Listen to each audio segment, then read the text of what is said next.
Welcome in. My name is Son, your local Fox boy, variety streamer, artist, and today, lawyer.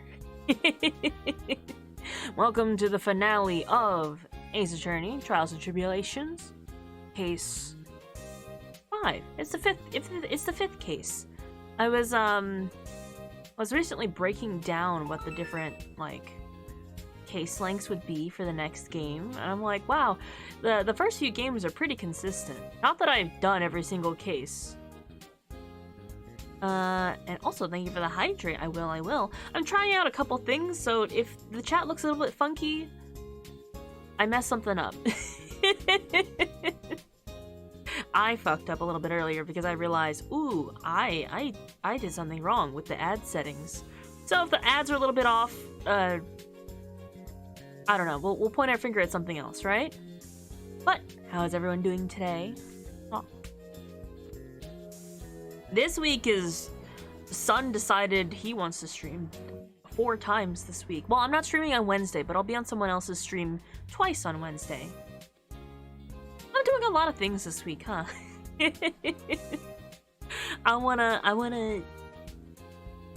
I'm just very excited to share this game series with you. The game series that I love very much, but I also don't want it to take over my streams considering I only stream twice a week, and half of that week is just Ace Attorney. More than half the week sometimes. Sometimes I go 150%, and the 100% is Ace Attorney. But that's fine. That's probably okay, right? Ooh, my test chat is still on my box there. Oh yeah. But, let's see. Anything to talk about? I don't know. Today will be a longer stream because the final case will take me definitely 2 streams. I couldn't do this in one sitting. Am I joining you guys? Ooh, hi, PWAA. Hi. I guess still gotta do the tutorial. But I'll probably do that tonight after I'm done being a lawyer for today. Let's see. We have Ace Attorney today. We have Ace Attorney on Thursday, same time, and we will be finishing up the game. But I do have one more chapter that's sort of like the transitionary timeline between the first game and the next trilogy, which I'm so excited about. I'm down in the game now. Yeah, let's go. It's like, I don't know how long the tutorial takes, maybe like half an hour tops, but I would give yourself the time to do it until it says like, oh, you can like join people online, because I'm assuming that's how all the simulator games work. I'm assuming they're all made by the same person. They're probably not. Or maybe they are. Are all like the vehicle simulator games made by the same company? They might be, actually, now that I'm thinking about it. I don't know. We have to buy, like, different crops as DLC. Oh, anyway, what I'm talking about is I will be on Berets on Wednesday, 2 p.m. EST. And then later in the evening, I will probably be on Petra's for Final Fantasy XIV Community Night. And if my voice allows it after this week, I'll be on my stream for Friday for the last push of, MGP grind. If anyone needs help getting that, if anyone wants the motivation to be, in a stream, motivating you to get your MGP on to get your car for the Final Fantasy XV event. And if not, I'll probably be playing Eorzea GeoGuessr. Because it's really fun. I try not to play it too much because there's only so many maps they can give you. But I'm actually, like, pretty good at it. I don't know, I'm learning that I don't know certain areas very well, especially in like the Dravania region and also all of Stormblood, but for the parts that I do know, I know extremely well for no reason whatsoever. So yeah, that'll be fun. I'm also realizing that I can read Eorzean somewhat. If I know what I'm looking for, I know how to read Mogholm and Castra Meridium. That kind of stuff. Oh, yeah. So I hope you guys are strapped in. I don't know. I tried a couple new things with my setup. I'll slowly be taking my time to change some of my stuff to be entirely reliant on Mix It Up. Will that be a mistake if Mix It Up crashes one day? Maybe, we'll find out. But I'll be trialing and erroring some things here and there. Yeah, if you see something mess up, point it out and then ignore it. Point it out so I know what to fix, and then we ignore it. But I hope you guys are ready. This is such like a wild chapter in the story, and I'm so excited for it. And the thing is, like, I can't just like do this across smaller chapters because there's so much that happens. There's so much story. We're gonna see characters we haven't seen in a hot minute. We're gonna see this. We're gonna see the trilogy come to an end. Actually, that's sort of the entirety of it, huh? But I'm very excited. All right. Let's get right into it. Let's get right. I'm so excited. It's been ages since I played this game. Just like from Farming Sim 22, I think so. I bought the same game that I bought for Ray, so Ray will have to confirm that. Let me go to the right screen. Right there. Ooh, it's dark. Oh, my lights didn't turn on. There we go. Or turn off, rather.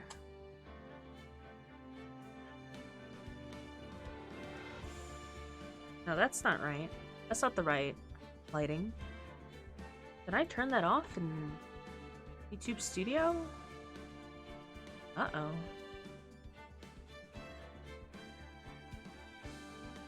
Let me troubleshoot this while I figure this out. Ooh.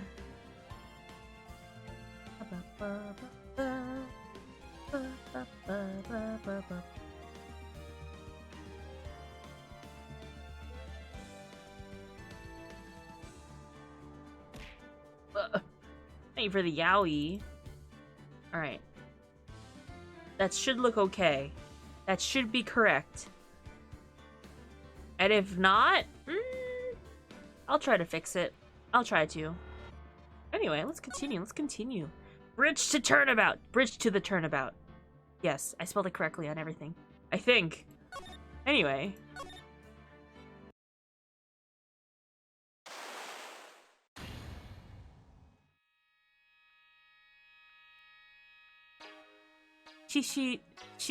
Damn it, I did this right last time. Shito, the treasured Korean village heirloom, whose name means seven-branch sword. Splice in when I said it correctly last week. It is said that the sacred sword represents life itself.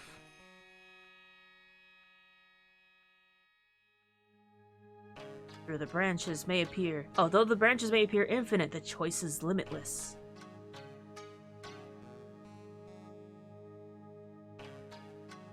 Like our destinies, the sword comes to but one end, one merciless point.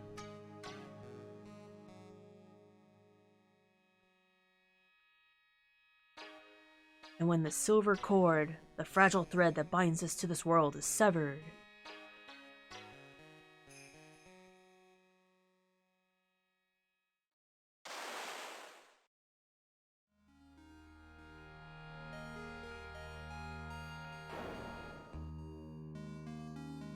illusion is revealed, and the implacability of fate is finally laid bare. I know how to read. I was like, hi blah, hi T-dubs. I come to you fresh out of the gauntlet. That is One Piece. I've been convinced into watching. Ooh. Update the autopsy report. That's a dead body right there. February 6th, 9:48 a.m. Right in Cold Law offices. Charlie's looking healthy. Hey, Nick. Yeah, what is it? You know I've got spiritual powers, unlike you. Sure. You're a spirit medium, after all. But just like you, if I don't keep my powers sharp, they'll get dull, right? I guess so, yeah. Glad you agree. Okay, Pearly, you're up. Pearls. So, that's why we need to go on a special spiritual hotspot tour, Mr. Nick. Huh? I'm lost. What is this magazine you're shoving in my face? Vacation! It's the New Year's issue of Oh, Cult! Winter Spiritual Location Special. Oh, Pearl looks so happy. Maximize your spiritual powers with just one night of intensive training. Oh, sounds too good to be true. I'll say. Sounds more like a scam to me. It's at a spiritual retreat called the Hazakura Temple. It's way up in the mountains, and I bet it's nice and cold. Just perfect for training. Now I definitely don't want to go. It's like February, it is winter, in the mountains. You know, I think I've heard of this temple before. It's a famous channeling dojo. It's hard for even real spirit mediums for like us to make reservations up there. If they give us a satanic cult plotline because of the magazine, I swear. No, don't worry, it's not. There's just spirit mediums. Reservations? For a temple? Are you serious? Don't worry, I've already made special reservations just for us. Yeah, I signed up for the special course. That's nice, and the timing couldn't be better. Since we don't have a case right now anyway. Alrighty then, it's settled. Well, come on, don't just stand there. Start packing your stuff. Yes, Mr. Nick, you better start packing your stuff. Huh? Me? Why do I have to go? Well, we have to be accompanied by someone over 20 years old. Hey, I don't have anything to do with spiritual power. The only thing I can channel is a TV. So, is there a heated pool at this Hazakura temple? No, but you could stand under a freezing waterfall. Sorry, but I think I'll pass. I hate cold places. What? No way! How can you be so selfish? They need adult supervision, Phoenix! Is it my over 20? She's like 19 or something. Yeah, she's like 19 right now, so she's just too young to go by herself. They make so many puns because they don't need to know which pun is the conclusion of the plotline. Yeah. Who knows what's relevant? Come on, Mr. Nick. Look at this place. Doesn't it look beautiful? Nope, not going. I'm gonna be nice and toasty at home. What the? There's something a little bit odd about that article over there. What is it, Mr. Nick? Let me see that magazine.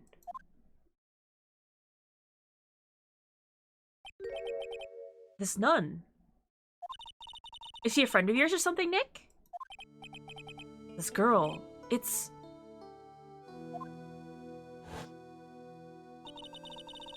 My name is Dahlia Hawthorne. I just want to say, it's an honor for me to be here in your noble presence. Honestly, how can anyone ever count on you for anything? You disgust me. But it can't be. She was found guilty and should still be in prison. Mr. Nick? I'll go. Huh? Hazakura Temple. I said I'll go. Yay! Isn't that great, Pearly? Yes! Oh, thank you, Mr. Nick. You'd do anything for Mystic Maya, right? Even walk over burning coals, right? Wasn't it the girlfriend who tried to frame him? We saw a flashback of Phoenix's ex-girlfriend, Dahlia Hawthorne, who was sentenced to prison for, 2 murders, actually. And she did try to frame Phoenix for one of those murders, yes. Dahlia Hawthorne. I knew there was no way she could possibly be at that temple, but I just had to see for myself. I just had to see for myself who this nun really was.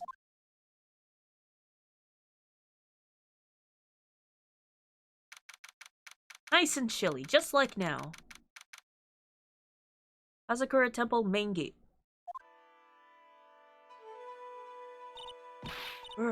It's so cold here, Nick. Maybe you should put on something warmer for a change. Oh well, it's supposed to be cold. Just trading. Achoo! Teeth are chattering so loudly, it's all I can make out. It's all I can do to make out what she's saying. She should be behind bars for the rest of her life. Bars, I believe. I can't remember if they mentioned that she got the death sentence. She might be on death row. Wow, Mystic Maya. So this is the famous Hazakura temple. Pearly. Achoo! Well. Nice to see you here. Welcome to our temple. Oh, thank you. Achoo! Oh my. Thank you for coming all this way. Come now. You must have been cold. What's with the past tense? We're freezing like popsicles. Oh, we're high up in the mountains after all. In any case, we shouldn't speak here. Please follow me inside. Thank you. I was starting to think I would pass. Oh yes, I almost forgot to introduce myself. I'm the head nun here at the temple. My name is Bikini. Bikini? That's right. Actually, that's my temple name. What do you think? It's a tradition to have one, and I wanted something that had a nice image to it. So I thought, why not choose a bikini? Besides, it makes me seem younger. Wow! It certainly does. Oh, I signed up for your special course. Oh my. Quite brave of you considering how cold it is. Young people can be so reckless with their health. Don't blame me if you become one with those Huji channel. Whoa. The cheek jiggle physics. She's so lively. Reckless? Wahaha. Maybe you should take it easy tonight, Mystic Maya. We can come back another day. But you went through all that trouble to get reservations for... Yes, that's right. You've come all this way, so please enjoy yourselves. There's still time before supper, so why don't you have a look around? Hi. So what's a channeling dojo anyway? It's Yahaha! Oh my. You don't even know that? Forgive him, sister, for he knows not what he's saying. Well, just call me Bikini and forget that sister part. A channeling dojo is basically a spiritual power trading ground. We have special holy items prepared here to help people boost their spiritual power. Holy items? Maybe train an entire evening surrounded by these items. It's quite mysterious. The spiritual power of these items seem to envelop you. Wow, she must have gotten off the trolley and into the land from the land of make-believe. So what exactly is the special course? You must be incredibly devoted to be interested at such a young age. It's a training session where you sit on a block of spirit ice and chant a spell. Like Swiss cheese? 3,000 times! All while being showered in the freezing cold spirit water. Eh? It's February now, right? You have to be careful this time of year. If you don't watch it, you'll be catching pneumonia or maybe even die of hypothermia. So be careful, you hear? Ha. How am I supposed to be careful? Oh no, I knew I should have signed up Mystic Maya for this. I know her. Hi. Sister, about this picture. Well, look at that. I must say I look rather divine here, don't you think? Don't you think? Yeah, unforgettable in every way. You mean it? Oh, I knew it. Wow. The makeup was pretty tough, but Iris helped me out. Iris? The cute little girl in the photo. She looks just like me, doesn't she? We're just a small temple here, so she and I run the entire place. Really? That kind of sounds like fun. Sorry to cut in, but... This Iris, where is she right now? Oh, just listen to you. You haven't come all the way up here just to find a girlfriend, have you? Yeah, Pearl's not happy about that. No. That's not what I had in mind at all. Anyway, Iris is in the inner temple preparing for this evening. Inner temple? Yes, that's right. Iris will be back this evening. Why don't you have a look at the main hall for now? So she's in the inner temple, huh?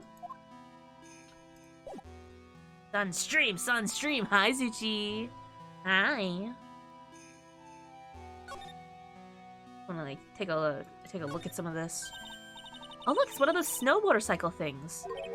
Most people call that a snowmobile. I can't take a hydrate. Thank you so much, Ty. I'm gonna go visit a temple when it's snowing. It's very slippery, so you have to be careful, but it's like gorgeous. But like none of the temples, well, they're fairly well insulated. It's really cold. Actually, it's a stepmobile.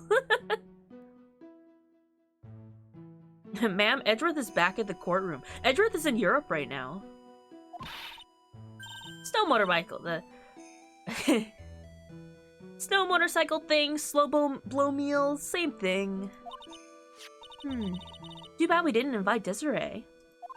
I bet she could race like the wind on a slow mobile.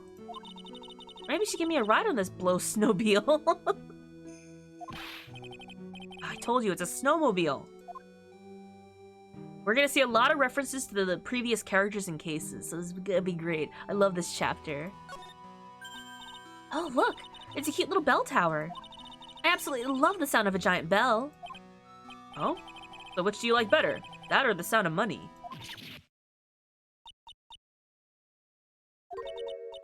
Sorry, but I'll take money for the win, Nick. What are you apologizing for? You can't call her out like that, Nick.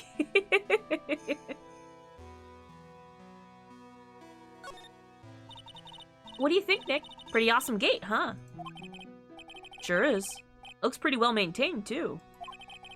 This kind of thing puts your hometown to shame, Maya. Yeah, well, a lot of things happen in Karain Village. We used to have be a lot richer back when people hired us to perform channelings. Oh, I see. Now the place looks a bit run down. I guess it was just born in the wrong time. Gonna get food? Yeah, get some food. We're gonna be here for a long while, so get snacks, take it easy. We're just in the beginning. Maya's hierarchy of needs. Slide jokes, hamburgers, miso ramen, money. Yeah. And then the Steel Samurai! Or like whatever media she's like super into. Hi Petra, thank you so much for the first.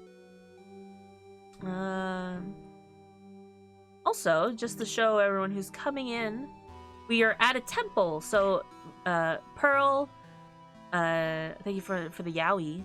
Pearl reserved a temple stay basically for Maya, so she can increase her spiritual powers. We got this magazine. We got this magazine featuring the nuns. So we're meeting them right now. This is Bikini, and we're gonna look for Iris.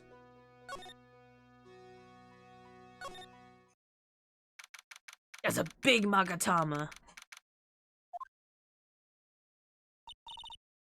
The main hall. I think it's even colder in here. Achoo! Ah, Mr. Nick, do you smell that? It smells like meat and gravy. Yeah, you're right. I guess it's pot roast for tonight. Yum. Oh man, pot roast? In the winter? Weird. I thought they would serve something a little more, well, traditional. What are you talking about, Nick? You think monks and nuns just sit around eating rice gruel all the time? Yay! It's Iris. We're gonna meet Iris. Thank you for the confetti. Mystic Maya's right. Ooh, I hope there's mashed potatoes too. I love mashed potatoes. What a cute little acolyte.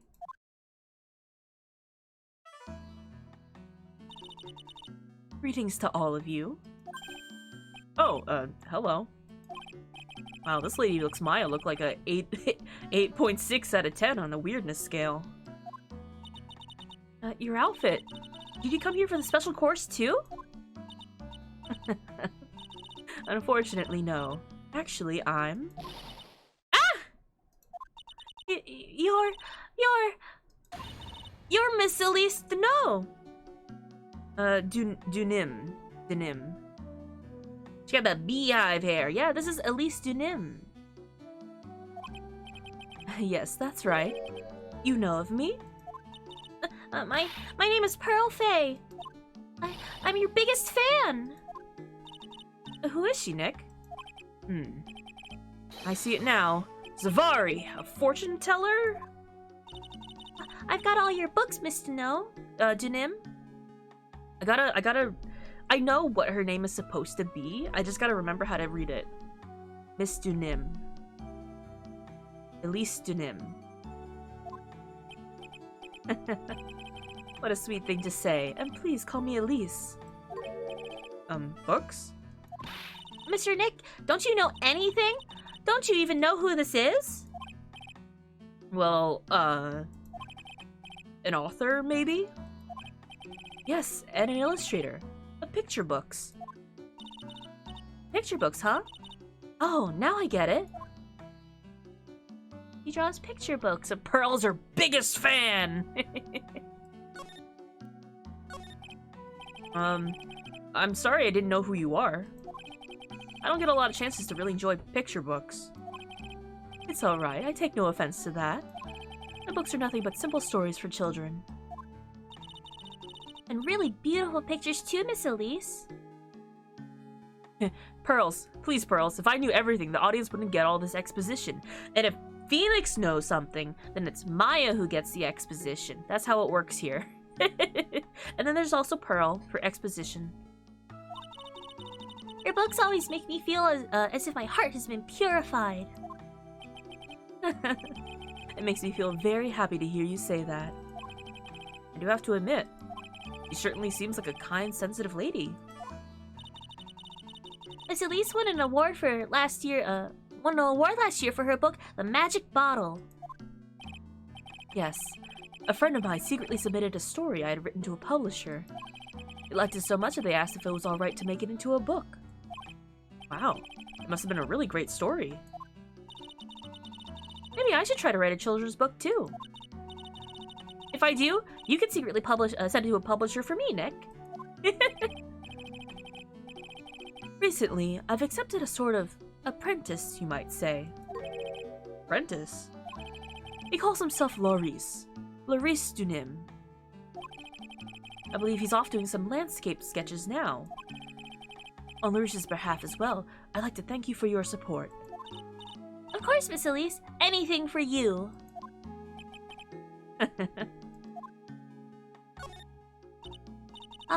Why did you come to Hazakura Temple, Miss Elise? Are you here to do some spiritual training? No, that's not it. I'm actually here to gather materials for the new book I'm working on. Wow, I can't wait to read it. Rose is completely taken with her. Rose is so cute right now. I wanted to do a book with a more Japanese feel to it this time. So is that why you're dressed like you are? The children have a certain image of me in their minds. I don't want to disappoint them. What can I say? She's a really sweet lady. Ah, Miss Elise, you're dressed up like a mountain nun. Yes, the good people here were kind enough to let me borrow this. Localization tea, please. Please.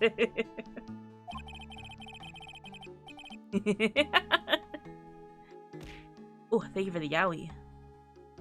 I'm wearing training clothes underneath my robe as well. Want a staff like that?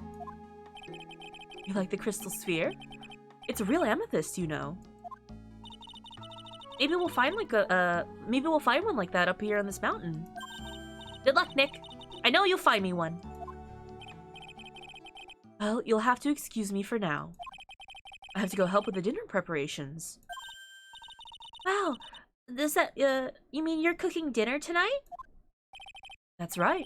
Would you like to help too, Pearl? Yes! I want to help with whatever I can. Pearl looks like she just won the lottery. Oh, I'll help too then.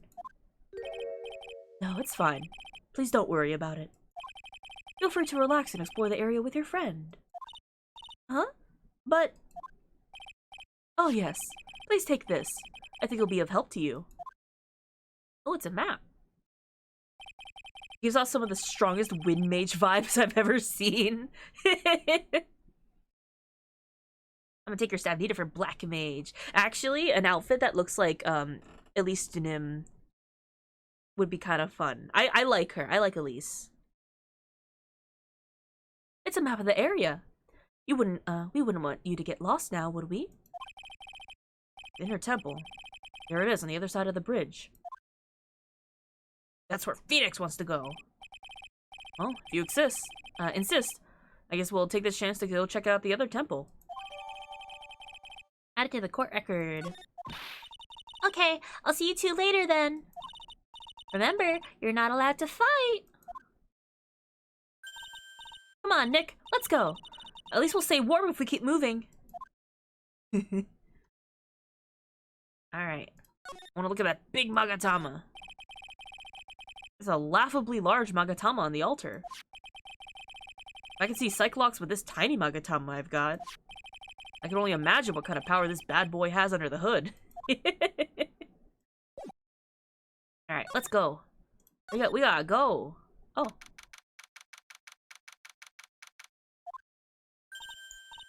Yeah, like that. Thank you for the Magatama. Huh? Where did Sister Bikini go? I guess she went to the inner temple to go help that other nun out.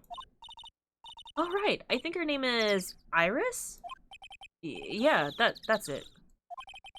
I want to find out who Iris really is, but I'm scared of what I'll find.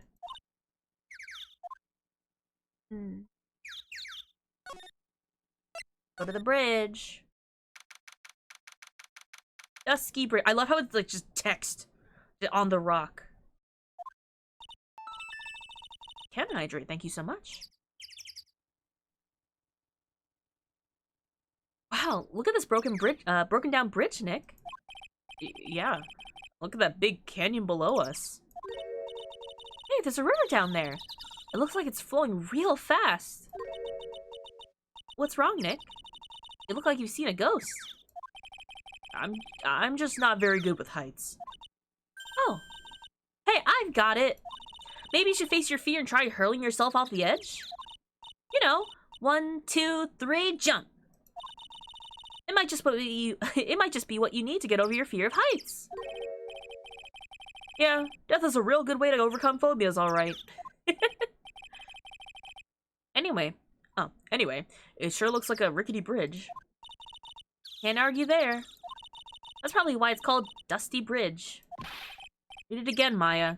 It says Dusky Bridge. Well, it's practically the same thing.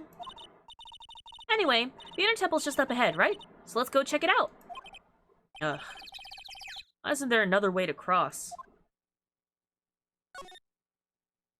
Heavenly Hall. That's like just like a hand-drawn sign. There's a narrow path going off in a different direction than that of the main hall. The sign here is so old, the text seemed to have vanished. The Dusky Bridge? The path leads to a wooden staircase that goes down to the bottom of the canyon. Okay, alright, wooden staircase on it then. Oh. Ah, Potent Chaos, thank you so much for the follow. Do you think that is, you really think that's necessary? You have to be blind not to see the stairs. Well, it can't hurt. Just pass me a pencil, okay? Graffiti is a crime, Maya. I wanna look at the phone booth. I can't believe there's a public phone here. Who would ever use it? The people who live here, I guess. I doubt they have any real phones here. Yeah, but it looks like it's a 20-minute walk here from the main hall. My model is so cute. Why, thank you. I made it myself. I'm just a humble artist fox boy. Drew and rigged this, along with my many other models. If you stick around, you'll probably see a bunch more. But today, I don't tend to shapeshift into them.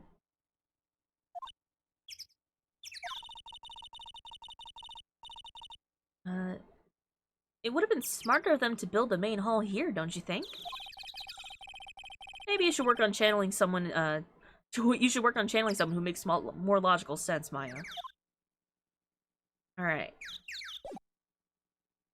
Let's move, let's move. Inner temple. Aw, the statues are all dressed up. They're all cozy. I love it, thank you. Whoa! That bridge was shaking like a jello in an earthquake. And at least half the wood on that rickety bridge was rotting, I bet. Phoenix has gone non-verbal at the function. Not to mention the last part only had like a little bit of board left on it. What's wrong with you? Your face is all green. Can you not pick on me for a second? Still trying to get over the shock that we made it safely across that death trap. Yeah, I guess I'm a bit surprised too. Yikes. That temple's in bad shape. It looks like it could collapse at any minute, at any time. I guess people don't use it too often. Is this really where you're going to train tonight? This has to be it. It's kind of creepy around here, like a ghost might jump out at you or something. Maya, you're a spirit medium. Why are you afraid of ghosts?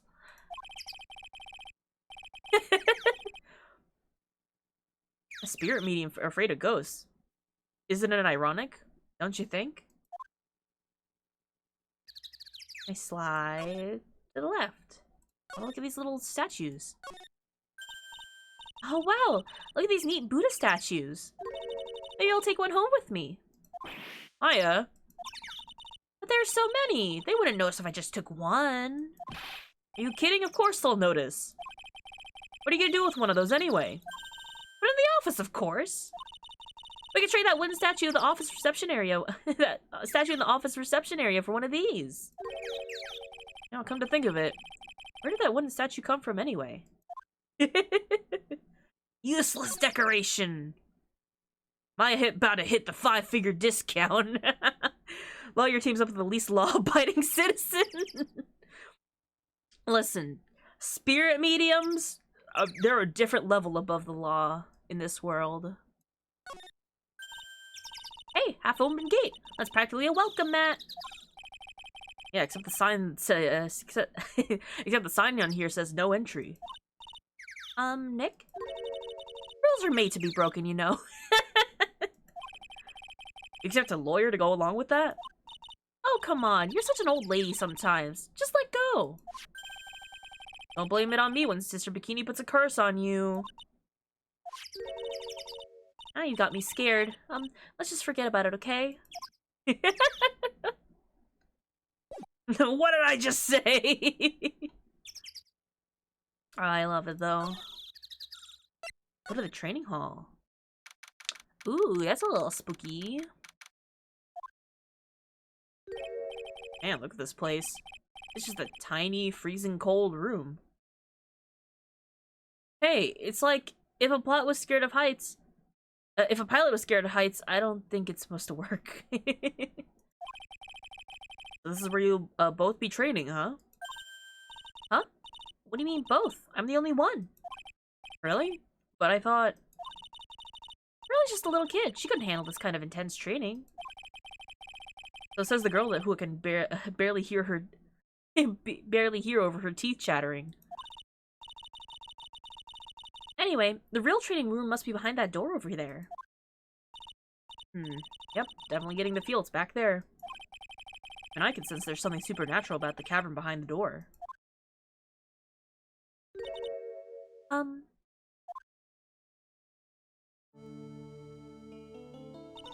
Excuse me, but who are you? Ah. You're... Hi there! We're just looking around since we're going to be staying here tonight.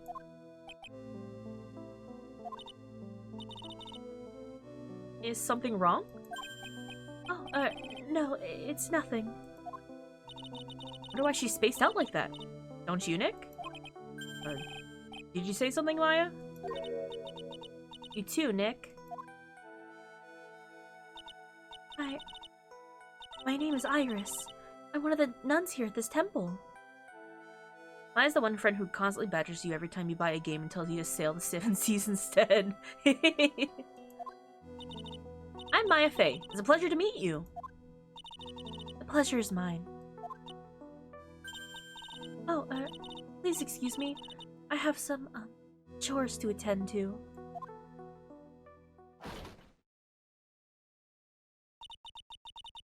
She sure is beautiful. And a bit spacey, I guess. I guess she's just not used to talking to us urban sophisticates like us. Maya, you're calling yourself an urban sophisticate, but you don't know what a computer is. Nick? That girl. It can't be, but... Oh, let's take a little look around. The actual training area must be on the other side of this door. I wonder what it's like. Oh, locked. Ooh, it's locked. Come on, Nick. You know you want to open it for me. I can't. You've been in kind of a bad mood lately, haven't you, Nick? Safari, I know what it is. I-R-I-S. Iris and Nick, sitting in a tree. K-I-S-S-I-N-G.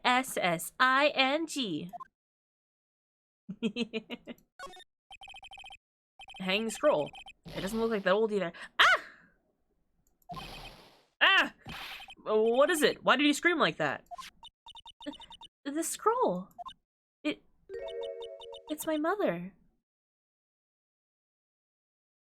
Phoenix, damn, it would sure be nice to have a year where I don't have to relieve my trauma. Right, Ursula Raffle even.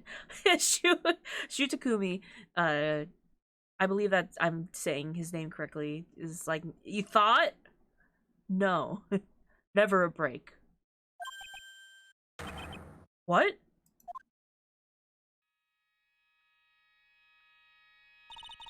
It's Missy Faye, the master of the Korean School of Channeling. Are you sure? Yes. That crest at the top of the scroll. That's a special mark of the master of our tradition. That's what the mark means.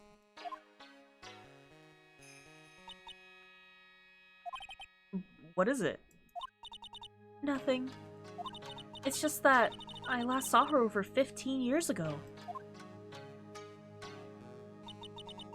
If it wasn't for that crest, I wouldn't even known it was her. My own mother. I can't even recognize her face. Maya. Added to the court record. Misty Faye. Oh, we have different dialogue for this now? The hanging wall scroll showing Maya's mother, Misty Faye. It's not that old. The crest at the top is the official mark of the master. I wonder if this temple has some sort of connection to the Faye family. I think it does, actually. Supposedly, it was founded by a branch family member of the Korean school. I'll have to ask Bikini in more detail when I get the chance. About Maya, and the Faye family in general. Alright. Look at this antique dresser. I wonder if there's anything valuable inside. Maya, don't steal from the temple. Let's have a look. Nothing. Just a bunch of clothes. Hey, Nick. Huh? Oh, sorry. I was just thinking. Oh, about Iris, I bet. Looks like you've been bitten by the love bug, Nick. Big crush on Iris. She's so pretty. Guess we'll go back. Oh, we gotta go this way. Phew. We managed to make it across Dusty Bridge. Nick, you look green. You feeling alright? Hey, what's wrong with you? Ever since we met Sister Iris at the training hall, you've been really quiet. Huh? Oh, sorry. Hey, you! Wait up! You think he's yelling at us? He must be. There's no one else around. Would you mind moving? You're standing right in my way! This museum has so many documents. No one will notice we took one little declaration. Maya will steal the Declaration of Independence. Ah. Hey! I know you. You're... Whoa, sorry, gotta run! See ya! Hey, wait a minute! Oh, nice to meet you. I'm Laurice Dunim. I was gonna ask if we had seen Larry this game. There he is! Well, no, this is Laurice. This is Laurice Dunim. Liar, you're Larry! Your clothes may change, but you're still the butts. No, Phoenix is calling him out. Shut up! I'm Laurice! And I'm just here to do a sketch of Dusky Bridge. So, it really is our Larry. Not that I get why he's pretending to be someone else. So what are you doing with the last name Dunim? Well, I want to start over again with a clean slate. Clean slate? You remember, don't you? Last time? The mask-to-mask case. After that, I started to realize I don't like this guy known as Larry Butts. And that's when I came across it. The Book of Destiny. The Book of Destiny? You mean... The Magic Bottle by Miss Elise Dunim. It's so beautiful, so moving, so gentle. My heart felt cleansed. I was saved. Maybe I should buy a copy of the Magic Bottle. Wow. Larry would make a great book salesman. I really want to get that book now, too. She's the most wonderful person I've ever met. I'd follow her anywhere. Well, she certainly is a very elegant lady. You see? There's a photo I took of her in secret. Wow, that's a beautiful photo. You want a copy, don't you? It's okay. I just happen to have made extra prints. Well, don't take secret photos. She was looking at the photo, so probably she knew that the photo was being taken.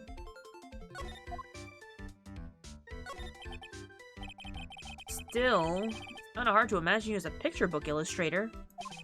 Tell me the truth. You must have some kind of ulterior motive, right? What are you talking about? I don't trust anyone anymore, especially not women. Talk about a bad case of denial. Anyway, can you even draw well enough to make a picture book? Art isn't only about technical skill, you know. It's also about having a pure heart. And that's why I'm asking. Can you draw well enough to make a whole book?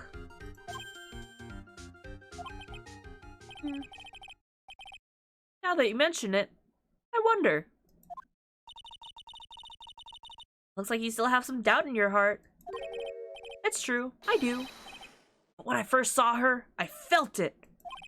Something inside me ended and something else began. Oh, Larry, it sounds like you've fallen in love with Miss Elise Nim. No, you're wrong, not her. It's the other girl. Other girl? Uh-oh.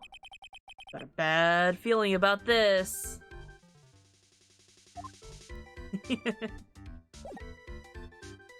Hey, Larry. Or Laurice, sorry. By any chance, you got a crush? How sweet. Oh, Larry's in love with a bikini. Yeah.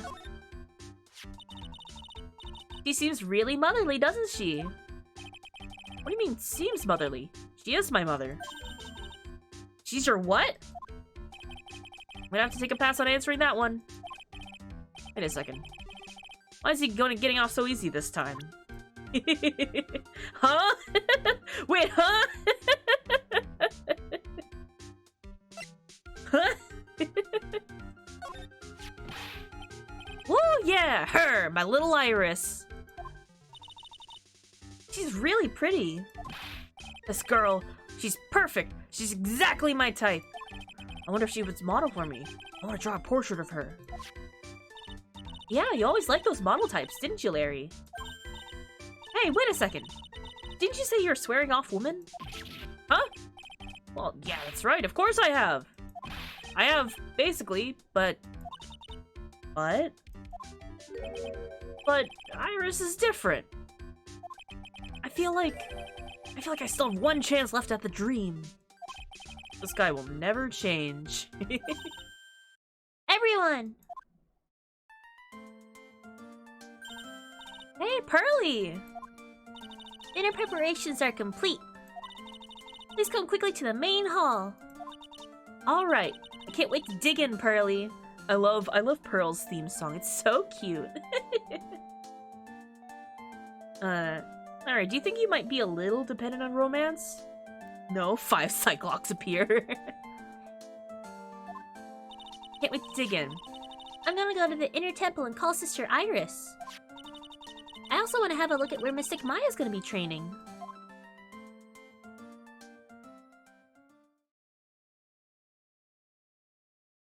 Pearl's theme. Yeah, basically. Boy, am I stuffed. Sure you're gonna, are you sure it's alright to eat that much before your training? Well, this kind of training is battle endurance.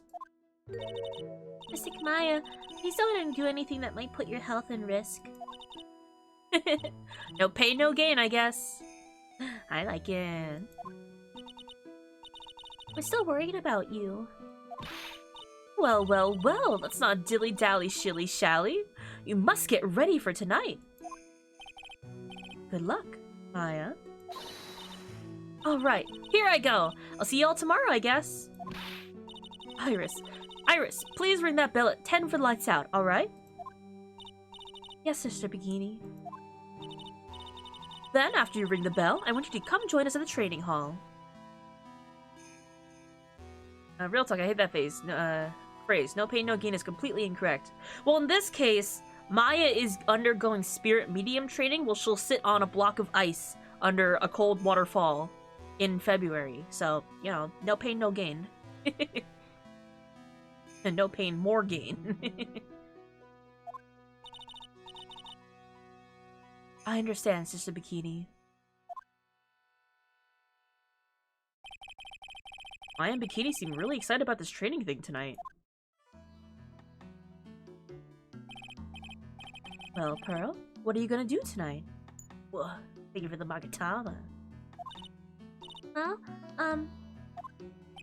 if you'd like, you can come to my room. Perhaps we can read some books together. Really? I'd love to. I'm not very good at reading. Pearl can't spell! The healing process gets in the way of games. Ah. Well then, would you like to practice reading with me? Ah, I'd love to. Rose is absolutely smitten with Miss Denim. She has that Bayonetta hair. She's an author. So Larry, what are you gonna do? Oh, me? Well, I'm just gonna hang out in my room. I can't stand the cold at all. I totally hear you there. Miss Elise, for example, how do you read this? It says, gravely. That's kind of a tough word. Oh, okay. And what about this word? That's another tough one. It says, roast. What kind of book is she reading anyway? I'm gonna wash the dishes and help clean up. I'll visit you when I'm done, Miss Elise. Well, not much to do except head to my room and huddle under the covers, I guess. What a mood, Phoenix. What a mood. I wanted to do that this morning, but I got up early to go shopping. I'm so sad. I got up early to go shopping to buy ramen at this like Asian market that's like a bit of a drive's away, but like it was close enough that I could be like, yeah, I'll just do a quick drive. And then I was asked to pick up other things. And I was so hyper-focused on picking up the other things that I didn't pick up my ramen. And I'm so sad. A whole different type of cold up here in the mountains. Why couldn't the nearest bathroom just be a little closer to my room? Mr. Wright? Yeah! Oh, Miss Dunim. Are you gonna use the bathroom too? No, but have you seen Pearl? No, not since after dinner. I thought she said she was going to go to your room. I know, but she never showed up. I'm going to look for her. Excuse me. Earl, no, she's missing. Miss Elise Dunim. Woman as mysterious as in Origin as her last name. But real mysterious one is... Oh! Sister Iris. Good evening. Really mysterious one is this girl. Are you on your way to the bathroom too, Mr. Wright? Can't let this chance pass me by. To try to talk with her. Maybe get some answers.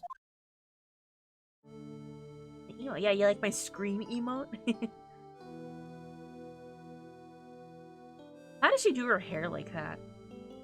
This girl we've never met before. Your sister Iris, right? Yes. So, when did you come to Hazakura Temple?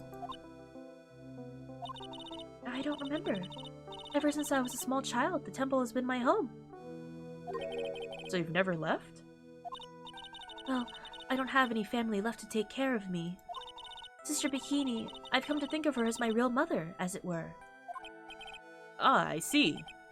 But didn't you go to college? Maybe enroll in the Ivy University Literature Department? No, I've never had interest in going to a big university like that. My training is all the education I need. I see. But once in a while, when I get the chance, I can make a trip to the nearby town. I can use a computer and a cell phone too. Not exactly something worth bragging about. But I don't see any Cyclops. So I guess that means that she's not lying. Please don't stare at me like that. You're shy. What kind of place is this anyway? I heard it's for training to increase your spiritual power or something like that. It must be awfully it must seem awfully crazy to normal people like you. Well, I have to admit it's a whole different world up here. I'm glad to hear you say that. Huh? Talking with dead people, who does it help anyway?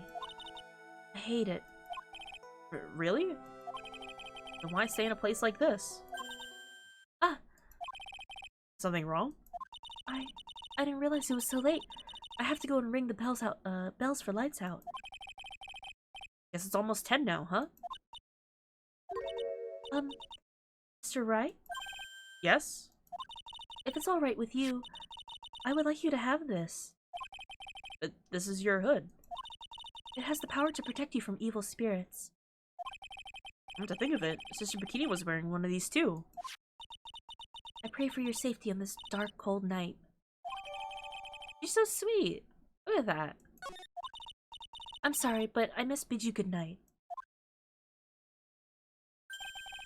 Oh, wait a minute. Sister Iris. Yes? Just now, you called me by my name. You said Mr. Wright. How did you know my name?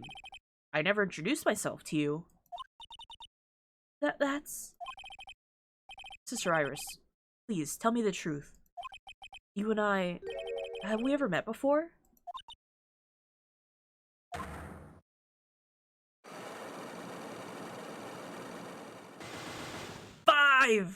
Five Cyclops! Ooh!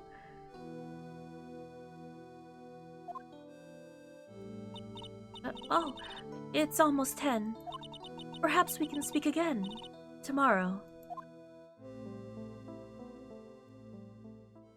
Ooh, seeing all those chains show up, give me chills.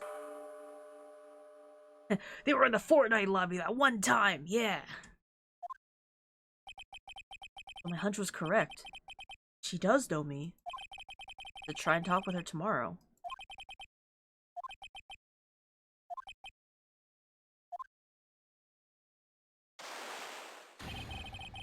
Ah! What the? That blood-curdling scream coming from the courtyard. 5 locks, that's the most. That's the most we've ever gotten so far, yeah.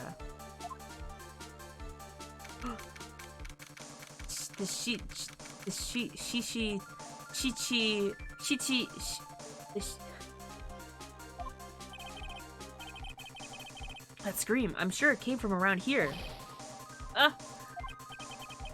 Shish, shish.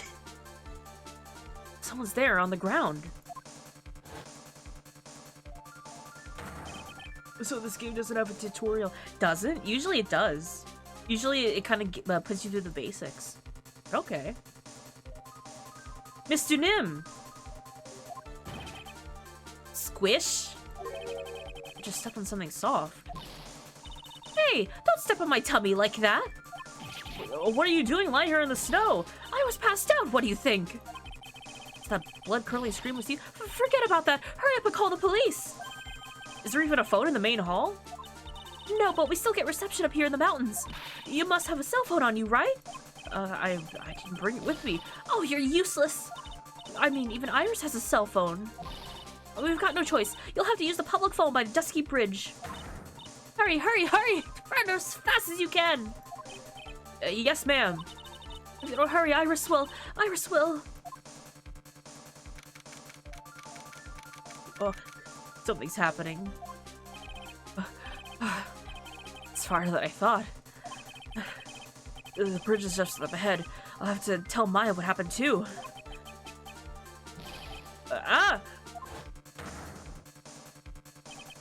Dusky Bridge! It's burning down! What the heck happened? What are you doing here? Ah! Huh? What is it? Is it me? Don't scare me like that, Larry. I almost had a heart attack. My name isn't Larry, it's Laurice. Larry, hurry up and call the police. I'm going to the inner temple. Don't be stupid. The bridge is nothing but a burning wreck right now.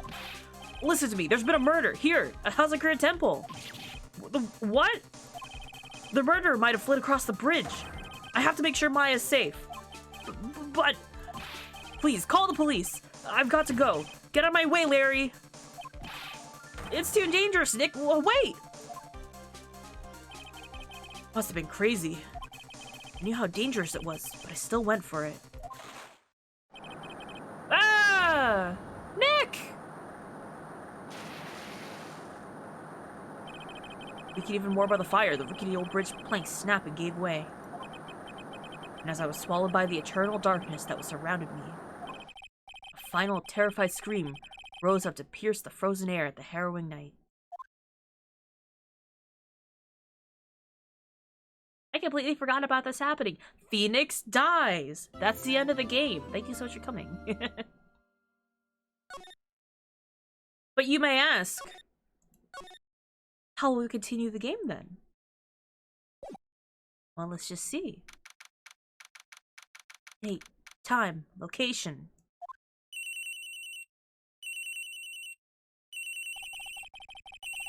Who would it be this time of night? Yes? Edgeworth speaking. Edgy, get up! It's an emergency! Huh? Larry? Do you know what time it is? It's not Larry, it's Laurice! Laurice Dunim! This is nothing more than a terrible nightmare. I'll just roll over and... Oh, wait, don't hang up! It's an emergency! It's Nick! He took a really nasty spill! Well, it wouldn't be the first time, so... I'm not joking! His life is in danger! It's our boyfriend! What? What happened? I talk about a guy with bad luck. He may be already dead. Anyway, you've got to come back. You're the only one who can help. Iris, my beautiful Iris, she needs help! Alright, I don't know what's going on, but I'll be there as soon as I can. I'm at the detention center. Please, hurry! It's been 1 year since I left that country. But I wouldn't have to see him again for a while. Feels like it won't be a pretty reunion. As if I expected anything to change. Phoenix Tripe, dead attorney. You're late, Edgy! What took you so long? I don't want to hear it. I chartered a private jet to come as quickly as I could. Well, you should have chartered a faster one. Anyway, just listen. Something happened to Miss Elise. And Nick is Maya, and Iris is Bikini. Wait, say something, Edgy! Before I came here, I stopped by the hospital and paid Wright a visit. I believe I have a better understanding of the situation than you at this point. The murder victim was the picture book author, Miss Elise Denim. She was found by Wright and the head nun. The suspect at the temple is the suspect is the temple's younger nun. And later, while Wright was crossing the bridge, it broke and he fell into the river. The hospital says that he'll need at least 2 days of bed rest. Yes, that's right, you got it. But they arrested her. My sweet little Iris! Here I was, convinced he was the one the police had arrested. However, I still don't understand what these 2 items are for. What are you talking about? I don't like the front-facing Wright. Well, we see him in, like, the profile all the time. That's his, like, a headshot for the court record. The things Wright gave me when I was leaving his room. This is the first. He said some nonsense about he said some nonsense about being able to see into people's hearts with this. And the other. Couldn't possibly be asking what you think he is, could he? Could he? Thank you for the Magatama. Thank you for the badge. Yeah, this is exactly how Phoenix gave it to Edgeworth. He just tossed them over to him. I'm begging you. Iris's trial starts tomorrow. With Nick out of the picture, you're all I've got left. You're the only one who can represent her. What did you just say? You know, represent, defend. What were you expecting? Why do you think I called you anyway? I'm a prosecutor, Larry. A prosecutor. Do you understand what I'm saying? A prosecutor's a lawyer who... Don't talk to me like a kid. I graduated from junior high, you know. Don't worry about it. I promise I won't tell. But I mean, I heard a paper badge had no problem fooling an entire court before. How could this country's judicial system have fallen to such decay? That's right. Edgeworth has been out of the country for a year. He's got no idea what's been going on this entire game. Please, Edgy. Please listen to her. Listen to Iris' side of the story. Wright wasn't joking when he gave me this badge after all. Don't act like I'm dumb. I graduated from middle school, yeah.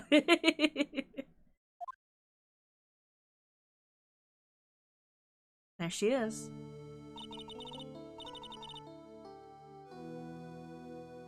Thank you for coming. My name is Iris. Edgeworth. Miles Edgeworth. I don't know if I can be of any help, but at least hear what you have to say about the murder. Mr. Wright, how is he? Mr. Laurie said that he might even die. Fortunately, he will be fine.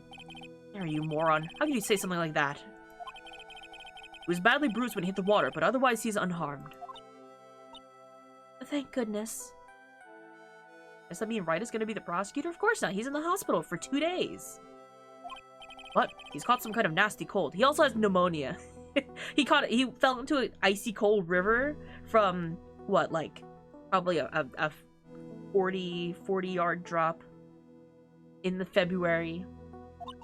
A cold? He's running a high fever and is drifting in and out of consciousness. Must be imagining things. This woman, I feel like I've met her before. Quite familiar, huh, Edgeworth? Pardon me, Iris. I would like to ask you something, if you don't mind. I have a distinct feeling that you and I have met before. It must be your imagination, Mr. Edgeworth. After all, I hardly ever leave Hazakura Temple. Hazakura Temple? What's that? It's a place where those who wish to boost their spiritual power come to train. You need to undergo some very difficult training to release your inner spiritual power. Spiritual power? Did you go to that temple for that reason as well? No, I don't have any spiritual powers. I don't need them. In that case, what are you doing at the temple then? I've committed some sins. Sins I need to pay for. That's why I'm here. That's why I'm there. And why I continue to train. To purify my soul. I want to ask you about last night, the night of your the crime. Alright. I helped clean up after dinner, and then went back to my room about 8. Later, I left my room to ring the lights out bell at 10. Bell? We ring it at the same time each night. I see. And then? And then... I was told to go to the training hall, but I went back to my room and stayed there.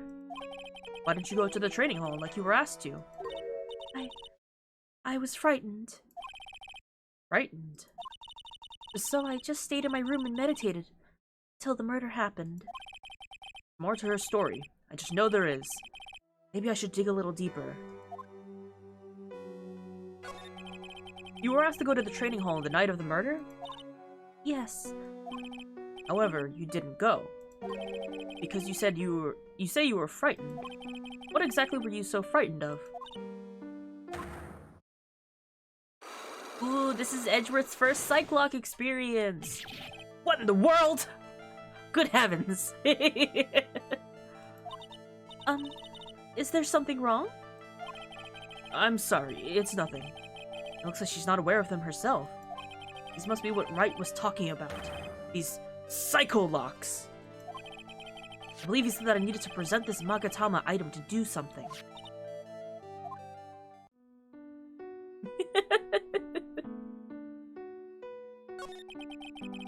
Do you have any idea as to what really occurred last night? I think it was the result of a tremendous spiritual power that was released. Spiritual power? Yes. Spiritual training has been a cause behind many great tragedies. This incident was just another example. Iris, I'm sorry, but I can't accept that. I'm a man of science. I don't believe in spiritual power. You say as you just watch locks appear, knowing that someone lied in their statement. Yes, I understand. Most people don't. And I'm certain that the thing that killed the victim was a human. But please, answer me the simple question. Were you the one who killed Elise Dunim? No. I'm not the one who took her life. The psycho-lock things aren't appearing. I suppose that means I can believe that she's not lying. What's wrong? Can't believe what I'm thinking. And here I just finished thinking that I don't believe in spiritual power. It appears that about all you could tell me. Thank you very much for listening to my story. Edgeworth only believes in two things, his gay boyfriend and whatever he tells him. I visited Wright at the hospital before coming here. He asked me to take care of you. Me? Yes, at the trial tomorrow. He asked me to defend you. If Mr. Wright has that much faith in you, Mr. Edgeworth, then I will gladly entrust my fate in your capable hands. But before that, I have one question. Yes? Do you know Wright? Why would you ask that? Whenever you came up in our conversation, he would begin to act a little strange. Mr. Edgeworth, what is Mr. Wright to you? Our boyfriend! He's a very dear and indispensable friend. Boyfriend. It was 5 years ago. That's when I deceived him. You deceived him? I heard that he was in a lot of pain afterwards because of what happened. I know what a weak person I am. Stop lying, Edgy. He's not gonna out himself to a stranger, you know? You just don't do that in, like, the first meeting. That's why I thought it was best if he never saw me again. I wanted him to just forget about me, without learning the truth. Well, if you ask me, Wright is still suffering. Until he learns the truth, I don't think he will ever be able to truly recover. Iris, it's not too late. You should go to him. Tell him the truth. I'll defend you, but only if you agree to that one condition. Alright, Mr. Edgeworth. I promise. Very well. I'll do everything in my power to get you an acquittal. He's a very dear and indispensable friend. I don't even know if the mic picked that up.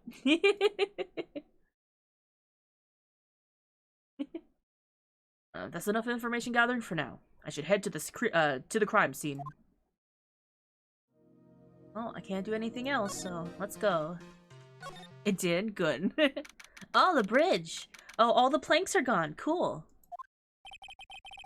Sure is cold, alright. So this is it. Dusky Bridge. Oh, wow! It's you, Mr. Edge- Oh, wait, who's this? Oh, wow, it's you, Mr. Edgeworth. Detective Gumshoe. Long time no see. It's been about a year? Or has it been longer? Doesn't matter, Detective. What does matter is why you're shuffling up around up here. Oh, ouch! And there's still that sharp left jab. Well, I'm happy to see you anyway, Mr. Edgeworth. Thank you for the hydrate. Let me guess, you were transferred by HR to the local precinct? Wise decision. The vast amount of nothing up here should be quite easy to guard. I heard you were back in the country and arranged to come all the way out here. Everybody was real nice. They even let me take charge of the investigation, sir. Gumshoe indeed. The gum in your shoe, he's impossible to get rid of. I'm supposed to report on the details of the crime scene, sir. Anyway, here I am, Detective Dick Gumshoe, reporting for duty. Hi, Gumshoe, yeah! Wow, Etchy! Listen, he's been away from all the people who have annoyed him in the last, what, like 3 years for a year. Did he get a promotion? I don't know, but he lost his job and then he got his job back again, so I assume so. I'm sure he's like in an okay position right now. We've seen him throughout the game. Great. Thank you, Detective. Thought Prosecutor Godot was gonna get here before me. You guys are a real mystery, I tell you. Prosecutor Godot. I just got back into the country, so I don't really know much about the case. Simple. Well, simple is as simple does, as they say. Oh, you've got no idea how much I miss biting sarcasm of yours, sir. He doesn't know about Godot. I'm sure. I don't know, actually. Because Edgeworth does tend to be well informed about the people, but I don't know if he knows about Godot. I guess not at this case. Gumshoe is always so loud and stern, but he's got such a kind heart. He's the softest dick I know. We love our soft dick in this house. We got our coffee skin gay lover as our prosecutor. Yeah, we got Godot, who I guess will be part of the case. Seriously, this one's a piece of cake. There's a witness that saw the whole thing. A witness? Yeah, that bikini lady. Bikini lady? Here? On this freezing cold mountain? Well, you should talk to her yourself if you want the details, sir. I may have to talk to this bikini lady. I mean, decisive witness myself. Bikini lady. So, this is the bridge that Wright fell through. Yep. I can't imagine being that reckless myself. Are you sure? You got into a car crash during a case. Look before you cross. Is how it goes, right? Or was that leap? And is there something on the other side? Yeah, some old building they call the Inner Temple. They can't get over there without the bridge, sir. What? Nobody lives there, so it's usually not a problem. Someone was at the Inner Temple during some training and now they're stuck there. Yes, I heard that from Wright. It's Maya Fey. Oh no, her again? Anyway, the air's really turbulent right now, so we can't do an aerial extraction. No one's gonna be able to reach the Inner Temple until tomorrow, sir. She'll be alright in this cold? She doesn't have any food! We have a witness, so case closed, yeah. How did this bridge burn down anyway? We're almost 100% sure it was lightning. Lightning? Lightning? You're telling me the bridge caught on fire due to a fluke bolt of lightning? Yep, last night it snowed for the first time in 3 days. A little unusual for lightning to occur during snowfall like that. But according to the weather data, lightning definitely struck. Wow, crazy. I see. That's a very detailed weather report. Almost too detailed. Even has the exact time the lightning struck the bridge. Oh, that? We got that information for the witness's testimony. Someone actually saw the lightning hit the bridge? Who's this witness? Sorry, I'll go ask one of the local cops later, sir. So who's this Prosecutor Godot? I've never heard of him. Yeah, he's the new guy. Showed up after you left the country. Oh, that's right. Godot only... His first case was pretty much exactly when the game started. Well, the second case. He's a complete rookie, but nobody can say that he bad word about the guy. What kind of a man is he? He just became a prosecutor recently, but he's good, sir. Real good. He's so good. How is it I've never heard of him? Is he the lead prosecutor? Is he the lead prosecutor in the case? You bet he is. After all, you know who is right in the middle of it. You know who? Phoenix Wright, of course. For some reason, Godot has really got it in for Mr. Wright. Oh? Yeah, he seems to have some kind of grudge. Or a crush, and Edgeworth is gonna be jealous. What will be the cause of this grudge? I don't know. Maybe he made fun of his mask or something. So they know. They know that people make fun of his mask. He's just started. He's lost every single case to Wright, but he's really good. I swear, like, for real. The thing is, Godot, like, takes these cases intentionally. I feel like he takes the cases that Wright is part of intentionally, you know? Also, like, he doesn't like Wright, but I feel like he takes the cases pretty well. Like, he's kind of mad about it, but, you know, he'll take the cases. None of this is making any sense. I better look into this Godot myself. That's right. Edgeworth has no idea what he looks like, so hearing the word, like, making fun of his mask is probably so perplexing to him. He does do other cases, that's true.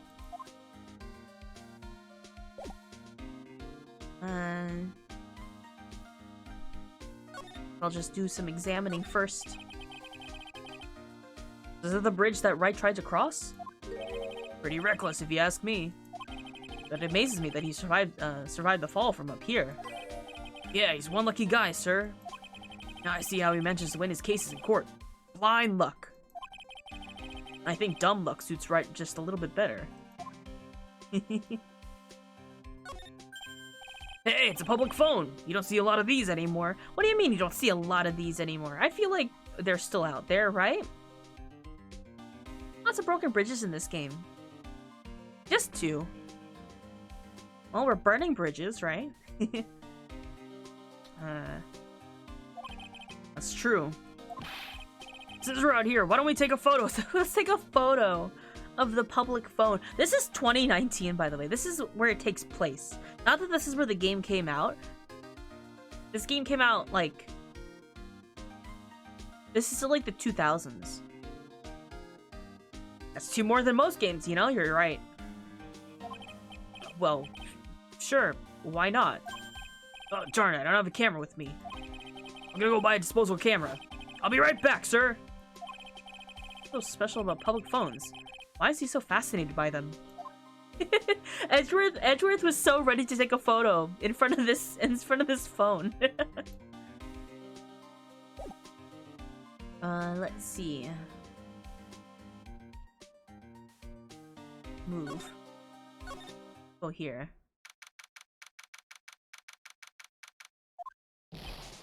Yo, Edgy, what took you so long? He came back with my camera real fast. I'm so cold, my brain's turned to sherbet. Knew it was a mistake to race back to this country. What do you mean? Wright is going to be fine, and the case itself isn't anything unusual. I find myself taking a request to defend a woman accused of murder. Hey, wait a sec! Hold it! Objection! What's going on here, Mr. Edgeworth? It's hard to explain, but one thing led to another, and... What kind of lame excuse is that? And you call yourself an defense attorney? Prosecutor Edgeworth is a prosecutor, and that's why he's Prosecutor Edgeworth. Prosecutor Edgeworth, defense attorney. Just sounds just sounds plain old weird, pal. Did you check the stone and the sign? I didn't, but I didn't need to. You want me to? Right, Prosecutor Edgeworth? I'm not sure what the role I'm supposed to be playing anymore. I'm not sure what role I'm supposed to be playing anymore. Hi. Dude, Edgy. I don't see you for a couple years and your heart turns to sherbet. I'd say more like sorbet. It's rather cold in here. Edgeworth is too good for sherbet. He's sorbet. Iris didn't murder her, someone else did it. I just know it, okay? So just trust me on this one. Ever the romantic, aren't you, Larry? Nevertheless, I'll do whatever I can to prove her innocence. At least until I pass the baton to Wright, that is. Oh wait, you wanted me to... No idea if they're relevant? They're not, but I can check. You wanted to check, like, the sign? There's a little shack down the way called Heavenly Hall. A shack? It's like a run-down doghouse for losers that can't bear the freezing drafts of wind. That reminds me of my apartment, sir. The name Heavenly Hall makes it sound like a palace. Giving a hovel a great name itself is a crime. Crime itself. I call it false advertising. By the way, the name of my apartment complex is called Compton Castles. That's not such a great name, if you ask me. Well, it's not such a great apartment either, sir. Some letters are wildly engraved into the rough cup. I wouldn't call this text wildly engraved, but sure. Dusky Bridge. Certainly is an appropriate name. You need to get some glasses, Mr. Edgeworth. That sign says Dusty Bridge. I can see how you read it wrong. How you read it wrong, though, sir. You're the one who needs glasses, detective. Try reading it one more time. You're right. It's Dusky Bridge, after all. I guess whoever wrote it made a mistake. It makes me wonder what, like, it's supposed to look like in that localization. Let's see. Localization team. Anyone got a wildly engraved font? Best I can do is calmly carve. The best I can do is Times New Roman. That's kind of wild, if you ask me. Let's see. Gotta fix something real quick.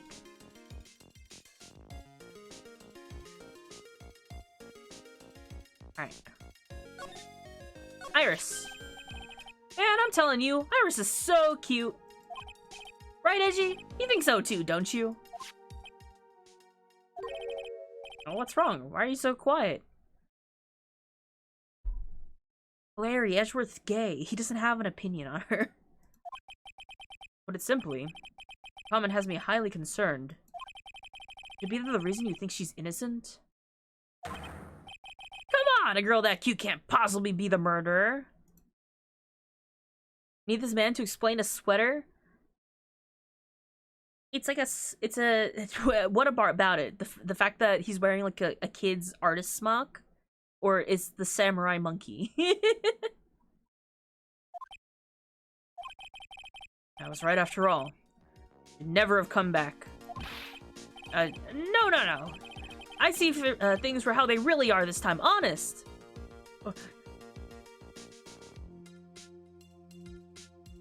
Peter's doing a bunch of updates in the background. I don't like that.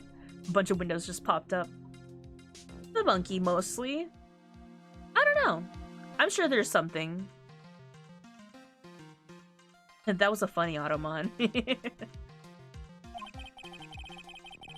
I had a penny for every time he said that. I just thought, well, Iris is a delicate flower. You can't force things too much, you know what I mean? Huh? I have no idea what you're talking about, Larry. Oh! Forget it, I didn't say anything.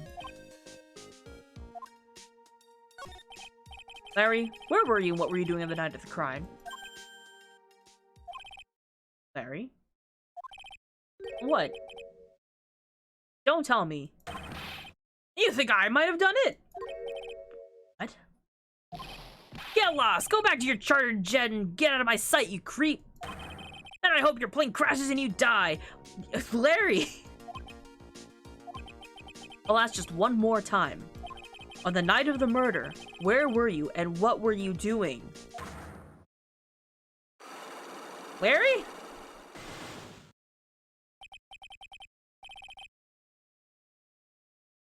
Of course Edgeworth doesn't know. He's gay. As I suspected, psycho locks. I'm sorry, man. You know me. I just don't remember. My short-term memory is a wreck, dude.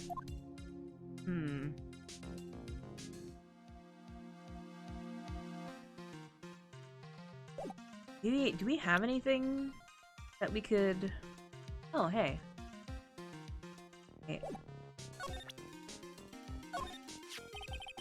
Come to think of it, when you were a kid, you were always saying, when I grow up, I want to be a lawyer to defend people, or something like that. That was a long time ago. But see, now you got the chance to follow your boyhood dream for the day. Edgy, you gotta do it! You gotta save my little Iris! That's exactly why I hate childhood friends. Do we have anything? Probably not right now. Still too early. Alright. Shall we go inside?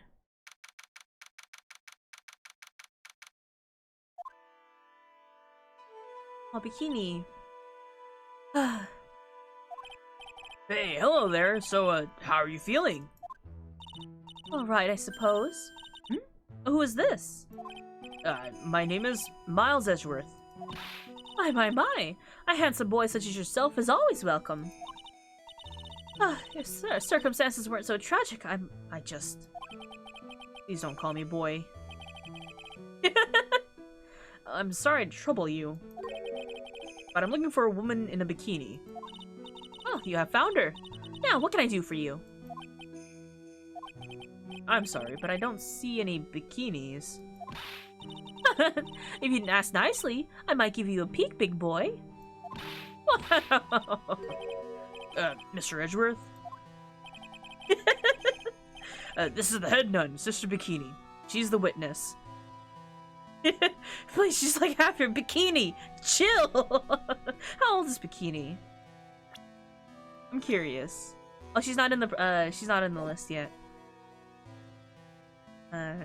Bikini's probably tired of Larry's shit too. She's pretty nice. I'm sure she's fine. She's enjoying having like these fun characters around the temple, I'm sure. Why didn't you tell me that earlier? This is exactly why your salary keeps getting cut. Stomach's already growling in protest. So, what's the latest about my beloved Iris? Oh, first, I want to hear what you know. First, I'd like to ask you about last night. Well, last night, I had an acolyte here for training. After dinner, the two of us went to the training hall in the inner temple. You must be talking about Maya. Approximately what time was that? I suppose it was 9 when we left here. Training lasts all night long. It's extremely exhausting. The channeling dojo's head nun must be in attendance at all times to keep watch. Wow, you're right. It does sound exhausting. Detective, there's no time to for flattery. Sorry. Sometime around 11, you witnessed the incident in the courtyard. Your duty was in the inner temple. Why did you come back here? The way you're staring at me, I'm starting to get goosebumps. I'm starting to get goosebumps myself, but for a decidedly different reason. You get chills pretty easily, don't you, Mr. Edgeworth? Alright then, I'd like you to tell me exactly what you saw in the courtyard. It must have been past 11. No, I can't say. It's too much for my poor heart. Hey, calm down, lady. Let go of my tie. She's got him in a vice grip. He needs to take a cold shower. They do. They take waterfall showers in the winter. I saw 2 people. One of them was lying on the ground. The other one was stabbing her from behind the back. With a sword. Do you guys see what this sword looks like? The Shichi Shito? It is It is like a branch sword. If you got stabbed with this, you're done for. That actually sounds refreshing. People do it for training. Actually, cold water is in moderation. It's good for your muscles. Did you see this criminal with your own eyes? I didn't want to believe what I was seeing, but it was Iris.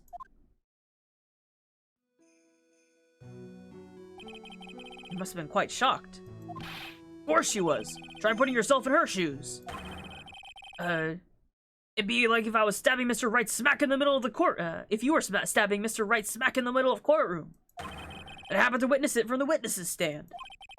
I'd be pretty shocked too. I mean, it's murder, so... I know it sounds insane, but that's what I saw. And when I finally realized what I was seeing, I screamed, and then I passed out. Fortunately for us, her testimony seems pretty solid. However, the idea of Iris doing such a foul act seems unnatural. Unnatural? The girl I know simply isn't capable of this sort of foulness. Wonder what she means by that. So, who was this acolyte that was trained at the Inner Temple? Her name is Maya Fey. I treated her very badly, I'm ashamed to say. And after she went through all the trouble of signing up for the special course. Special course? It's a training session where you sit on a block of spirit ice and chant 30,000 times. You don't mean to tell me she's still doing that over the Inner Temple, do you? No. Of course not. You don't have to worry about that one little bit. Last night, we hadn't started the training session itself. Well, that's good to hear. Oh, dear. There's one thing I forgot to tell you. Oh. I don't think I like the sound of this. Do you know that small girl? I believe she's Miss Maya's little sister. Maya has a little sister? Oh, you mean the little Pearl? That's Maya Fey's cousin. Little Pearl? Has Edgeworth never met Pearl? Thought she was going to visit Mystic Elise after we'd finished dinner cleanup. But I haven't seen her at all since late last night. She's nowhere to be found. Pearl's missing! Phoenix is in the hospital. Maya is stranded on the other side of a cliff after the bridge burn. And Pearl is just missing right now. Never been in the same room? I guess so. I feel like he would have met her at some point, but I guess not. You mean was she with the victim? It's all the fault of my stupid, creaky old back. The little girl who was with the victim the night of the murder. It's gone. Edgeworth and Pearl definitely met in the Matt on guard case. I guess, like, he just wasn't paying attention. Or maybe he just doesn't have her face in mind in this case. As they say, the plot thickens. As the head nun, it's your duty to stay with the acolyte at all times, correct? Yes, that's correct. I know I may look strong, but the truth is, I've got a bad lower back. Bad lower back? Yes, it's especially bad in the winter. So bad that I can't even lift a bucket. Do you remember how cold it was last night? My bad back felt stiff as frozen glass. I wanted to take a nice hot bath to ease my aching back. That's why I returned to the main hall. You left the disciple all alone? Super ridiculous. I would never do that. That's why I ordered Iris to the Inner Temple after she had rung the bell for lights out. Yes, but she never went to the Inner Temple, did she? So did this head nun actually see Iris there? I think I better try to get some more details. He's seen Mia and Maya, but Pearl's never been in the courtroom at the same time as Edgeworth. And I guess, like, even outside of it, if they haven't, like, spoken face to face, he really wouldn't pay her any mind. So I guess not. The courtroom. Courtyard. I guess we haven't been here. This, oh, those are skis. In the scene where they found the camera, in the eye of the bear, Pearl is present the whole scene. Edgeworth leaves carrying that giant bear. Oh, you're right. I guess he just assumed that she was just there as a friend or something. I don't know. Edgeworth really doesn't care too much about other people aside from, Phoenix. and like coworkers. If it's not relevant to work, he doesn't care. And this is where the murder took place, sir. Other than removing the body, we left everything else untouched. Was she introduced to him, though? Was her name said? I guess not. Edgeworth was worried about bears like as usual. Pass the yowie. You can do that. You can do exclamation point gay if you think so. Or, you know, there's a pass the yowie redeem. Like that. Thank you for the yowie. Thanks, detective. I'll just have a look around. Yeah. Looks like the police are still investigating. Oh yeah, by the way, I thought I'd better ask, just to be sure. Are you really gonna defend that nun, Iris, at the trial tomorrow? Yes, I will. I gave her my word, and now I must follow through with my commitment. Well, in that case, I gotta be careful. Gotta make sure I don't leak the prosecution's whole investigation. Don't worry about it, detective. Just keep your mouth closed, and I think most of it will flow out on its own. You got it, sir. I'll make sure it flows out like water from a tap. Yes, you do that, detective. How much is your runny spout leaked over the years? Well, we'll examine. Big statue. The sword from this gold statue is actually the murder weapon? It sure is. It's called a Shichi Shito, by the way. Nasty piece of work, sir. Cap can have a heavenly, healthy drip. They were definitely probably introduced to each other at some point since the end of the game they all celebrate. Oh, they do, don't they? It has been a year. They met one time and then Edgeworth disappeared for a year, so you know what? I forgive him. There's still blood on it. I suppose this is the victim's blood? Yep, it's all over the blade. Speaking of all over the blade, there are fingerprints all over the hilt of the Shichi Shito, too. Fingerprints. Naturally, they match the prints that we got from the younger nun, the defendant. Our fingerprints are on the murder weapon? What's wrong? You're looking really solemn. Is this how it is for right? Is this what it's like to be a defense attorney? Feel his pain. Yeah, I figure it doesn't feel really good. To be honest, it feels more like it's detrimental to your health. Add to the court record. Edgeworth is getting some sympathy for right now. Ah, I just love skiing. Really? You don't, seem like the type. Well, what about sleds? Sleds? Nah. They're a little too kiddie, you know? Messes with my hard-boiled image. What's with the silence, Mr. Edgeworth? World's starting to go mad? Oh. Main gate must be just over that stone wall. Ah, stone walls. I jumped over a few of those in my time. Most of them are good memories, but not all.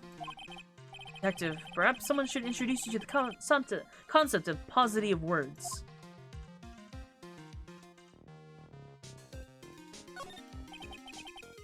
She would be a good wife, I think. Well, he's hardworking. He's got that. He kind of has nothing else going for him. He likes gambling. What's this? It looks like a wizard's staff. That belonged to the victim, Miss Elise Dunim. There's nothing strange or magical about it. Oh yeah, listen to this. Listen, this is just between us, okay, sir? Yes. What? This is top secret stuff. Don't tell anyone about this. Alright. Truth is, I was a kid. I wanted to be a wizard.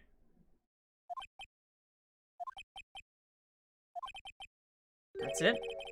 That's what you wanted to tell me? That's it. The staff was made from a very strong kind of wood. What about fingerprints? Were there any on it?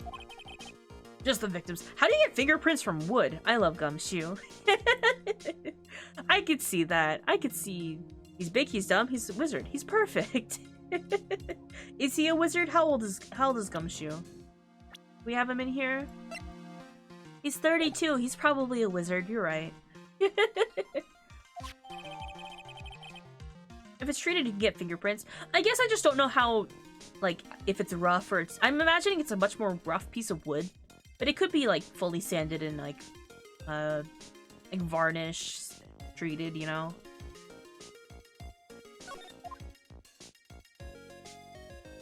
I think that looks like it. Oh, this.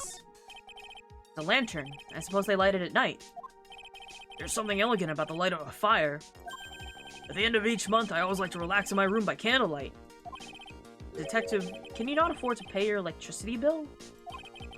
How did you know? Gumshoe. Gumshoe. Alright, whoops.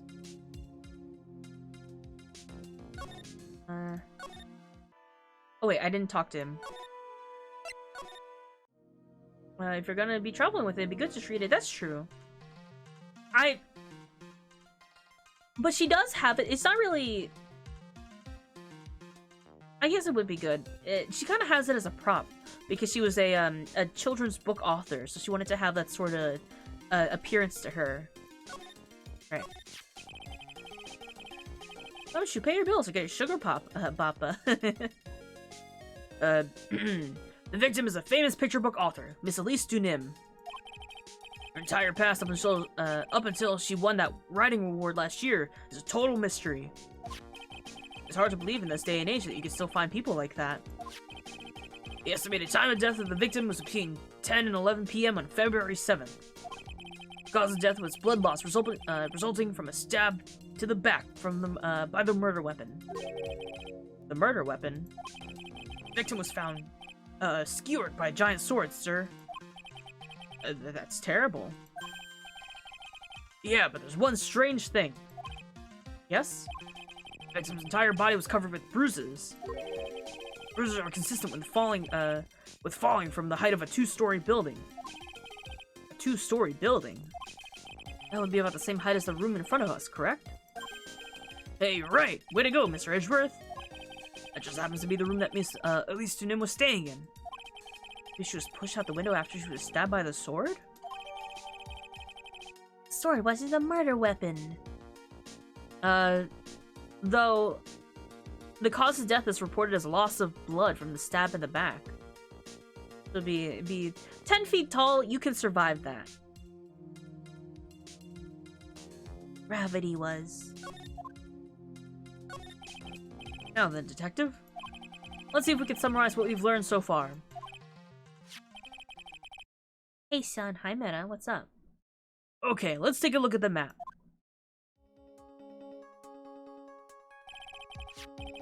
According to the testimony of Sister Bikini, the head nun, right after they finished dinner, she and Maya Fey headed to the inner temple. I love this animation of their walking. After 10 p.m., after ringing the bell for lights out, Iris went to the inner temple.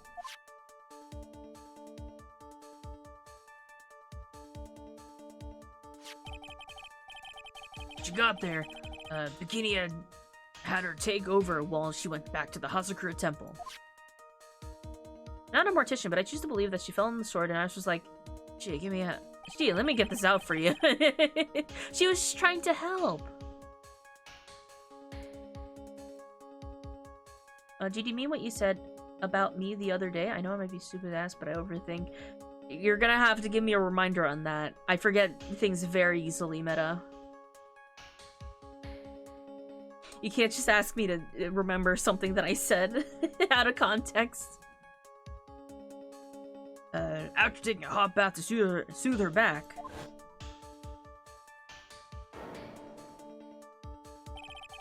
Sister Bikini witnessed the murder in the courtyard. If you want more details, you should ask Bikini yourself in the main hall. ADHD folks say a lot. I say a lot of things. I can't even read. The inner temple, huh? I'd like some more information about that place. Trial begins tomorrow, but who's the prosecutor? Pretty sure it's that Godot guy, but... Nobody can get a hold of him, so they're looking for a replacement. Oh, Godot can't be contacted right now. What do you mean? It's really weird. All of a sudden, no one can reach him. Calyx, hi! Hi! Thank you so much for your first. You said I was a friend. I know it's dumb, but it helps. Yeah. Everyone in chat's my friend. As long as you're behaving yourselves.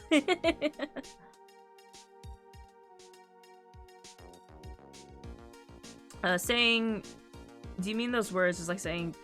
Did you like that line in those... Yeah. a bit vague, but yeah. Chat's my friend. Oh, my bitrate.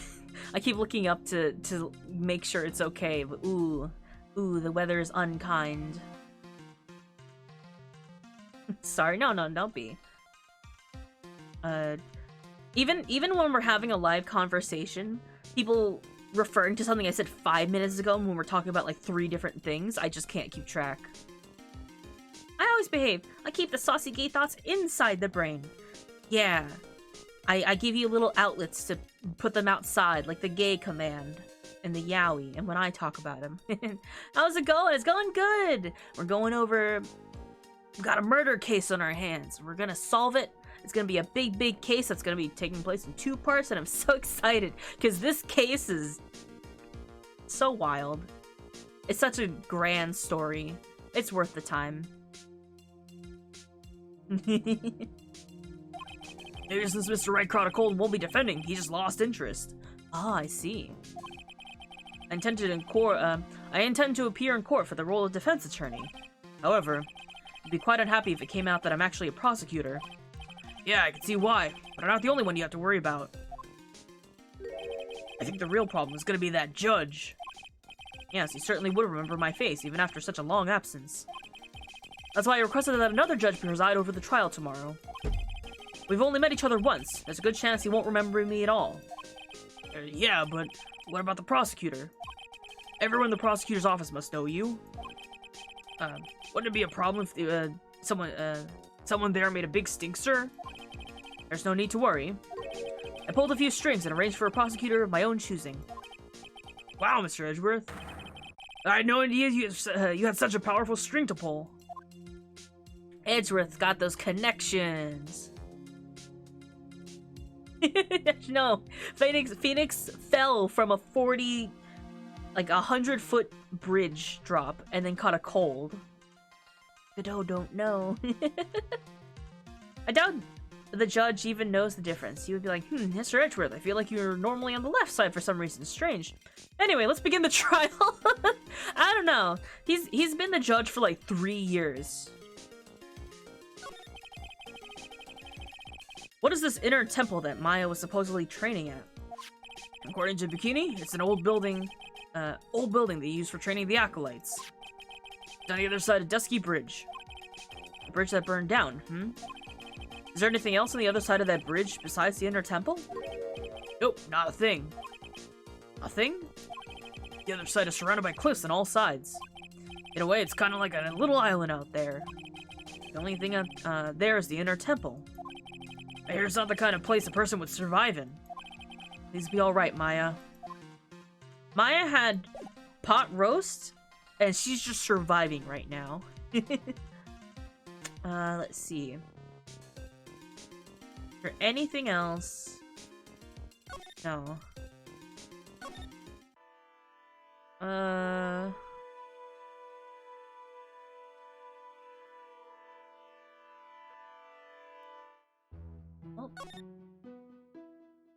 Good thing she overate. Yeah, she's carbo loaded. Oh.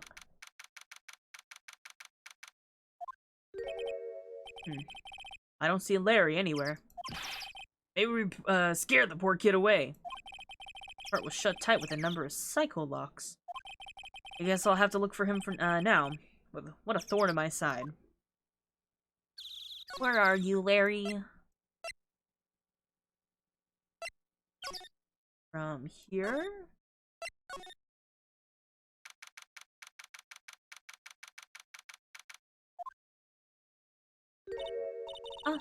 Mr. Edgeworth. came back because I needed to ask you a few more questions, if you don't mind. But I already told you everything that I... Iris, please remember, I'm on your side. You can tell me anything. Yes, thank you. I just finished speaking with the head nun of the Hazakura Temple. She testified very clearly as to what happened. She said she saw you stab Miss Elise Dunim with a sword. And one other thing. She said that when Maya Fey began her training at the Inner Temple, you were there as well. What? When I spoke with you last, you claimed you had never went to the Inner Temple. And yet Sister Bikini says she met with you at the Inner Temple that very night. But I didn't go there. I didn't go to the Inner Temple last night. It looks like she's unwilling to tell me the whole truth. I wonder if I'll find the answers I'm looking for if I break those psycho locks. I love that's just what he calls them. We agree Larry needs to be in prison regardless of fault, right? He's not the victim this time though. Let's see.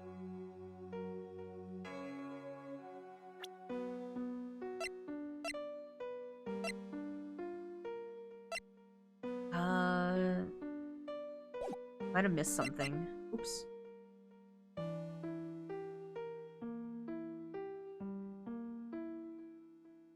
I did. If anyone doesn't know, I am using a small guide to help so it doesn't take me 20 hours to finish a case. Because there's a lot of things that have like optional dialogue and that kind of stuff in this game. And man, it needs to be contained, restrained, and detained. Oh, he's our friend. Gotta examine this room a little bit. That thing sure casts a strong presence over the whole room. This is the Lesser Magatama. It's a precious heirloom containing many great souls. Huh? This is lesser? What's the greater one like? The greater Magatama is displayed in the main room of Fey Manor. It was supposed to be shown at the Treasures of Kurain exhibit, but it was so large they couldn't bring it through the doors. There's a bigger one out there. The bird chirping is making me think my alarm is going off. Oh, kind of. I'm so used to it in these games, it's filtered out as bird noises to me. Oh, it's a warm cat box. But where are the cats? It's called a hibachi. It's for heating the room. Oh, look at these ancient straw frisbees. Those are the type of zabuton kitchens called an enza. Why are you giving me such a hard time, Mr. Edgeworth? Why? Because I learned something that might, because learning something new might actually be a good thing for you, detective. This looks like it would be nice, but I would get sand everywhere. There are more Enza cushions in the corner of the room. What's that white piece of paper sticking out from under the stack? Beats me. Would you mind checking that for me, Detective Gumshoe? Yes, sir. Here you are, Mr. Edgeworth. Why does he look off in the distance like he's in a romance visual novel? Just like looking off to the side? Like an old manila envelope. Yeah! What is it, detective? This could be it! An ultra important clue! A super special clue! Wish I should read it myself then. Looks like a letter addressed to Sister Iris. Tonight at 10 at Heavenly Hall. Unless you want your secret to be exposed. This sounds like a blackmail letter. Nice going there, Mr. Edgeworth. Why can't I ever find clues like that? You're an ultra-important prosecutor! A super-duper prosecutor! Yeah. Well, I suppose it takes a super-duper kind of dumb to miss a clue like this. Don't be mean to Dick. Alright. Now. I don't know how to get back. I'll get back.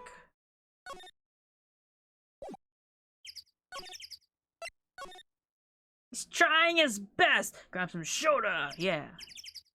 Get a snack.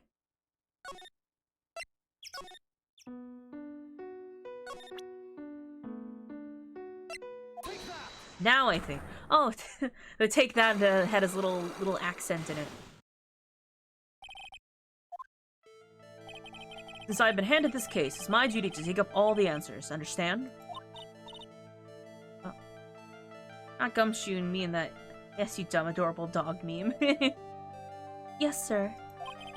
The smallest flame can sometimes bathe the case in a whole new light. In my years in court, I've seen it happen over and over again.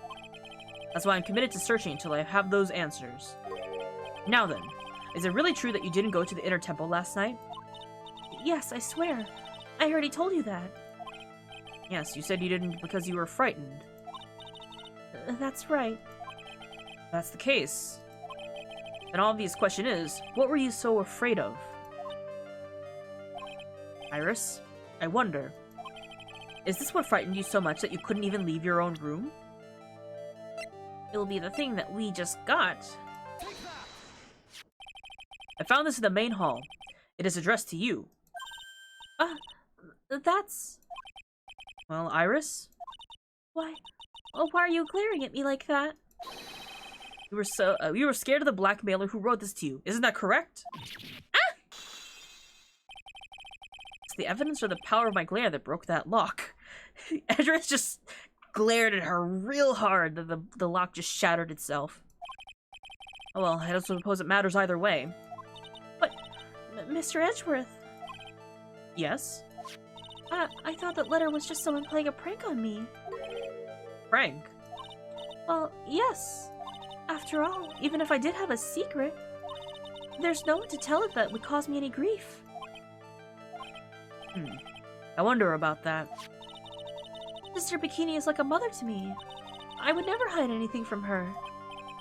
No, you may not have anything to hide under normal circumstances. However, last night was different. Fortunately, I don't know the exact nature of your secret yet. However, whatever it is, there's one person you didn't want your secret to be told to. Take that, baby girl vacation beam. One person there. Wait, I didn't read the... Hold on, what does it say? Phoenix Wright, age 26. My friend since grade school. Fell from Dusky Bridge and is currently hospitalized. Yeah, he's our friend. My friend since grade school. I don't remember how we became friends, though. Friend. Friend? Oh, yeah. Detective at the homicide I want to see. Any, like...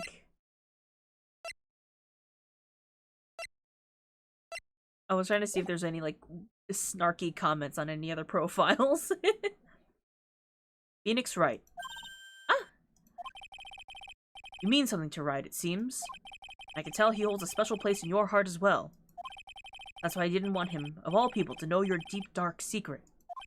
Well, what do you have to say? I should have expected as much. Especially from a friend of his.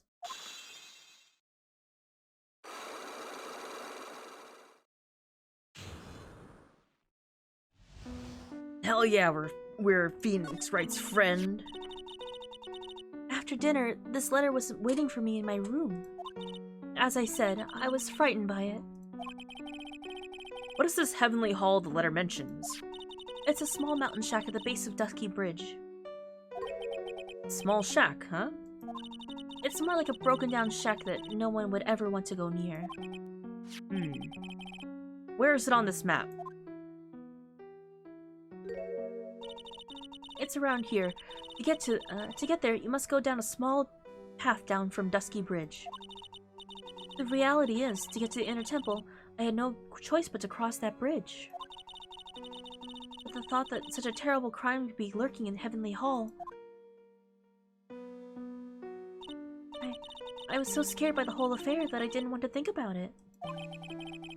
So this is the secret that you locked away in your heart. Yes. Looks as though they may have to visit this heavenly hall now. Maybe I'll find some sign of our mystery blackmailer. In any case, you still claim to have never left your room last night. Yes, that's exactly right. Trial starts tomorrow. I promise you, I will win. I'm going to win so that you and Phoenix Wright can see each other again. When I do, you must promise me that you will tell him your secret. But it's pointless. Why would you say that? Because I know who Phoenix Wright is. But he has no idea who I am. How peculiar. Looks like there's one secret location in the map based on the empty space between the trees at the bottom left. There's exactly room for one more space. Oh, he knows, ma'am. Does he? I don't know. Oh, trust me, I think he knows. I don't know. I don't know, you guys.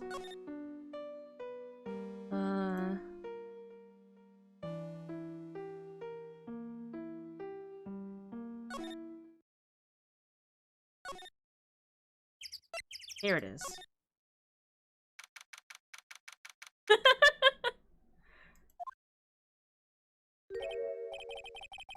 Whoa, not much of a view down here, huh?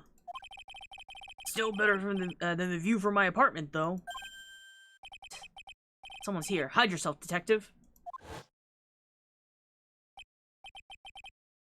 Oh, why? Why does this always happen?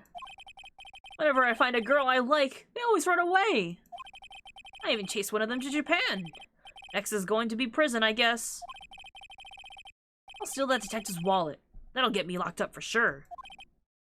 Yeah, I can't do that to someone who looks like he's down on his luck. He's just talking to himself. Just quiet and listen. I knew it. I shouldn't have done that. Do it again. On that, what did he do, I wonder? Hey, you! About what you just said, I got an objection!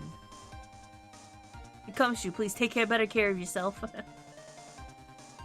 And need I say more? To the gallows with him. He's just being a guy. Just a fella. What has he done wrong, really? What the? Edgy! You dirty rat! Shoo, you oaf. I'm sorry, sir. Before I knew it, I was shouting objection. In a loud, commanding voice, too. I even pointed my pointier finger. I watched too many trials. I'm sorry. Okay, Larry. The jig is up. What have you got to say for yourself?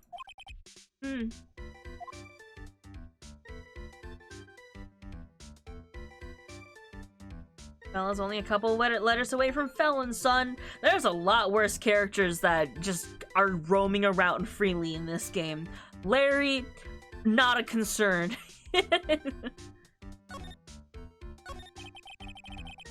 What is this little shack anyway?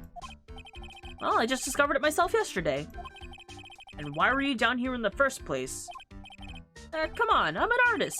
I was looking for a good place to sketch. It's a great little place. It's, artistic. It's quiet, it's cold, it's got no power, it looks like it's about to collapse. Sounds a lot like my apartment there, pal. One thing's for sure, no one's likely to show up and disturb you here. So can I get you something to drink? Some hot water, maybe? He's getting all buddy-buddy on us, sir. Oh, he's so friendly. Listen to me, Edgy. You gotta do this. You gotta save Iris. Why are you so sure she's innocent? Because she's cute? Watch your mouth. Anyway, I've made up my mind about it. I'm gonna marry that girl. Mr. Edgeworth is pretending he didn't hear you, so I'm gonna ask you for him. Have you already asked this girl to marry you? No, not yet. Do I have an alarm going on? Oops. Oopsies. My son's heterochromia presents him from seeing red flags. Larry... I don't mind Larry. He's fine. He's not the best character, but he's not the worst out there. Reminds me of that artist shack from Kiki's Delivery Service. Yeah. No, not yet. But I can tell how she feels by the look in her eyes. She's got this, I really want this man to carry me over the threshold look. I'm sure Nick would be surprised. He'd never imagined I could marry such a beautiful girl like that. Something tells me he would be shocked indeed. That's why I didn't want her to do anything dangerous. I mean, what am I gonna do if she gets hurt? I was just trying to say he's lost me a mile back. Larry's not a pleasant man, but he's not a bad man. Yeah. If you really want to know the answer to that, you're gonna have to drag him into the witness stand. Come to think of it, you still haven't answered my question. Where were you and what were you doing last night? Aw man, don't you have anything else to talk about? That kind of attitude, you'll never be a ladies' man like me. We don't need to. We need to be a man's man. Okay, chill out with those scary eyes. I got it. If you really want to know, last night, I saw something incredible. Something incredible.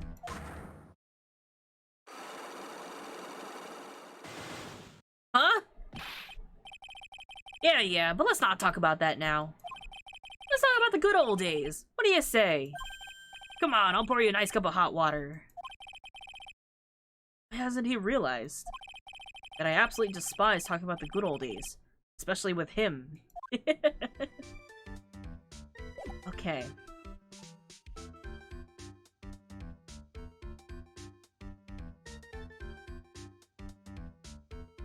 Larry, were you the writer of this letter? I don't know if I could just ask him about that. Let me look around a little bit. What's with this festive-looking ornament? Reminds me of art class in grade school. We used to have a lot of fun decorating the classroom with origami, remember? Oh, well, Oh yeah, you were never getting good at it. Really? Yeah, this guy was so bad he couldn't even fold $1, let alone a crane. Everyone tried to comfort him, but he would just sit there sobbing. Oh, Ezra. He can't fold a piece of paper in half and then he just starts crying in the middle of class. Really? I never would have expected that. Be quiet already. I'll never forget the shame of that day. Ezra has such a grudge against art. You want a crane? I can now make a perfect 1/4-inch crane without a single flaw. Oh, Ezra. You know, edgy? Nothing for nothing. But a 1/4-inch crane without a single flaw is not easy. Yeah, it's quite a feat, Prosecutor Edgeworth. Exactly why I hate childhood friends. Got an achievement. Alright. That's a horrible graffiti problem you got there, pal. You don't know anything, detective. This is art. It's an expression of my bittersweet love for Iris. And I can hydrate, thank you so much. Larry, do you know what the difference between graffiti and true art is? It's how the artist himself defines it, right? I should have seen that one coming. Well, if that's the case, then all my lunchboxes are masterpieces too, pal. Oh. Like... Okay, there's like really nothing else. Water. This is the Eagle River, sir. Runs pretty fast, so it doesn't have ice over, even in the winter. Even if it had iced over, Wright would have been if it had iced over, Wright would have been in some serious trouble. Right about that. He would have landed on the ice and slid downstream and who knows where. Not exactly what I meant, but alright. Well, thank you for the owie. Phoenix fell to the eagle. Let's see. Night of the crime. Do we have everything that we can do for this? But we can always back out if we don't have enough. 3. Look at that face. Gumshoe never did the egg drop in high school. The egg drop. I'm surprised Wright survived the fall, to be honest. I guess. Yeah, I guess so. Well, here was the thing, right? They had a whole case. We had a whole case last time about how there was like a guaranteed death drop from a bridge into the river, and then the person from it survived and was fine. So I guess this is sort of reflecting that. Everything in this last case reflects a lot of the previous cases. Alright, now you're gonna tell me what you really saw last night. Whoa, you're really upset, aren't you, Edgy? Okay, I'll talk. Oh? That was a bit too easy. Yeah, anyway, it was awesome. Never seen anything like it. Around 10 o'clock last night, it started thundering. I've been sleeping. Not sure for how long. Suddenly, zing! The world in front of me went white. I'd just been slapped in the face by my old girlfriend, Naomi. And then? It was on fire! The bridge was on fire!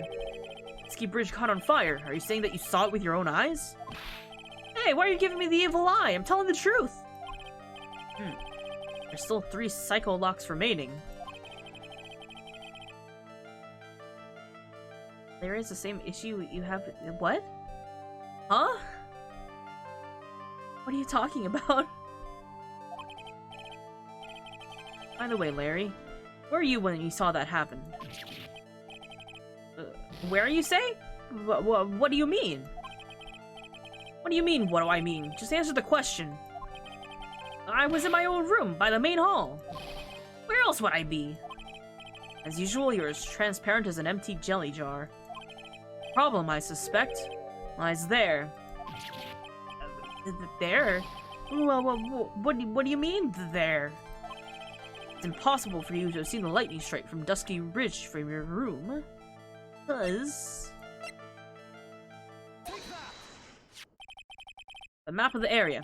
Take a look around at the vicinity of Hazakura Temple. I also didn't show what it looked like to show my thought process, but there's a kind of a cliff in the way. Oh, they'll show you right here. Well, what am I looking for? Oh, when they're one solid object? Oh. Yeah, but that's intentional. So it's not a problem. I think the answer... I think that should be fairly obvious. Water's mostly soft if it has room to give out of the way, which that fast-moving river is going. So it's more survivable than following in a body of water. Yeah. You won't... the impact isn't as rough, I feel like. If it's deep enough. That's the thing. It has to be deep enough. The main hall is surrounded by trees, and it's impossible to see the bridge from here. What? Why didn't you tell me that before?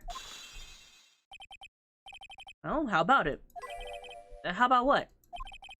You feel like talking now? About what? Like that won't be that easy after all. You leave me no choice. I'll have to move on to the next step. You weren't in a room in the temple, so then... where were you? You know that I wasn't in my room. You don't know that I wasn't in my room. So where was Larry? And why was he there? If I read the situation up to this point correctly, the answer is fairly obvious. Very well then, let's test my theory. The place you witnessed lightning strike Dusky Ridge from was here. The place you saw the lightning strike from was, naturally, Heavenly Hall. Why would it be hanging out in this old shack? It's freezing cold, there's no electricity, and it could fall apart at any minute. Larry, how do you know that anyway? How do you know there's no electricity? After all, it's not that dark yet. Uh-oh. In other words, you've just provided evidence to prove my theory. My theory that you've at least once in your life visited Heavenly Hall after sunset. I have to admit, I'm impressed, Edgy. You're a totally different league from Nick. That's nice. Now tell me, what were you doing at this cold little shack last night? That's what you might call a fair decor.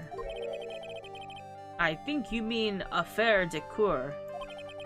Could it be you were waiting for someone? Oh no! You really are one scary guy, you know. I believe last night you were waiting for this person to come meet you. Yeah.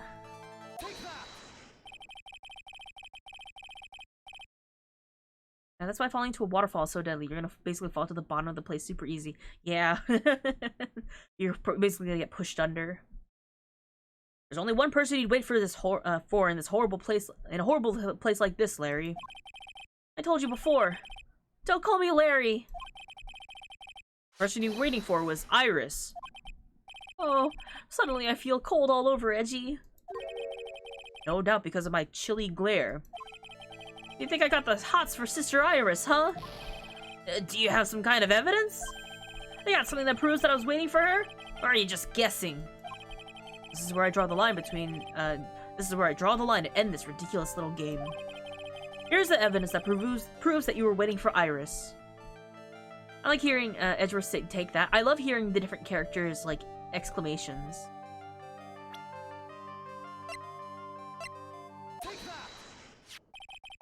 Here's your evidence. You called her to this spot with a pathetic blackmail letter. Oh, hey, give me that! Give that back! You're embarrassing me! What are you doing with that anyway? That's not important. I misjudged you, Larry. Well, what do you mean? Taking advantage of a woman's frailty like that. You should be ashamed of yourself. Oh! First of all, what's at the top of the letter here? It says salutations here. Well, that's what it said in the book, Letter Writing for Dummies. You're not supposed to actually write that. That's where you're supposed to write Dear Iris. Ah! I'm so sorry! Harry's just an idiot.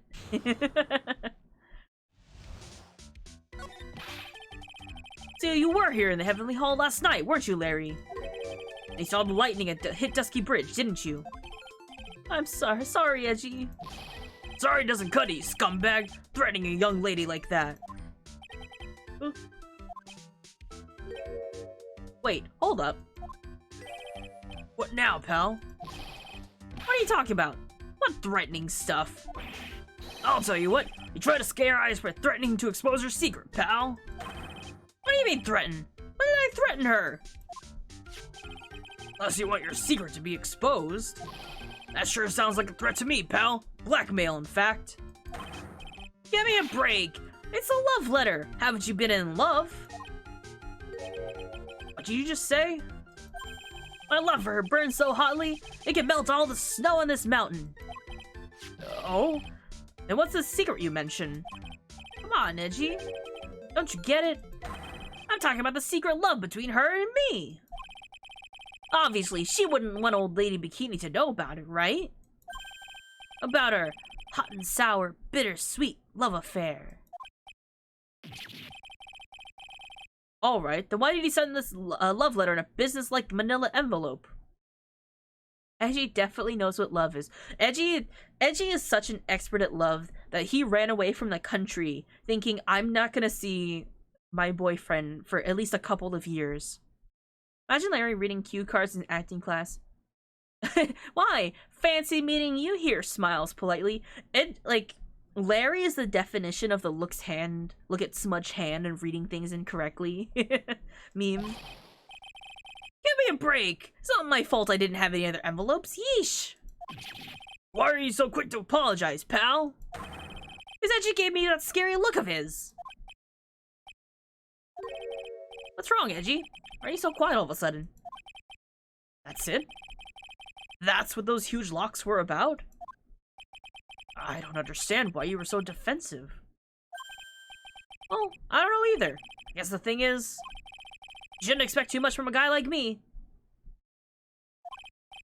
Hey, come on, don't let it get you down. But Mr. Edgeworth, this guy's still hiding something, I know it. What do you mean, detective? Don't forget what this guy just said a minute ago. If you really want to know, last night, I saw something incredible. He's right. Larry. What? You're looking at me like a hungry dog that just found a bone. What was this something incredible you saw last night? You're gonna tell me, Larry, one way or another. I already told you, didn't I? I saw a lightning strike Dusky Bridge. Yes, and I believe it was the incredible sight you saw. But now that I think about it, something doesn't quite ring true. Well, what doesn't? If that's all there is to your story, your heart wouldn't have all those locks. Therefore, Larry, I do believe you saw something last night. Something more incredible than lightning. What? When? Where? Why? How? Hey, what do you think you're doing? If you hide anything from Mr. Edgeworth, I'll arrest you on the spot, pal. Ah! Ah! Huh? 5! No! What's wrong, sir? Does this mean I had to do it all over again? Why are you glaring at me like I'm next to be hit by a bolt of lightning? I've just about had it with this Harlequin. If I really want to drag the truth out of him, I'll just drag him to the witness stand. Edgeworth is so done. He's not doing another round of that. He's so tired. Yeah, we'll save.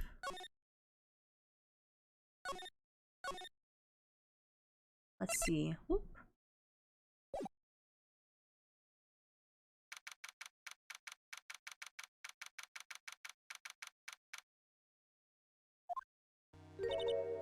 Oh my. Mr. Lorice feels that way about me? Apparently, he isn't aware of your real secret at all.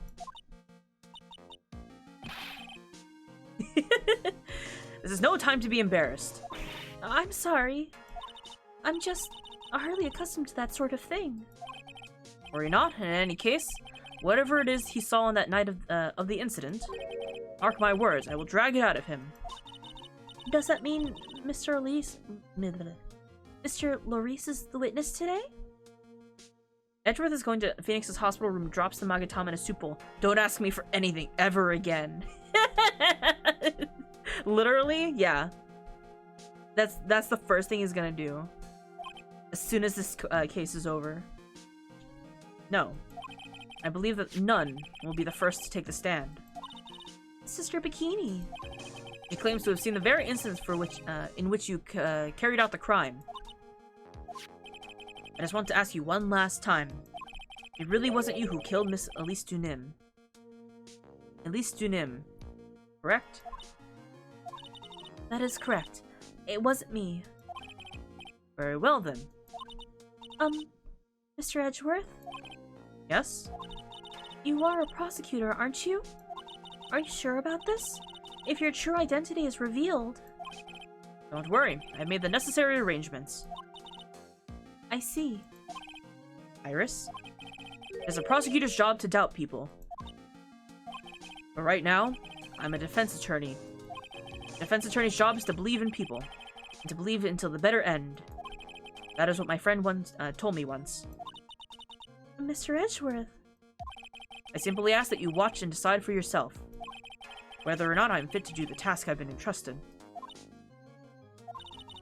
Very well, sir. I leave my defense in your capable hands.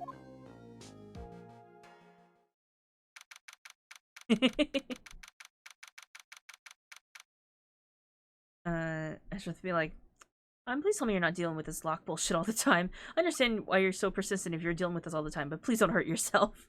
I mean, he already commented that it must be bad for his health.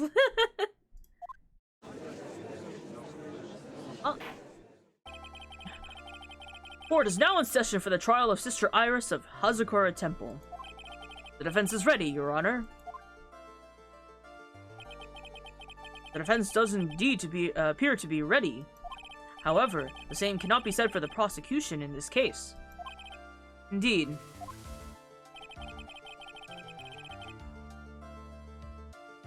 I can't believe Automa did that one. It's being precautious. I'm not sure I like such a blatant waste of this court's time. An empty prosecutor's chair could only mean the prosecutor has no confidence in their ability to prove their case. It would seem this case is already over before it had a chance to begin. Wow, we're done, guys. I'm ready to announce my verdict at this time. The court finds this defendant...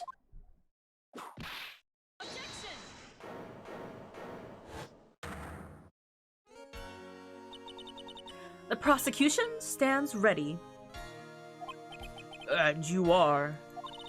Franziska von Karma, prosecuting prodigy. Von Karma, you say? Perchance you wouldn't be any relation to the legendary prosecutor Manfred von Karma. Legends are a thing of the past. I am a von Karma, that is all. Upon a special request, I flew in today for the purposes of prosecuting this case. You did? Then you must be quite a big shot, eh? By the way, Mr. Edgeworth. Yes, Your Honor. I'm almost certain I've seen you somewhere before. Or am I just imagining things? You look very much like a prosecutor I met once. I believe you are imagining things, Your Honor. Miss Von Karma, do you have anything to say? There's no such weakling as There's no such weakling as this man among those of the prosecutor's office. There isn't, but I'm sure once before in this courtroom. Ah! I told you, there's no such weakling. What is that, a whip? I'm not sure I care for such a thing in my courtroom. Bailiff, remove that whip, eh? I have no objection to the whip. I forgot Francisco was in this. Edgeworth literally can't have anyone else call him out in court, so he called in Francisca to be like, I need you to come in and prosecute this case that I'm defending. And just pretend that I'm a defense attorney for today. He doesn't, does he? Listen, it's gonna be more of a pain to get it out of her hands. You don't? The prosecution wield a whip or drink 17 cups of coffee. But there is still only one truth. That is what I stand to prove here today. This promises to be interesting, Miles Edgeworth. I'd expected to face Phoenix Wright here today. But looking at you now, maybe this is what I have been waiting for after all this time. Edgy, stop grinning at me with that wild yowie grin. He can't help it. He can't help it. Miles Edgeworth, I will not allow you... I will not allow this chance to crush you slip through my fingers. I see you brought your flair for the histrionic. Man, seeing his animations flip like this is so weird. Allow me to add... Allow me to add to the things I'm not sure about. People acting bizarrely in court. Why did Edgeworth have to have that nickname? Why? Edgy? Edgy? Because that's what Larry calls him. Nick and Edgy. The stage is set. Now continue with your proceedings, Your Honor. Very well, Miss Von Karma. Please give me an outline of this case. With as little whipping as possible. The murder victim is the famed picture book author, Miss Elise Dunim. Her body was found at the Hazakura Temple courtyard. She had been stabbed through the torso by a ceremonious sword from the gold statue. Stabbed twice. Look at that second blade. The sword in this picture is the weapon in question, correct? Very well. The court accepts this photo of the crime scene. Add to the court record. There's no mistake. It was the doing of Sister Iris. After all, there's a witness to her crime. Very well. Please bring in this witness to the stand. Gotta drive home. See you in a bit for the rest of day. See you in a bit for the rest of day one. Yeah. Zuchi, have a good drive. Stay safe. So it begins. My first and last trial as a defense attorney. Sure about that last? That's how confident you are that this is gonna be the last time? You're already done before you even began? Oh, bikini! Witness, state your name and occupation, please. Hold on there. I'm not sure about not being I'm not so sure about not being sure if I care for this at all. Witness, please stand up nice and straight. If I recall correctly, there are a few milk crates in the defendant's lobby for a back pain plagued witness. Bailiff, fetch a crate for this poor lady, please. I'm trying to remember, what is the milk a reference to? Who brought the milk and we just drank tons of milk? I'm trying to remember when that was. The choice not to give her a step stool was deliberate.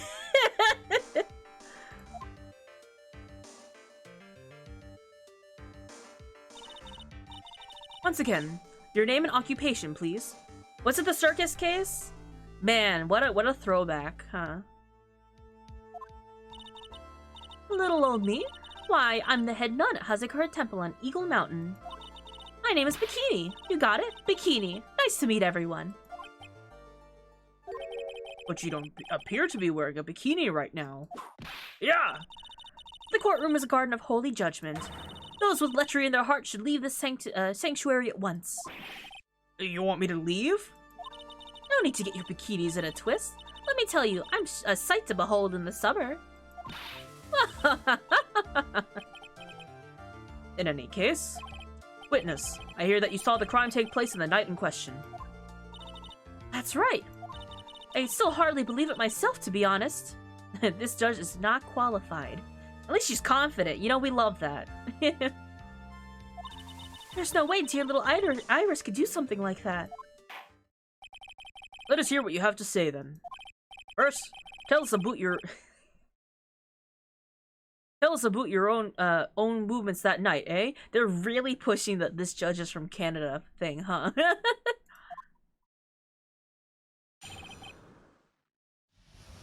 A boot? Yeah, he's Canadian. He likes maple syrup and watching the hockey game. Yeah. and he ends all his sentences with A.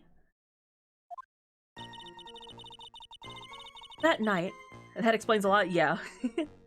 That night, I was helping an acolyte with her training in the inner temple, but, well, as you can see, my back likes to act up, violently. So, I left Iris to help the acolyte, and returned to the Hazakura temple. There's no bath in the inner temple, you see, and I needed a long, hot soak. It was after I had finished, just as I was heading back. That's when I saw it. So it was simply coincidence that you found yourself returning to Hazakura Temple? Yes, you could say that. If my back hadn't been in so much pain, I would have stayed at the inner temple. Sounds like a pretty important statement she just made. There's only one problem with this testimony that I could see. That you're not about to, and you're not about to fall at the first hurdle, now are you, Miles Edgeworth? Mr. Edgeworth, please begin your cross-examination.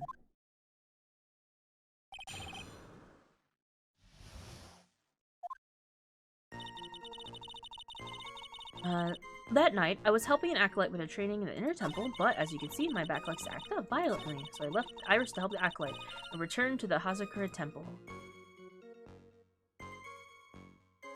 Is she backseating me? Well, this is technically, you know, this is the tutorial for Edgeworth. This is his first time being a defense attorney. You left Iris to help. With what? What do you think? The acolyte's training, of course. It was just past 10 p.m., so we were starting to enter the training exercises proper. Wasn't it your place to remain with a disciple? Well, the job is simply to watch over the acolyte so they don't pass away. Just to confirm this point again, that night, you met Iris in the inner temple, correct? Yes, she's a gentle, honest girl. She's never once failed to follow my directions. I have a problem with that.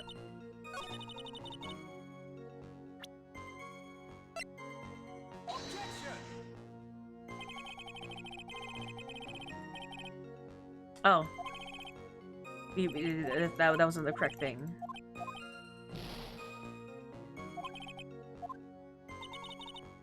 Okay. I returned... Okay. I jumped to conclusion.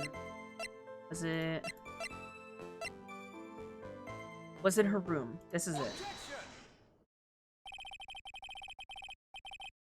Witnesses have to undergo their own trials, I'm afraid. The defendant's fate rests in the powers of observation and memory, after all. Well, well, well, don't worry. I'm more than up to the task. I'm a woman of faith, after all, the head honcho of Hazakura Temple. In that case, Miss Honcho, I'd like you to explain something for me. The discrepancy between your testimony and that of the defendant, Iris. She claims that after ringing the lights-out bell, she went back and stayed in her room. Which means she did not go to the inner temple at all. No. She said that? Oh, God, I love how confident she is. It might be a bit to her detriment, though. A defendant or a witness? Who is more likely to lie, do you suppose? The defendant is simply lying to cover her back. Well, that's completely illogical. The murder was committed in the courtyard of Hazakura Temple. Claiming that she went to the inner temple would make for a much better alibi. But that is odd. Whatever the reason, I can't believe that she would lie. She does indeed have honest eyes. Ugh. All people lie. That is my belief. We're doing it right now. We're pretending to be a defense attorney. Why am I the only one being whipped here? Anyway, neither the witness nor the defendant have any reason to lie. Which means, you must call your memory into question. Dear, dear, dear. You're older than me that you want to play that game, do you? Well, isn't that exactly what I... My memory's perfect, crystal clear, especially in winter. Edgeworth's argument is literally, you can't make this shit up. Mr. Edgeworth, if you're going to question the memory of this witness, you will need to show a more decisive piece of evidence. Understood, Your Honor. I was naive to think that that alone would do the trick.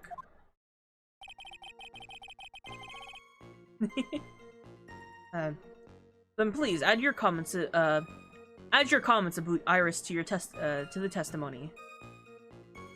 About. And let us return to the cross-examination.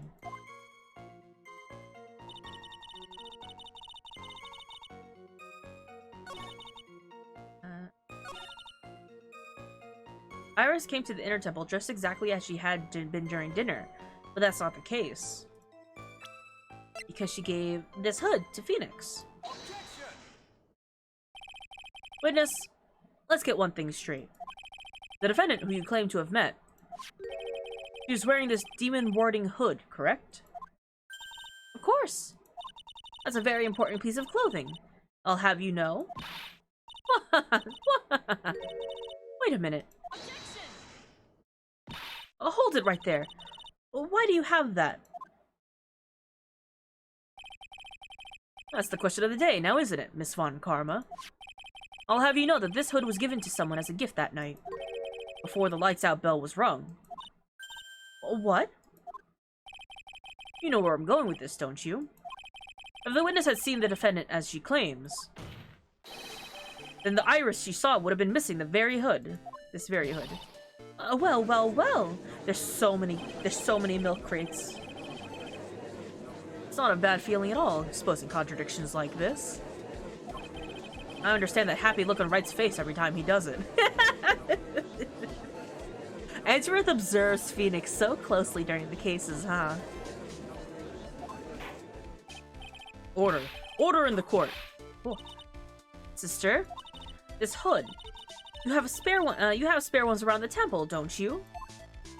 Spares, well, I do tend to make too many of them.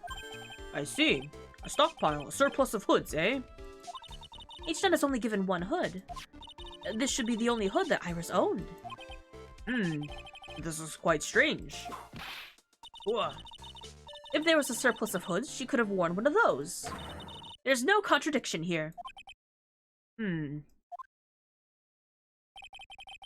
to break this to you, Miss Von Karma, but you won't get away that easily. Discrepancies such as this will sow seeds in any human heart. The seeds of doubt. Witness? While I don't wish to call your testimony into doubt, you must give every detail with precision. I'm not sure I'm comfortable going along with this. Sister, you shall continue with your testimony. Tell us what you saw after finishing your bath. on your way back to the inner temple. Those seeds of doubt are sprouting in the judge's heart. They just need a little more stimulation to bear fruit. Contradictory stimulation. He's stimulating up in the courtroom? For free? I finished my bath around 11, and I thought I should return to the inner temple. And as I was walking back, I heard a noise from the courtyard. I took a look, and Iris was... Oh, Mystic Elise! With the sword of all things! Mystic Elise was staying in the corner room, which faces into the courtyard. The stabbing I saw must have occurred after she was pushed out of her window. That's a statement. Saw a truly terrible sight, didn't you? If I was in your place, then it would be much like Miss Von Karma whipping Mr. Edgeworth in two in court. Just split in two? And me, seeing it all from this very chair. Or, well, something like that. This judge. His imagination is about as vivid and creative as Detective Gumshoe. I would look a fool if I commented on such foolishness. Anyway, this case is mine, Miles Edgeworth. Calling everyone by their full name. Can't you do something about that habit of yours? You did the exact same thing, Edgeworth. And it's not that how did she know she fell out of the window? That's just like an out there statement to stack at the end of that. Like that was not important. Yep. I was walking back, I heard a noise from the courtroom. I took a look, and Iris saw Mystic Elise with that sword of all things. Mystic Elise was staying in the corner room, which faces out into the courtyard. Yeah, this is a wild one to... What makes you so sure of all this? It's just like I told you earlier. I heard a noise from the courtyard, okay? Just like that. You're one smart sister, I'll tell you that. The autopsy report states that this victim's body was covered in bruises, indicating a fall from about 10 feet in height. Appears that the witness is not mistaken, then. Yep. I'm more than just a pretty face, especially in winter. I'm a woman of faith, after all, the head honcho of Hazakura Temple. Only 2 of them working there. What's wrong, Miles Edgeworth? No snappy comeback remark? Doesn't feel like she's lying. This is a very powerful testimony, too. He claims to have seen the incident in which the defendant stabbed the victim. There are only 2 things that I can believe right now. The client, Iris, and my own ability as a defense attorney.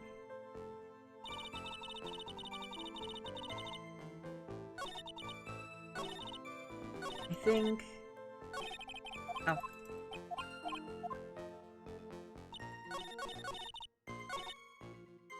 The stabbing I saw must have occurred after she was pushed out of her window.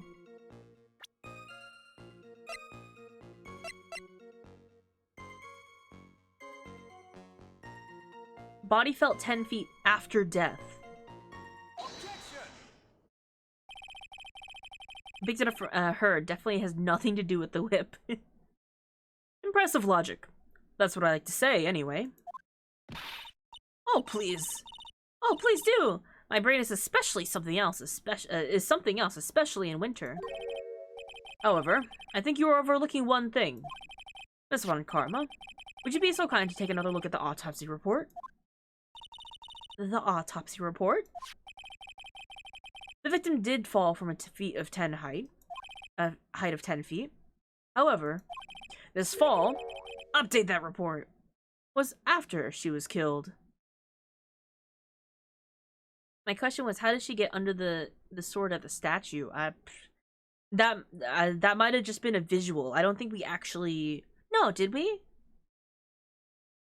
I guess we did. Placed after. I don't know.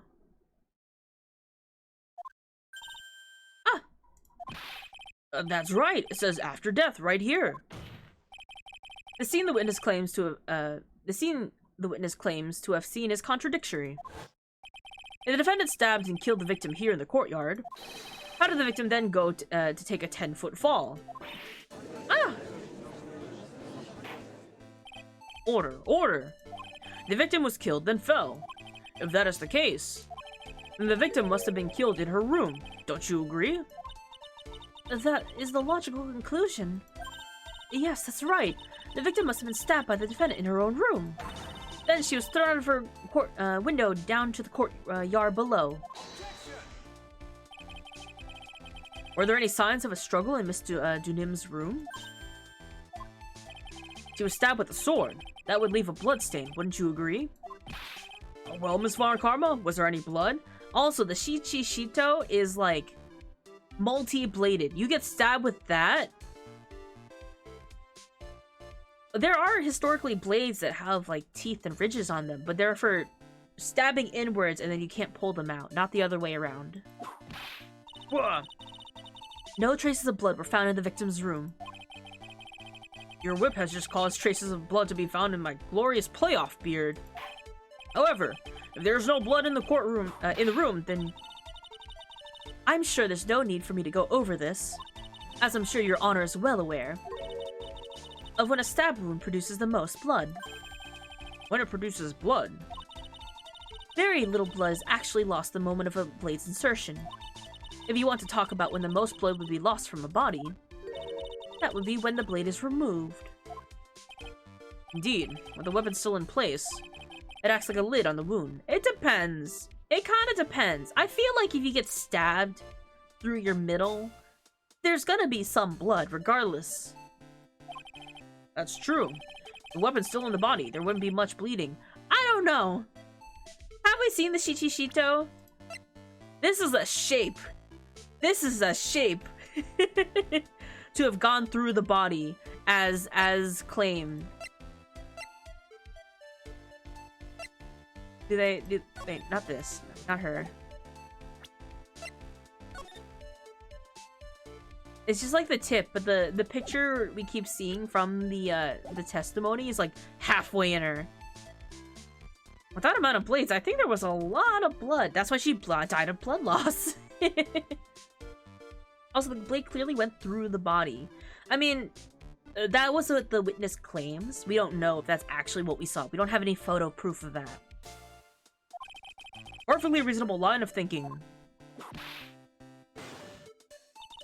We have come to a conclusion then.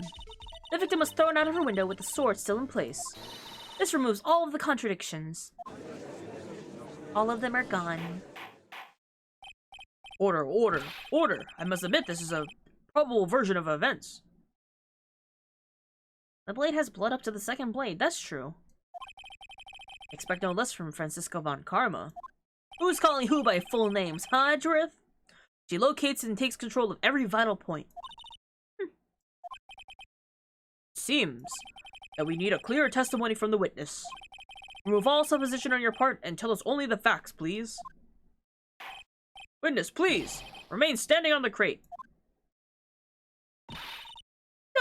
Don't go selling me short now. The weight of winter snow has bent me out of shape.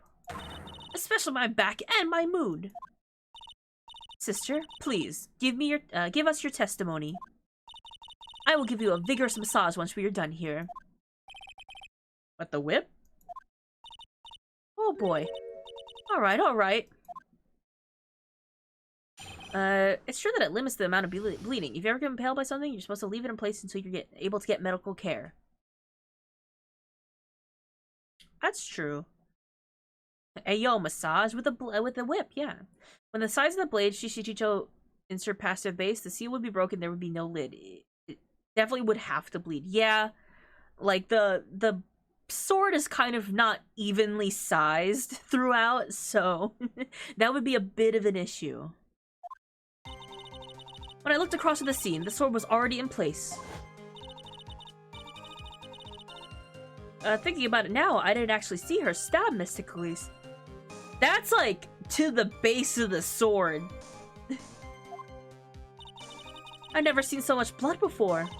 That's when I fainted. Can't blame me, can you? And when I woke, Mystic Ami was... Stabbing Mystic Elise through the back. Oh, that's right. This is a statue of Mystic Ami. We didn't name that in this case. That would leave a wide channel. Yeah, that's what I'm saying. This all confirms Miss Von Karma's theory. Von Karma strive for nothing but perfection. Putting together such facts is nothing for me. You should know that, Miles Edgeworth. Perfection is an impossibility, Francisca Von Karma. I'm here to teach you just that. Alright.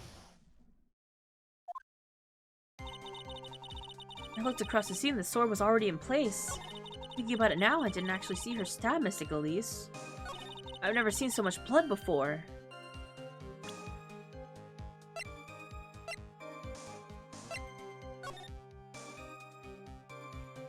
I guess that's a bit of blood, right? That's not, like, all the blood. You're saying that you saw the victim's blood? That's right. Some of it had splattered into Iris, too. When the defendant was arrested, she was meditating in her room, and her blood-flecked clothing was neatly folded in the corner. What? Her clothes were blood-flecked as well? That seems quite conclusive to me. What should I do? Press this point further? Can't stop here. Going back to your previous statement, you said that you saw a little bleeding when the victim was stabbed. But now, you say that you saw the victim bleeding? Well, I say that what I saw is what I saw.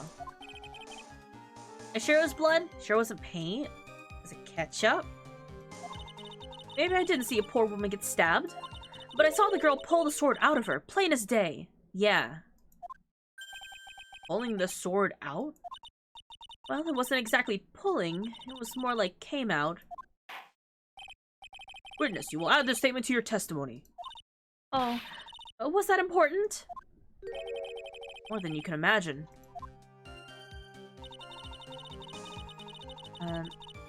I saw the incident in which the blade plunged into the hilt was smoothly drawn out.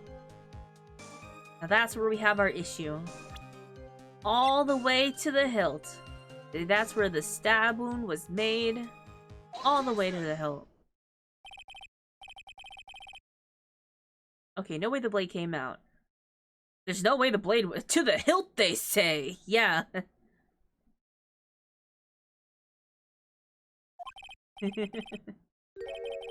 At least I'd like to think so, but there's too many contradictions here. I missed the first one. What do you mean? You make it sound as though I'm a liar. But you're a handsome young man, so I'll forgive you. That's me. He's handsome, so I forgive him. And it's only missing to the tip. Was it to the hilt or was it to the tip? What was the pull-out game like? I'm handsome, wow. What contradictions are you talking about? The scene that the witness claims to have seen. The weapon was thrust up to its hilt into the victim. Furthermore, the killer withdrew the weapon smoothly from the body. However, both of these are complete impossibilities. What do you mean? Please explain, you. Whoa! Explain yourself. Start with, do you think it would be possible to stab someone to the hilt like this? No matter how I look at the defendant, she doesn't appear strong enough for that. Doesn't appear? What meaningless dribble. I too may appear to be weak and frail, but I can crush men under my heel and make them weep, so should I choose. The objection stands. I wept a little back there, I must admit. That isn't the only issue here. If this sword was truly stabbed into the body into the hilt, well, just look at all the branches on it. It certainly wouldn't come out smoothly. It wouldn't go in! That's the problem! Coming out of the body, sure, the hole's already there. We also have a problem with the amount of bleeding. It's true that when a blade is left in the body, it acts as a plug of sorts. This is what we were talking about! However, When the weapon is shaped like this, it's an entirely different story. The wound will be too large for the blade to completely stop the bleeding. Yeah. That's nothing more than conjecture. She was just helping remove it, yeah! In reality, the victim was stabbed with a shichishito. Even a weapon of this nature may still sometimes slide out smoothly, and may still sometimes stop the blood loss. I'm not finished. There's still one more. Conclusive contradiction. You still got more? This one is simple. If this sword really was thrust all the way to the hilt, why is there only blood at the tip of it? Ah! This witness is telling the truth, and there should be blood along the entire length of the sword. No! Order. Bravo, Miles Edgeworth. Raising this many contradictions from a single piece of evidence, that's his job. All the other attorneys I know could only maybe manage one, if that. Well, what does this all mean?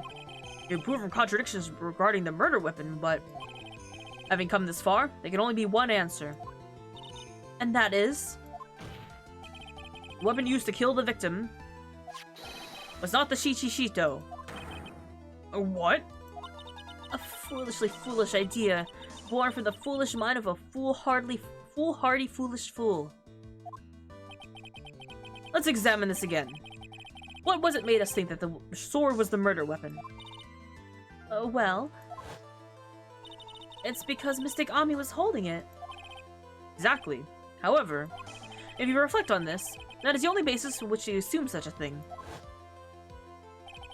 The impression left by the scene was just too strong. That is what influenced us. It influenced us to believe that the shichishito was the murder weapon. Order! What? So maybe the shichishito was not the murder weapon. Even if that is the case, that changes nothing, Miles Edgeworth. The sister here saw everything. She saw the defendant stab the victim with a sword-like object. That's true. Your response, Mr. Edgeworth? That is so. I would like the prosecution to answer the obvious question it raises. The obvious question? Yes, namely, where did the real murder weapon disappear to? It goes without saying that the police searched the main hall and surrounding area. Perhaps the prosecution can enlighten us to a sword-like object, if a sword-like object was found. That's... And I can hydrate, thank you so much. Answer the question, Miss Von Karma. No evidence of that kind was found. Another mystery to throw into the pile. A trial without murder weapon is a tricky beast. Excuse me, could I say something? I just remembered something, actually. What is it, sister? I was just thinking, it's possible that just maybe what actually happened was... It was just over there. What exactly are you going on about here? The murder weapon, I mean. Maybe... I think I may know where the sword was disposed of. You what? Well then... I think we need to hear the testimony from you one more time, sister. A boot? Possible. What else?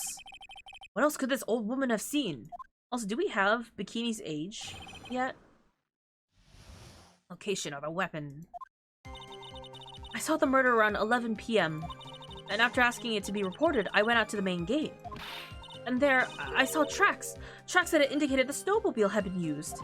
It takes 15 minutes to walk to Dusky Bridge, but less than 5 minutes using one of those.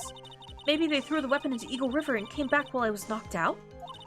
Iris could have done that. She could drive a snowmobile after all. Witness, please, tell us everything you know right away next time. Well, I'm not the best of shape, with my back and age, you know. How old are you, Bikini? 48. That's not too old. Quite. There were indeed snowmobiles track out in front of the main gate. Here's a photograph. X. A snowmobile, eh? Well, it certainly seems an interesting theory. The tracks begin in front of Hazakura Temple and run all the way back to Dusky Bridge. That solves your pesky little problem, yes? The Eagle River's current is quite swift, meaning that it doesn't freeze over in winter, making it the perfect place to dispose of the murder weapon. Did you really go to the river to dispose of the murder weapon? Mr. Edgeworth, your cross-examination, please.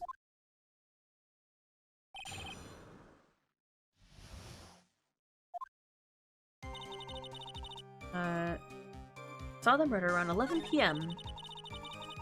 After asking that it be reported, I went to the main gate, and there I saw the tracks that indicated that the snowmobile had been used. It takes 50 minutes to walk, less than 5 minutes using one of those. Maybe they threw the weapon into Eagle River and came back while I was knocked out?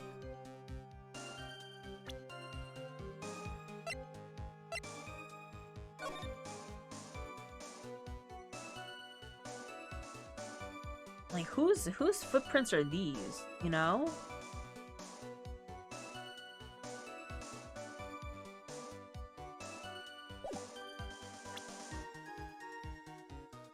There's a problem, though, with the photo. I admit this photograph proves something. Only one set of snowmobile's tracks must have come from wherever it was, and yeah, none leaving. Because it had snowed, and it was used, but only one way, I feel. First, the snowmobile was used the night of the murder. You finally accepted the inevitable, it seems, Miles Edgeworth. However, if what the witness says is true, then why is there only one set of tracks? What do you mean? Iris left Hazakura Temple, threw the weapon into the river, and then returned. If this is the case, then naturally there should have been two sets of tracks in the snow.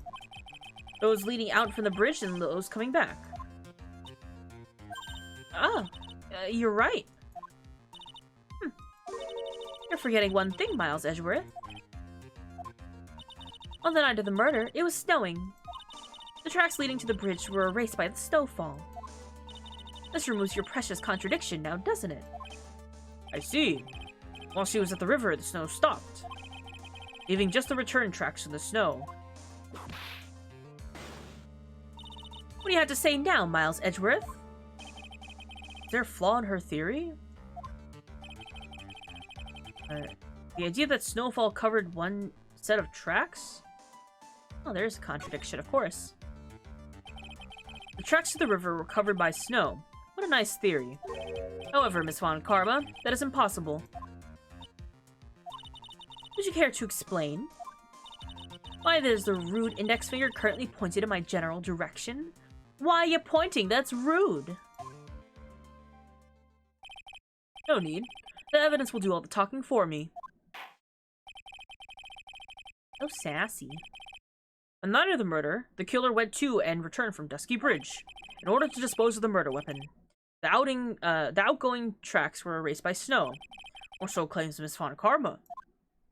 Mr. Edgeworth, present your evidence to the contrary, eh? Evidence that the outgoing tracks were not covered by snow. Well, we do in fact have weather data. Let's see. That would have been a heck of a snow in 5 minutes, right? Eagle Mountain weather data for February 7th. Snow with occasional lightning strikes. Snow, 7 to approximately 10:50 p.m. Lightning, 10 to approximately 11 p.m. Lightning struck Dusky Bridge at 10:45, around 30 minutes passed between the fire starting and going out. It stopped before 11.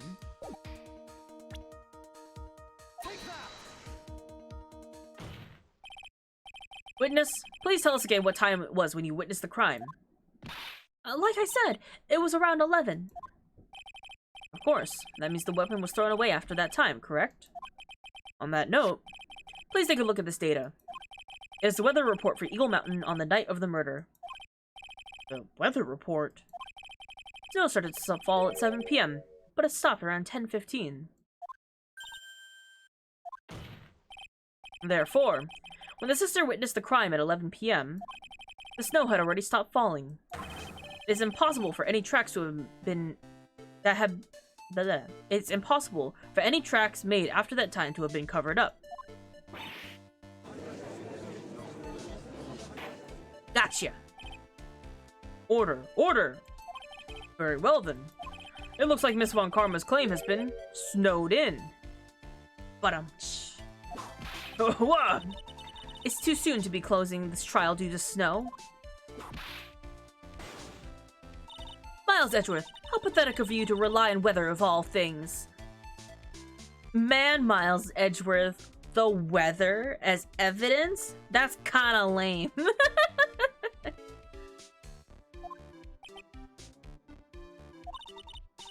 Answer me this then. When is a weather report ever correct? It's correct when it's already happened. Oh, no, you've got it all wrong. This isn't a forecast. This is actual data. Forecast data, all weather reports have some inaccuracies. It may have been still snowing past in the vicinity well past 11 p.m. Very true. You cannot be totally sure, eh? What? How did she pull that off? It had stopped snowing. If it had stopped snowing at Hazakura Temple when the murder took place. You need to provide conclusive evidence of this. Come this far, there's no turning back now. Very well. I too can allow any doubt to remain concerning this testimony. Your Honor, this evidence is lame as hell. You can't back down, can you? Such a perfectionist, Miles Edgeworth. Very well then, Mr. Edgeworth. Where is your evidence that it had already stopped snowing when the victim was killed? Yeah, there wasn't... Well, we don't have any evidence of the body because the body was removed from the crime scene. But we have... Oh no, we do have the picture from it. I thought we also had a picture of like just the scene itself, but yeah, we have this. Ultimately, it all comes down to one point. That being whether or not it was snowing in the courtyard when the victim was stabbed. That's right, but proving that is incredibly easy. They could actually have Doppler radar data too. This is like set back pretty far in 2019, so this is like old technology. If we want to know whether it was snowing or not, this photo will tell us everything. Of course, I am referring to the photo of the crime scene. As you can see, everything is covered with snow. With just one exception. And that is... the victim herself, Miss Elise Dunim. Why is there no snow on top of her? Doppler existed in 05. Doppler radio was invented in 1945. I don't know. The technology in 2019 is kind of outdated. The answer is simple. It had stopped snowing when she was killed, that's why. In other words, if the killer really did go to the Eagle River to dispose of the murder weapon, then in this photograph, there should be two sets of tracks. Ah! Order, order! Just what are you? Ah! Just what are you suggesting, Miles Edgeworth? To be honest, I'm not entirely sure myself. He's learning how to bluff. This is simply what all of the facts point to. That night, someone used the snowmobile to leave Hazakura Temple. Yeah, well... When the tracks left, we understood that they were heading for Dusky Bridge. At that time, it was still snowing. Of course it was, because those tracks were erased by snow. Then, when this person returned to Hazakura Temple, the snow had stopped. Thus, the return tracks remained. Can I say something? This all sounds a bit fishy to me. What does, sister? There's only one key for the snowmobile. Furthermore, on the night in question, we know that the defendant had it. The key was found in her room after the murder. Which can only mean that night. Iris used the snowmobile to get to the inner temple. But Iris said that she never went there. I should probably press on this one, at this point some more when I get the chance. The snowmobile can't cross the suspension bridge. So, she must have left in the Hazakura side of the bridge and crossed on foot. That sounds right. But what's odd is when I left Iris and returned to Hazakura Temple,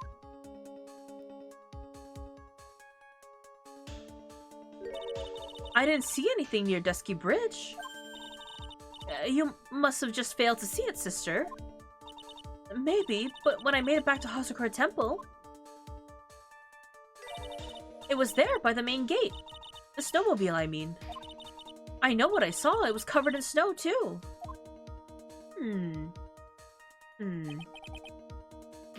Yeah, but that isn't possible. Order. Order in the court. What does this all mean? So then what was the snowmobile used for? It wasn't taken by the defendant when she went to Inner Temple. If it had been, then the witness couldn't possibly have seen it by the gate. Furthermore, it wasn't used by the killer to dispose of the murder weapon. If that was the case, there would have been 2 sets of tracks in this photo. All we know is this. After it stopped snowing, someone returned the snowmobile. Someone used the snowmobile to return to Hazakura Temple. I never thought a simple snowmobile could cause so much trouble. I think we learned all we can from this witness. Yes. I have nothing more to add. I've told you everything. Everything that I know. But then, that still leaves us with the same problem. There's only, if only there was someone, a witness who could testify everything, a witness who could testify to having seen the snowmobile. Wow, we need another witness. A witness, huh? Was there no one out walking, perhaps, near Dusky Bridge out that night? I don't think that's likely. It was cold enough to freeze your ears off. Only an idiot would go out wandering like that. Unless they had something really important to do. What do you know? We know someone who's both. Hold on. Something is coming to me. An idiot may An idiot may well have been wandering out on the subarctic night. Your Honor? Actually, there just might be one individual who maybe have helped to us. Really? You know of someone who might have seen the snowmobile the night of the murder? I don't know for sure he saw it or not, but there are 2 things about him that do come to mind. Which are, first, that he saw something incredible in the night of the murder. And the second being, this individual that I'm thinking of went wandering outside that cold night. In other words, he's our kind of idiot. Mr. Edgeworth, who is this idiot you're talking about? Calling our childhood friends idiots, affectionately. This guy must be a product of... This guy must be a product of, Jean-Luc de Laduc. Jean-Luc de Laduc's Guide to Obnoxious French Painting? This is Larry Butts, a disciple of the victim, Elise Dunim. Her student? Interesting. And why was he wandering about outside in the night of the murder? That's... Tell them about his designs for Iris, but it may cost us his credibility as a witness, or even call him. He is, after all, an artist. He was, perhaps, searching for something in the snowy scenery that could move him. Although I cannot guarantee that this is the reason. And so, this unfortunate, unreliable-looking man, what exactly was it that he saw? I intended to I intend to extract that from him, right here in this courtroom. Summon this youth as a witness, immediately! I have no choice, do I? I believe he's in the gallery for this trial. It will not take long to summon him. Very well. Larry. You may have escaped me yesterday, but today I'm going to get everything out of you. The court will now adjourn for a 20-minute break. And I think this is a good time for us to also take a 20-minute break. Mr. Karma, please see to preparing the next witness. Understood, Your Honor. Good. Well then, court is now in recess. Be continued. Yeah, let's take a break. Your Honor, it was fucking Larry. We'll save here. We'll take... Yeah, I think a 20-minute break sounds about good, to be honest. Big stretch. But I think 15 minutes should be sufficient enough. So, this is the time. Have a big stretch, have a snack, go pee, get water, whatever you need to do. Go on a walk, run some errands. And we'll be back shortly, right? Let me set up the Be Right Back screen very quickly. Don't forget to fill your water, son. I will, don't worry. Alright. We're gonna... Here. Got it.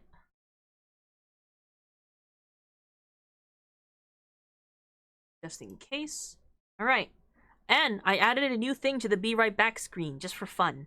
So, you guys enjoy it while it's up. It's only gonna be open during Be Right Back from now on. But, during... Anytime I go Be Right Back, it should be available. Yeah? Alrighty.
Welcome back, everyone. Did you have a good break? My fishing game. How's that? Alrighty. Hope you had a good rest. We lost a lot. That's okay. I saw. Those are like some crazy words. Those are some crazy letters we had there for a bit, huh? But you guys did very good. And I hope you liked the new fishing game. I saw it, and I thought it was so cute. And I want to add more custom fish. I want to add, I don't know, maybe I'll have like quieter stream days where I just have it up at any time that you guys can do. Like if I do like quiet worker art days, you know? Because there is a leaderboard. So if you catch fish often, you'll get more gold. And you'll go up on the leaderboard. Will I reward the biggest winner at like a certain time with something like pick what fish goes in the ponds or something like that, you know? We could do something like that. But we return to lawyering. We gotta get a testimony out of Larry. You know? We got still quite a bit to go.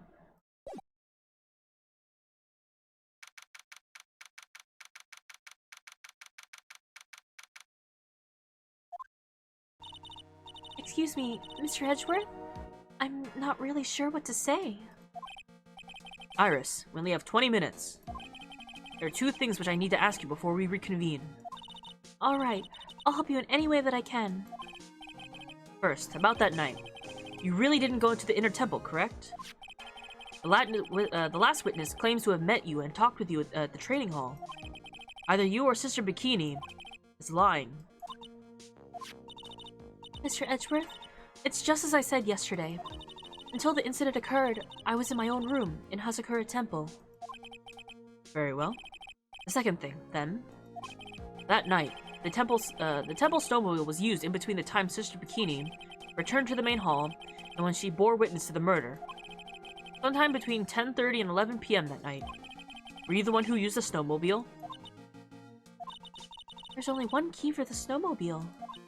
The only person who could have used it was me. Well, it was you. But why? What made you go out in the dusky bridge? I'm sorry, Mr. Edgeworth. Oh! Iris. I can't tell you about that. Yet. Yet? Not until her safety is confirmed. Her? The safety of the Acolyte. The Acolyte, huh? You must be talking about Maya. The safety of Maya? Hey, what? What is? And thank you for the hydrate.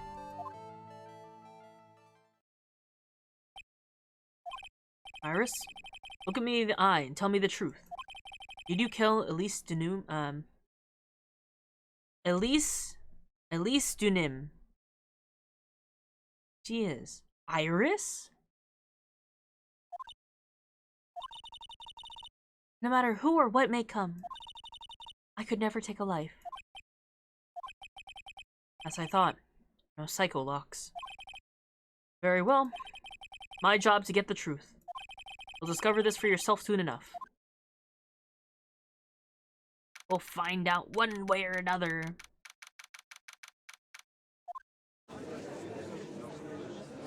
Also, this is courtroom number 7. Did you kill Elise? Edgeworth asked calmly.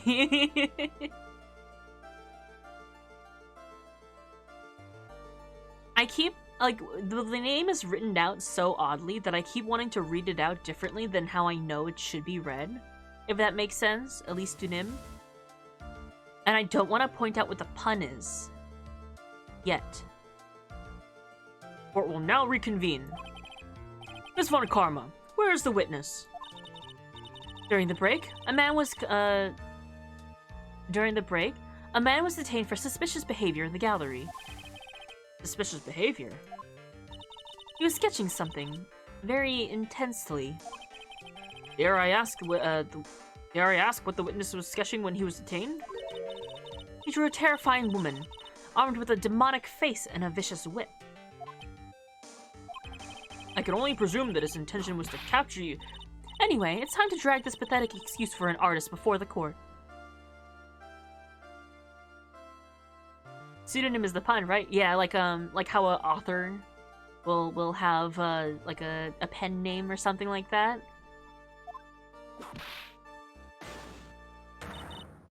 Laris Dunham. I see, like, I did read it right that time, but I feel like I keep wanting to read it different. Get in here. Would seem that whip is going to see plenty more use today.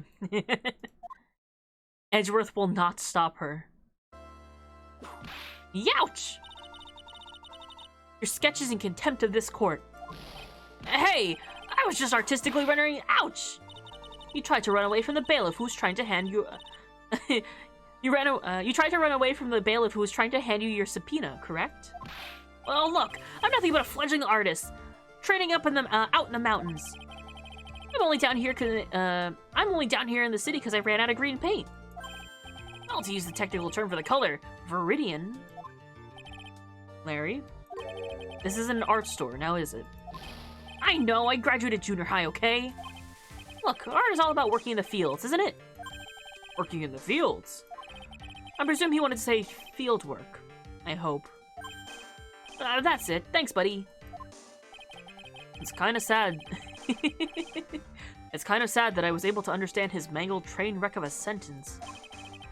I just happened to stop in here and found a wonderful new model. So see, I've got nothing to do with this trial, at all. I expect all your faces to turn red when you realize this mistake. Bright red. Or, to use the technical term, Crimson Lake. Ouch, ouch. Ouch, ouch, ouch. Ouch. Stop your pathetic babbling and testify like a man. Refrain from whipping me, Vismon Karma. Cross-whipping is bad for the, cross-whipping is as bad as cross-checking. Witness, it was all your fault. Testify, now. This is too much for me.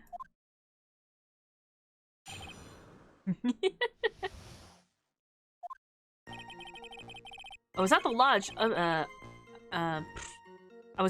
out in the mountains, looking up at the stars that night. I walked out to the bridge a number of times, but I didn't see a snowmobile. I didn't see anyone at the bridge that night either. The girl I was waiting for didn't show up. My teacher died on me.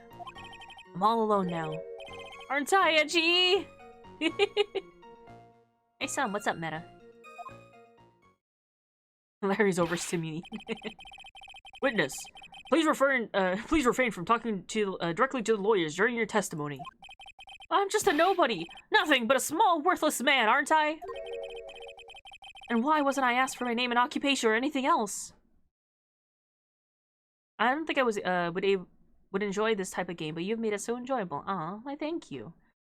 This is just one of my favorite game series, and one way or another, I'm gonna stream it to you guys. Some of you will like it, some of you won't be as interested, but either way, I want this to be on record. I'm just glad you decided to stream and narrate it. I also am. Also to my regret, because this is a long series. There's a lot of reading. I don't know how to read. Mr. Edgeworth? This man seems to have quite the severe inferiority complex. He's recently been the cause of numerous incidents. I think he's finally realized it for himself. Just how much of a nuisance he has been to other people. Yeah, that's right. I'm behind everything. Every case. Watch out, okay? Just touching me will make you eternally unhappy. Got your cough drops? I do. Don't worry. I take them during my breaks. Well then, let us proceed with the cross-examination. With no touching, thank you. We can delve into the details at a later time.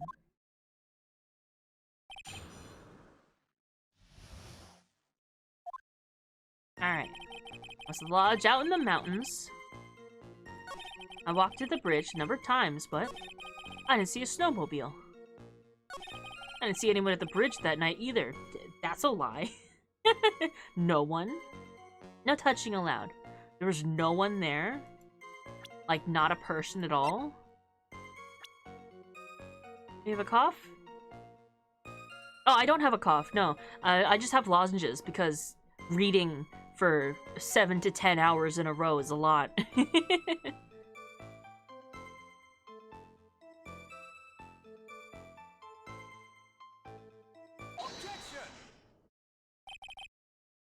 Larry butts.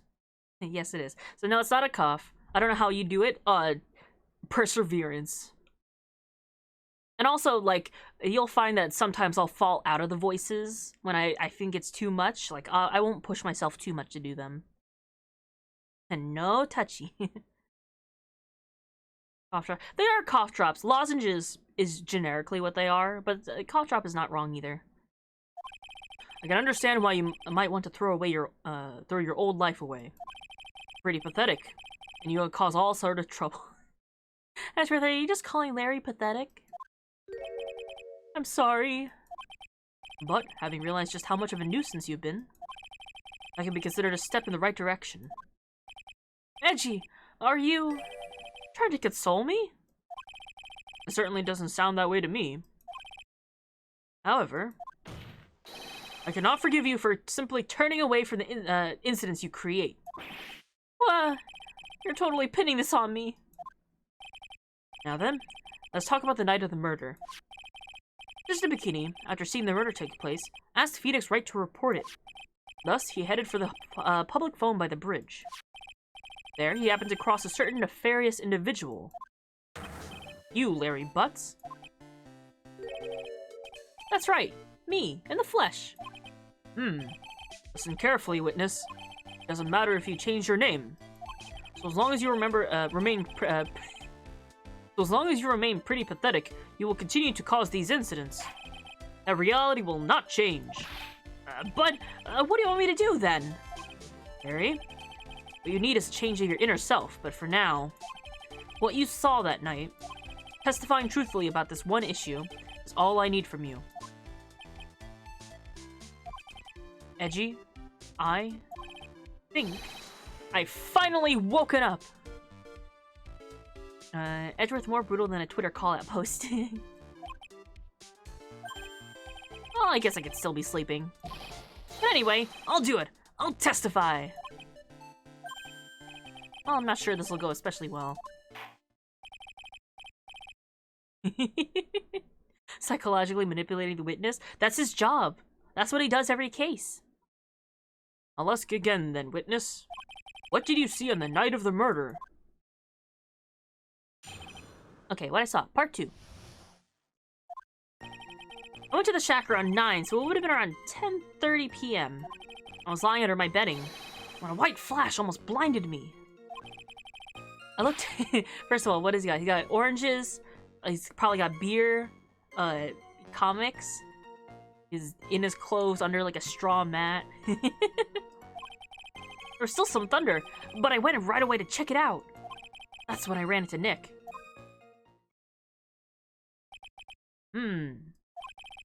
Certainly saw quite a lot, didn't you? So, what happened to the bridge after it caught on fire? It was like after a 3-day stint chasing a girl. Totally burnout! Like, almost totally gone. I mean, trying to cross the bridge remains with... trying to cross the burning remains was what caused Nick to fall.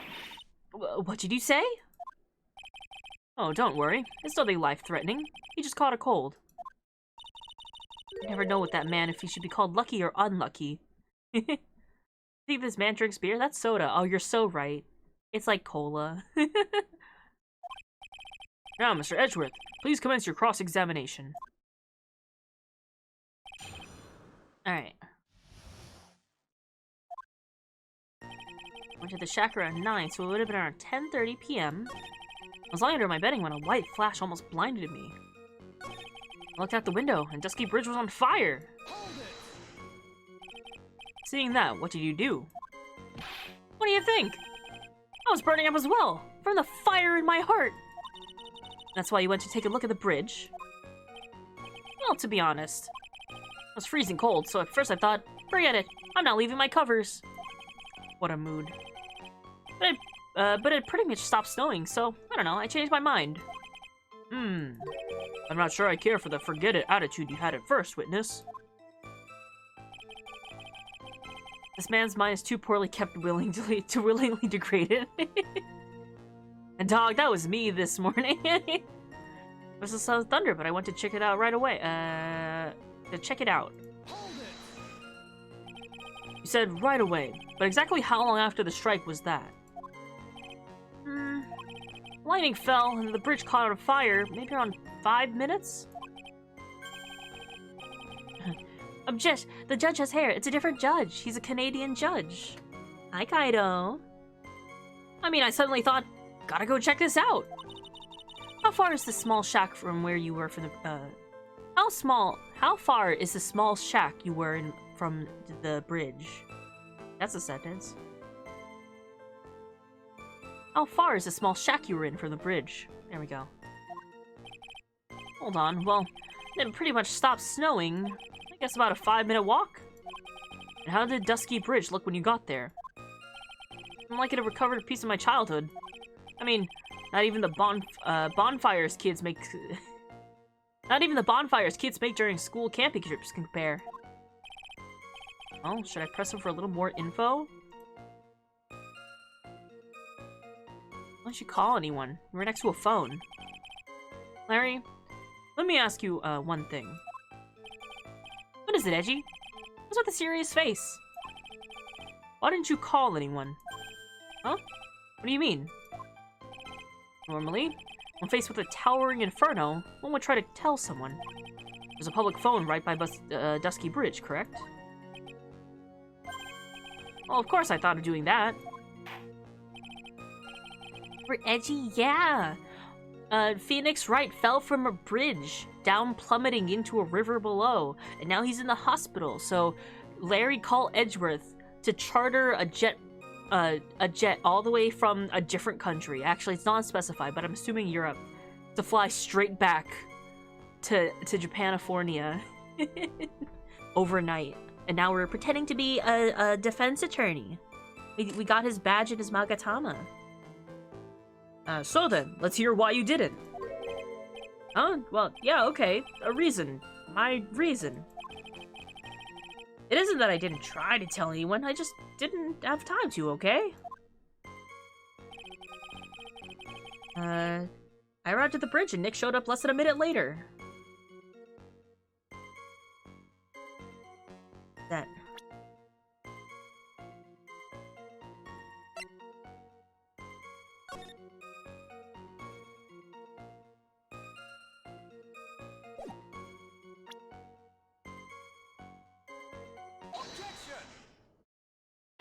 You really care. He was like, he's fine. And then when Larry said, no, he's like in serious trouble, Edgeworth was like, okay, I'm on my way. Your very existence being a contradiction. I'm not sure if you can grasp this or not. What the hey, Edgy? You make me sound like some sort of alien. I want 2 boyfriends, and I want my boyfriends to be boyfriends. Take me on their little boyfriend dates. That's me. I live by that. I'm gonna be lurking. Yeah, enjoy your lurk, Kaido. But your testimony is conclusively contradictory. The problem here is time. Never been the best timekeeper, you know. 3 minutes after Billy leaves on foot, you follow him on your bicycle. How long does it take for you to catch up with him? Terrible at those. This is much more simple. You saw the lightning strike Dusky Bridge, and immediately went to see what had happened. Is that correct? Yeah, well, I wasted about 5 minutes first, but more or less. I have the weather data from the night of the murder here. According to this, the lightning fell at 10:45 p.m. You say it takes less than 5 minutes from the shack to the Dusky Bridge. Then you probably got there around 11 p.m. That sounds about right, I guess. And then Nick showed up and did his falling act. This is impossible. What do you mean? 11 p.m. is when the murder occurred at Hazakura Temple. Thus, Wright was still there, in the courtyard. There's no way Larry could have encountered him at the Dusky Bridge at that time. Ah, excuse me. I have an objection. You do? Edgy, how many times do I have to say this? I'm not Larry. It's Laurice Dunif. It has not been proven that the murder occurred at 11 p.m. The sister only said around 11. In which case, it could have been earlier than that. Watch your footing here, Miss Francisca von Karma. The slope ahead is slippery. But there's still no way Wright could have been at Dusky Bridge at 11 p.m. And why not? It's clearly written here in the weather data report. It took around 30 minutes for the bridge to burn out. Therefore, the bridge must have been burning until at least 11:15 p.m. Which means, what exactly? I did not see the bridge while it was being consumed by flames that night. In fact, he did not arrive on the scene until the flames had died down. Larry, you arrived at the bridge at 11 p.m. But Wright did not make it there until at least 11:15. I suggest you stop hiding things and just tell us the whole truth. Now then, what happened during these missing 15 minutes? I feel like I just got brutally woken up by a toilet splashback. I guess I was still sleeping after all. Pinch me! Order! Order! Ugh! So there's a missing 15 minutes prior to meeting Phoenix Wright. I hardly see that as much of a problem. Yeah, not much of a problem at all. Really? The bridge is burning before your eyes, and there's a phone right next to it. Why, then, did you not report the accident? Yes, witness, why didn't you? Were you there simply to watch the burning bridge? And therein lies the problem. For even after the bridge had burned out, he was still there. Staring into space, this witness didn't even attempt to fulfill his civic duty. That's what it sounds like. Ah, but this is Larry we're talking about, and even he is incapable of being so stupid. Edgeworth has such faith in Larry. He goes, not even Larry's that stupid. Which means there has to be a reason for this inaction. Edgy? I think it's about time I got serious with you, dude. Just as I thought. You've been playing with us the whole time. Listen, I'm gonna tell you everything. Are you sure you want to hear it all?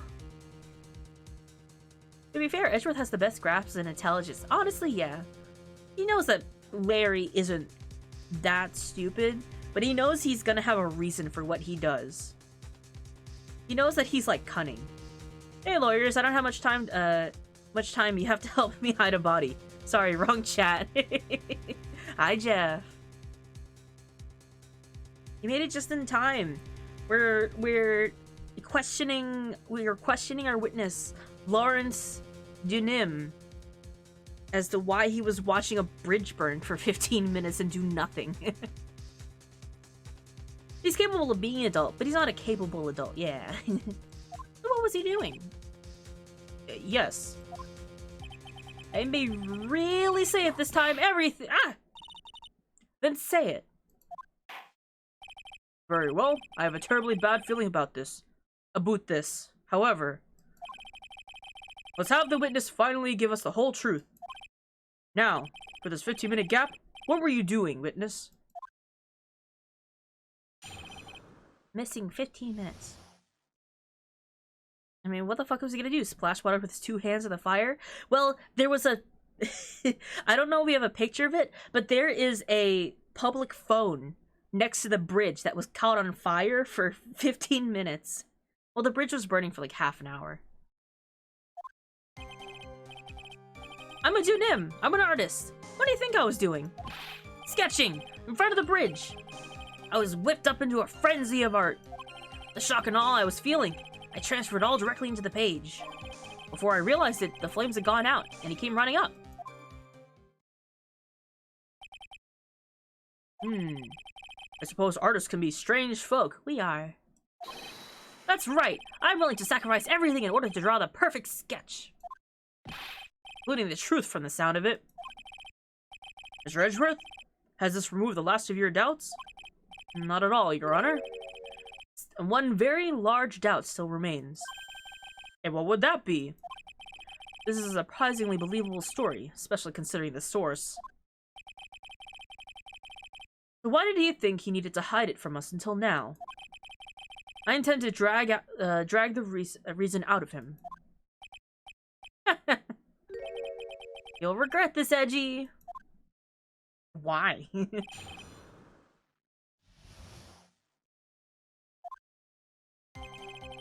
I'm an artist. What do you think I was doing? Sketching in front of the bridge. Yeah? Sketching the burning bridge? Sure you lit, Kaido. The burning bridge and everything that came with it. What? Came with it? When you hear this from my lips, do you, Edgy? You'll regret this. The sketch of mine is, Enough. Just take that ridiculous sketch of yours out already, witness. Well, what are you talking about? I don't know what you mean. It does indeed appear to be the fastest solution. I'll leave it to you, Mr. Edgeworth. What should I do? I had a terrible feeling at the instant the sketch is revealed. The entire world may be changed by what is depicted here. Look at this sketch. Larry, I wonder if you could show us your sketch. Please? We're just calling him out to show us his sketchbook. Well. Even I couldn't have imagined it turned out like this. Imagined what? That Laurie Dunham's debut would take place here today. Like this. Show it, now! Okay. Steel yourselves. This is the world of Loris Dunim. I'd sooner die than show some of my sketchbook.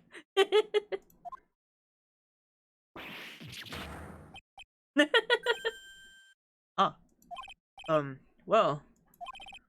So this is Dusky Bridge, correct? It's not terrible, but it's bad. I remember when I first saw this drawing in the game, I really wanted like a print of this. Like I wanted them to make a print of this poster so bad. I don't know why. There's something like really fun about it. Quite a large bridge, isn't it? You're responsible for this, Karma? Yes, well, it's better drawing than I expected. Isn't it? Isn't it? I really struggled to reproduce those flames. I really did. Honestly, as a beginner artist, like, those are good flames. Man's never seen a bridge in his entire life. Yes, I'm sure you did.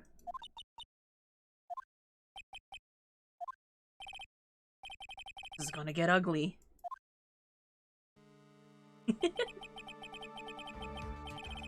No one has the courage to bring it up, it seems. This mysterious flying object.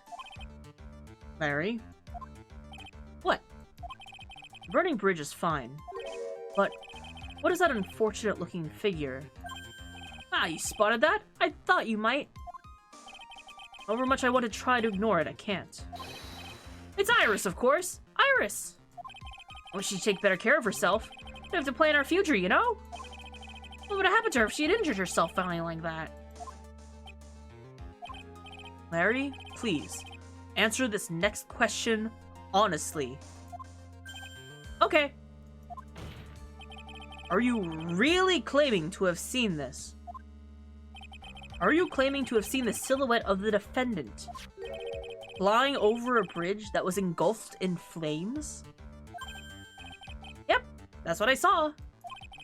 That's why I drew it. I'm an artist, a real artist. Are you high? The girl, she's really high up in this picture. They're not gonna imply he's on drugs. The girl is just really, really high up.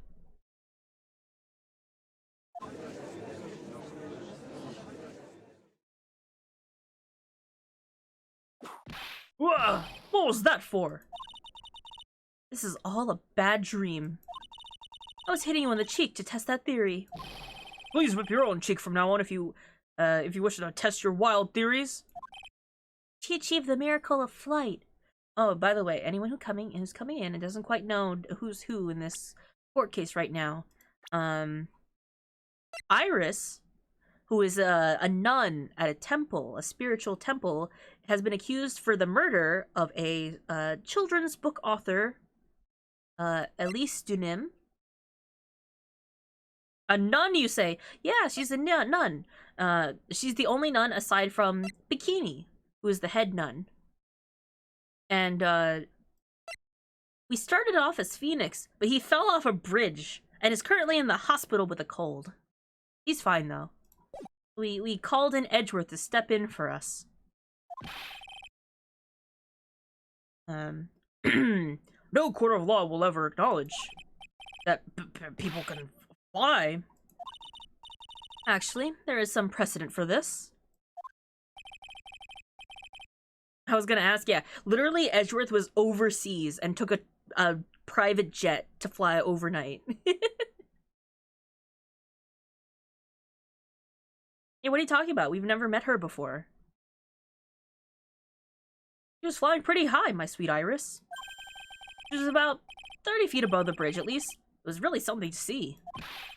This has to be some kind of mistake. Mr. Edgeworth, please bring the witness back down to earth. What? Me? This witness is your friend, is he not? An accessory to foolishness. Miles Edgeworth. Let us get back to the cross-examination. By force, if necessary. Mr. Edgeworth, I expect you to expose the obvious contradiction here. Yes, Your Honor. Looks like I've got another reason to remember this moron. Well, what did you think of my debut piece? Get that thing away from me! Now, hurry up and cross-examine him. Alright. Sketching in front of the bridge. Was whipped in a frenzy of art. Saw Iris flying, her white hood fluttering. Yeah, her hood. This is not the first time we've heard that Iris was wearing her hood. But it was given to Phoenix right before she went out for the night. Larry? What did you really see that night? Not that I particularly care. In your position, that's just being irresponsible. I drew exactly what I saw. I'll give you a whole $1 if that's the truth. A whole $1. That truly is the case. That is truly the case. There's one thing we can say for certain. What that might be. What might that be? The person who flew over the bridge could not have been the defendant, Iris. What? What do you mean? I don't understand. Ah! A foolhardy folly of a foolish statement by an equally foolishly foolhardy fool. Now, how exactly can you make this claim? Tell us, Larry. According to this picture, the individual who you saw was wearing a hood, correct? Of course she was. That rundown shack is quite away from the bridge. The hood is what told me the floating angel was my Iris. The hood is my darling Iris, and Iris is my darling hood. Ah! It seems there are bigger fools in this world than the one at the defense's bench. Larry, there's something you need to be made aware of. On the night of the murder, Iris wasn't wearing her hood. She had given it to Wright as a gift. Are you going to change your story now? Perhaps suggest it was Wright who took flight? What are you talking about? I think you understand what I mean just fine. Why? Why did Nick have Iris's hood? What? Edgy! What's going on with Iris and Nick? Why you, Nick? You dog!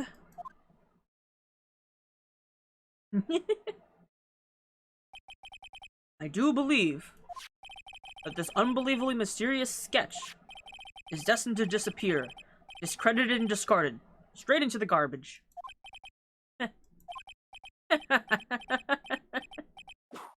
Ah! What is it now, witness? Feels like I've been waiting 25 years for this very day to come. Edgy! Today's the day I get to completely stupefy you!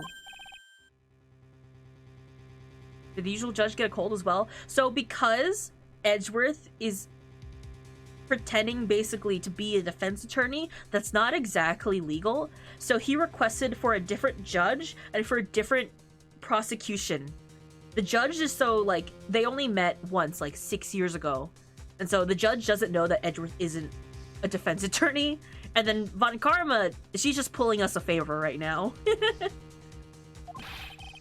What is the meaning of your outburst, witness? Sure, I guess that works. Listen, they literally brought up earlier that a paper badge a couple cases ago fooled the entire court, including the judge who knew us for 3 years at that point. So really, anything goes. Even Edgeworth said that the court, like, the law system is in shambles. I hate to have to do this, but I have some definitive evidence. Definitive evidence? Iris did indeed coming flying over the burning bridge, and I, Loris Dunim, shall prove it. At least someone is fucking sane in this world. If Phoenix also gave Miles the Magatama, so we've been seeing Cyclocks, or as Edgeworth has been calling them, Psycholocks, and he was absolutely baffled when he saw the first one. He goes, "What the fuck is this thing?" All right, never mind. Honestly, after like 3 or 4 attempts at breaking the locks, he goes, I'm bringing Larry to court. I can't do this anymore. He's coming to court as a witness. I didn't expect to ask this again, but we shall be needing your testimony once again. Tell us anything you know concerning the defendant as depicted in this sketch. And show us your evidence that this nightmare was actually a reality. Okay, I hope you're ready, Edgy. Because I'm gonna feed you a whole whopping serving of pain. You've been serving us a whopping serving of pain this whole time. Trust me. Is the chat being funky? When I reached the Dusky Bridge, she was already gone. I was so worried, so I frantically searched all over for her. That led me to finding a beautiful crystal sphere, half buried in the snow. I'm sure that Iris was simply wearing a spare hood. After all, no one else could have lost a crystal sphere that night. A crystal sphere? This one. Pretty, isn't it?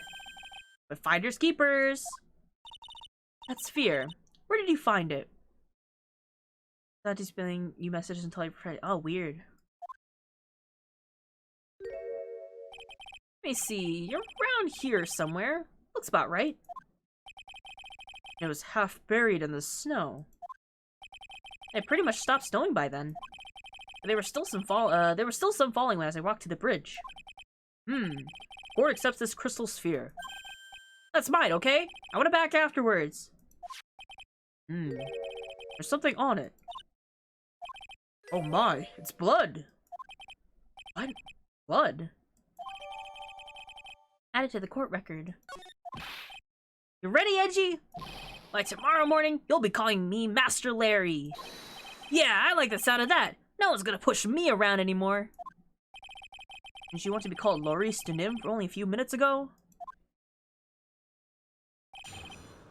Proof that Iris flew. Wait, huh? When I reached Dusky Bridge, she was already gone.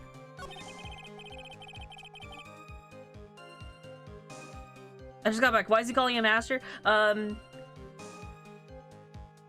Larry's just trying to rub something in our face. Just gonna be like, I got the evidence that we gotta... I know you know what's going on. But we got this. We got his sketch. And we're like, why is the person flying in the sketch? He goes, I could prove everything. I mean, to finding a beautiful crystal sphere, half buried in the snow. I got news for you, Larry. We got this stick. Like, yes, this is what the hoods look like. There's like crystals and stuff like that, but we have this stick that belongs to the victim. And ooh, there's kind of something on there, huh?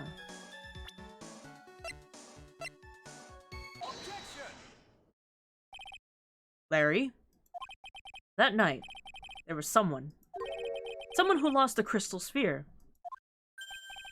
There was? Who? Who was the stupid idiot? Miss Elise Dunim, the mentor to a stupid idiot. The victim? I have a photo of her here. And on the end of her staff, you can see a familiar-looking crystal sphere. Hey!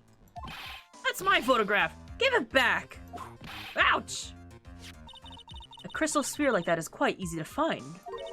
I have one just like it in my brooch. They look nothing alike.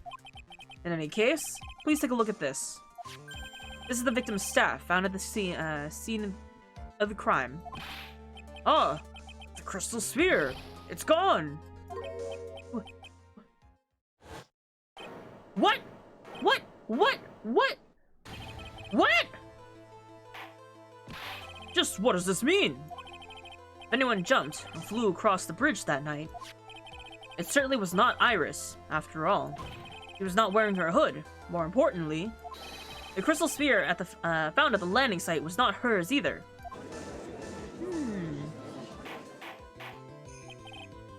This means the one who flew and dropped the sphere was the victim, Miss Elise Dunim?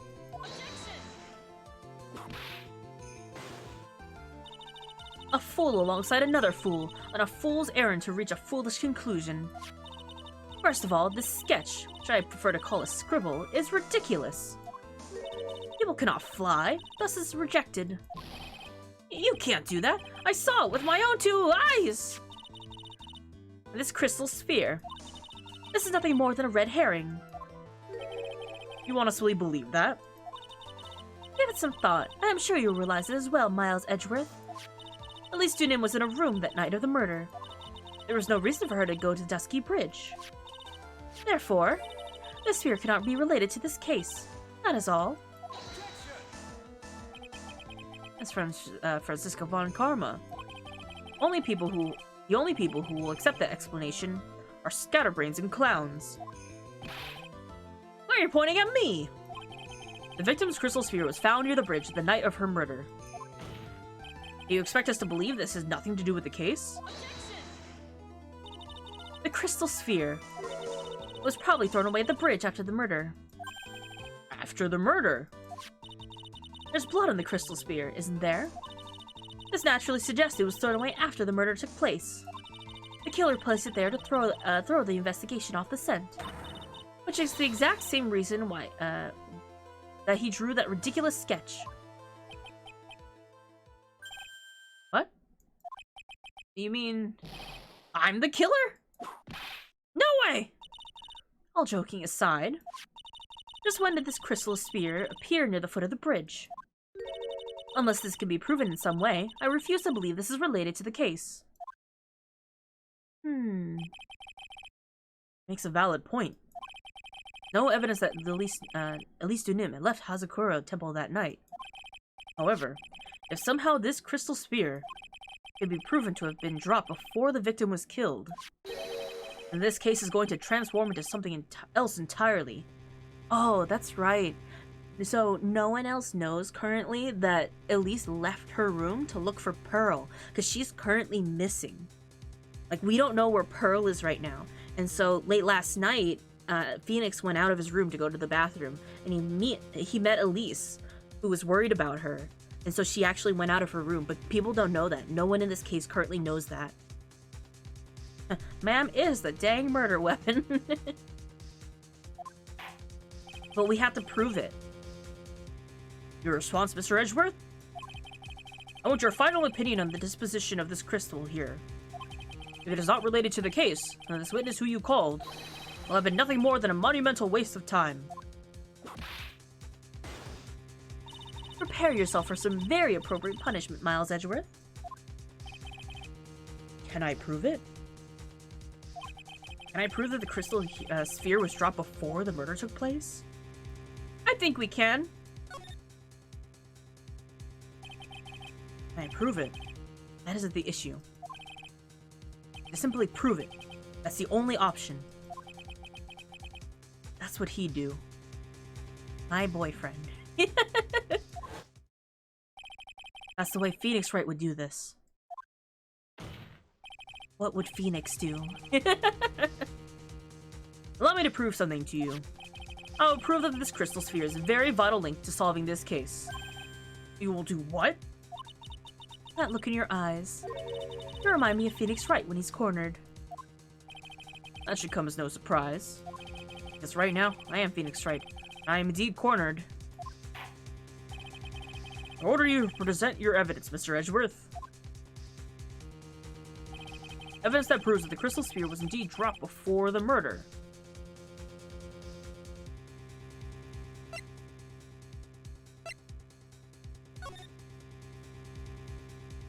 Right.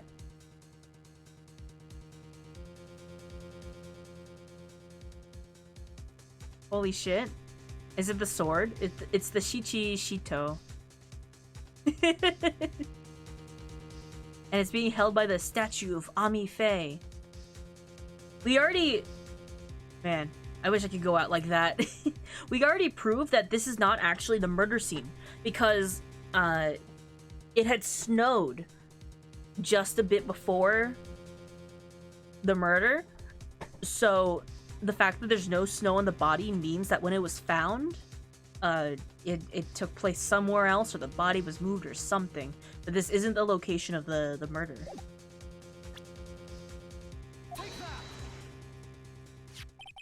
This crystal sphere, it was half buried in the snow, correct?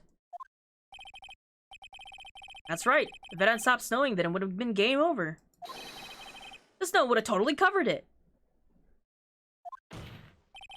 That's all I needed to hear from you, Larry. Your testimony makes one thing quite clear. Also, I like that, I never mentioned it before, but I like that this sprite specifically of Edgeworth has the little defender attorney badge on it. What? When the crystal sphere was dropped, it was snowing, even if it was ever so slightly. Snowing? On the other hand, let us take a look at the scene of the murder. I never know. It's so subtle. You kind of more see it when he, like, turns his shoulder towards the viewer. As proven earlier today, there's no snow on the victim's body. Ah. Therefore, the crystal sphere must have been dropped before the murder. What? A what? Order, order, order! Yeah, like here, you can see it. On the night of the murder, the victim did indeed go to Dusky Bridge. And there, something occurred that caused the staff's crystal sphere to come loose. What? What could it have been? The sphere. There's some blood on it, isn't there? Allow me to raise a certain possibility at this junction. The real crime scene was near the foot of Dusky Bridge. The murder didn't take place at Hazakura Temple Courtyard? Only a fool would suggest such a foolish piece of absolute foolishness. Just who's the fool? And which part is so foolish, Miss Fawn and Karma? Have you been paying attention this whole time, Miles Edgeworth? The sister saw everything. She saw the victim being killed by the defendant in the Hazakura Temple Courtyard. And he likes the word fool, because everyone's so foolish. That's not exactly true, now is it? To put it more precisely, what she saw was the murder weapon being removed from the victim's body. That's the same thing. No, it isn't. You said it yourself. Very little blood is actually lost at the moment of the blade's insertion. If you want to talk about when the most blood would be lost from a body, that would be when the blade is removed. If that statement is the truth, then Dusky Bridge could have easily been the scene of the murder. The murder weapon was not removed, thus there was no bleeding. Are you forgetting one vital thing, Miles Edgeworth? At least Dunim's body was found at Hazakura Temple. On foot, it takes 15 minutes to travel from Dusky Bridge to Hazakura Temple. You mean to suggest that someone carried the body all that way? If you get stabbed, try to keep that shit in there. I don't know if being stabbed like this... I don't think any blood would stay in your body. I think you'd have a couple holes in you. Made it this far. The only place to take this is to the end. I just need to prove that my version of events is also perfectly plausible. Now, if the defense is ready, the court would like to have an explanation. Please, show us the method in which the victim's body was carried to Hazakura Temple. And it's gonna cut through a lot of important bits before it comes out the other side, yeah. Especially when they initially implied that it was stabbed to the hilt. Which we know is not the case because there's not blood and everything else. But could you imagine? That they said it was stabbed all the way to the hilt, but it can still plug up all the blood. That's fine. Here is... Yeah. Easy. Easy peasy. On that snowy night, there is one way a body could have been moved. The snowmobile. Ah! As we know, the snowmobile was used that night. It was explained as having been used to dispose the murder weapon, but it also could have been used to carry a body. Imagine getting murked by a bronze ceremonial sword. What a way to go, but it's also not sharp. We've seen that sword in a previous case. It is purely decorative. So could you imagine getting stabbed by that? A blunt sword. God. This is completely unacceptable, Miles Edgeworth. You've dug yourself your own grave. What do you mean? The only one who could have used the snowmobile was the defendant. She's the one who moved the body. Doesn't that put your final nail in your coffin? You're too late, Franziska von Karma. In fact, the defense has proven something else entirely.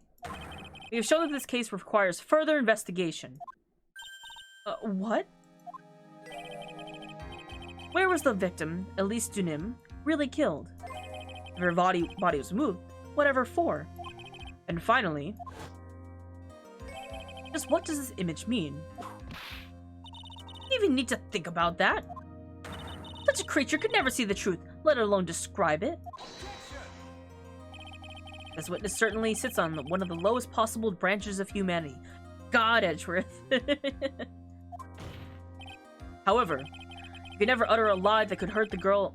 However, he would never utter a lie that could hurt a girl with whom he is enamored. He drew this, so it was something that actually happened. Ooh, thank you for showing me the your badge. Honestly, have you seen like those videos and stuff where they try to show, like, is this person fully capable of stabbing this tiny knife through skin, muscle, and bone? It's like the funniest thing. And I can hydrate, thank you. Shamu's boss! Yeah! Edgy! Thank you! That settles it then. I cannot give a verdict under these circumstances.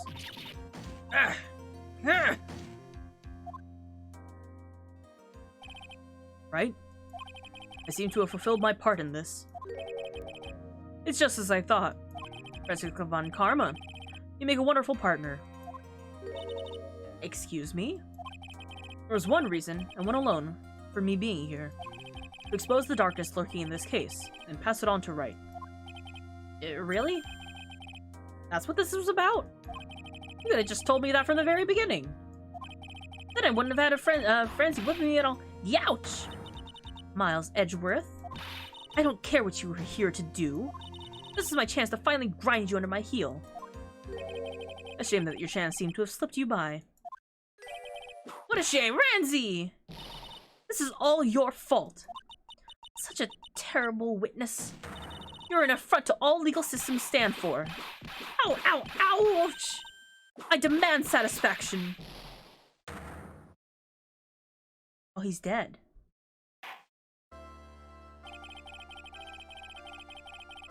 Time for Phoenix to inherit the shenanigans? Yeah. Rip Bozo. I cannot believe that the witness testimony relates to an actual event. However, there has to be some sort of answer for the question it raises. Have his words here today been the truth or lies? Next time we gather in this courtroom, those are the matters that shall be addressed. I am counting on thorough investigations by both the defense and the prosecution. And with this, the rest is up to you, right? Court is now adjourned. Alright, Phoenix. You just have to prove that women can fly. Good luck. That's not the wildest thing Phoenix Wright has to prove in the game series.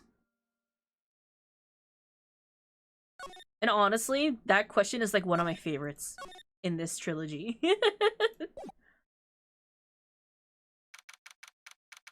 Prepare to have your mind blown. Also, it is 4 a.m. in the Hottie Clinic. Intense ICU. We're in the ICU. I'm still up at this hour, reading through the trial record of a certain case. The first case of my mentor, Mia Fey, had ever handled in a court of law. This is the last case we just did with Mia, and then with Armando, and who was our opposing lawyer? I'm trying to remember. Not important. The horrifying truth that I refuse to accept is holding me hostage here within its pages. Alright, it was Baby Edgeworth. That's also where we technically, like, linearly first saw that Canadian judge. Yeah, it was Baby Edgy. Man's had a proven assassin, this is what he did. Dahlia Hawthorne. What I have read, and I don't want to believe. What is written here, that isn't the Dahlia I knew. How did you forget young Edgy? Listen, there's a lot of highlights to the cases, and there's a lot going on here right now. The linear chronological sequence of this game is in shambles, because the first case was Mia's second ever court case. The fourth case was Mia's first ever court case. And that was both that was 6 years ago and 5 years ago. So like 2013, 2014 to present day, 2019.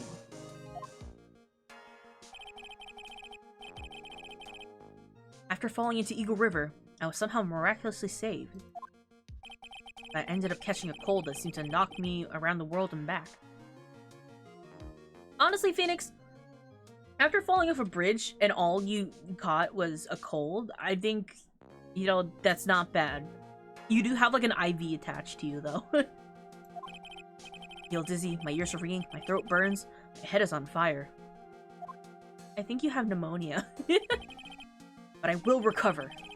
I have to recover by this afternoon. You are powering through this. I have to meet with the most ill-tempered witness imaginable. But I know that he will be able to help me with him. Somehow. Man's concussed as hell. He's literally fading in and out of consciousness.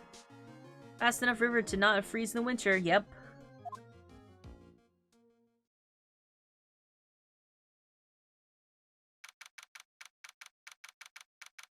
Dusky Bridge.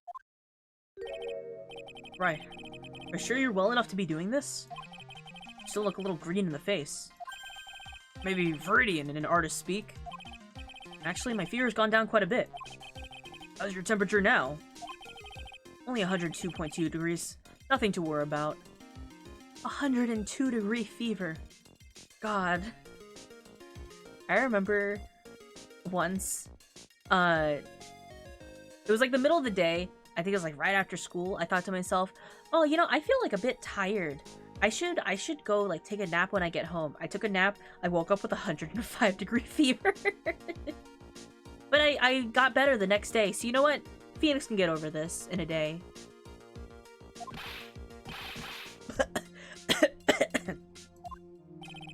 Anyway, I read today's trial record. You weren't bad, Edgeworth. Pretty impressive despite the circumstances. We're not in the clear yet. The main point of my contention tomorrow is going to be the murder weapon. Yeah. In the end, the Shishishito did not deliver the final blow. Which means there still must be another sword hiding out there. That we don't know about. Another sword, huh? Don't you worry about a thing, pal. Dig up a murder weapon for myself, or I'll eat my coat. Thanks again, Edgeworth. I'll handle things from here. What is that face? You giving us those eyes? That is probably for the best. That's a new sprite right there. Actually, I was thinking about paying the old precinct a little visit. There's something I want to look into. And that is our client's background, naturally. I mean Iris, sir. I have the feeling that we've met before. All I want is confirmation, one way or another. Is this me, or do you prefer sneezing over coughing any day? I don't know, it depends. Coughing is rough, though, when you're sick. Like, it really takes a lot out of you. But sneezing, I don't know. Sneezing's also pretty bad. If it's any day, I think I prefer coughing. Because sneezing really hurts me. Coughing hurts so bad compared to sneezing. I actually have the opposite problem. I think statistically, a sneeze has a higher chance to kill you on the spot. You'll just implode. All I want is confirmation one way or another. Because I probably won't be getting that from you. Sorry, Edgeworth. I bid you adieu, right? Take care. Guess I should get moving, too. Why? You need to be somewhere? Yeah, gotta get work on this bridge, pal. Bringing something up so we can get across to the other side. Ah, that's right. Maya's still stuck over there at the inner temple. But don't you worry, pal. As soon as it's all set, you'll be the first to know. Also, chat, anyone who's new, Maya's in a temple that's completely stranded by this ravine, basically. So she's been there for like a day. I thought he got fired. Is he still a detective? At the end of the last time, he got his job back. Thank you, Gumshoe. No problem, pal. Just try not to give me that cough of yours, okay? Alright, I'm off. But may I send you an artist rendition of the original wild carving for this bridge? Huh? What does that mean? And sure. Hang in there, Maya. We'll get you out, I promise. But in the meantime, I've got to continue collecting evidence. Nothing we can really do. Alright.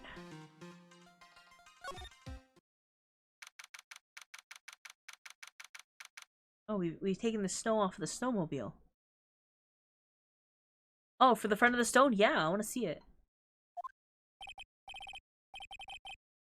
Come on, please! It's for art's sake, I swear!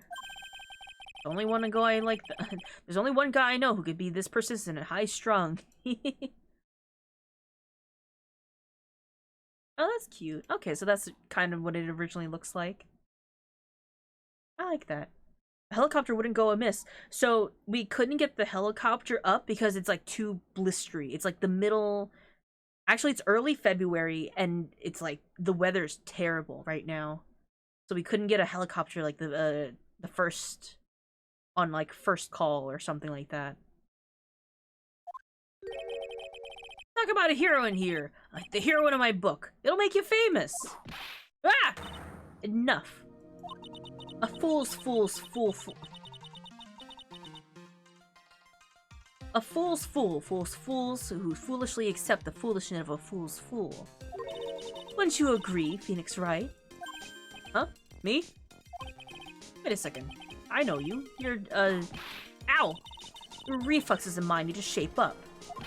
Brain's frying like a sunny side up and you want to grill me over a name? One of these days that word is gonna annex your entire fucking vocabulary. You say it like ironically once and it just becomes part of your everyday wording. Ma'am, please find another word. Francie, you can't do that! Even as we speak, Nick's on the brink of death.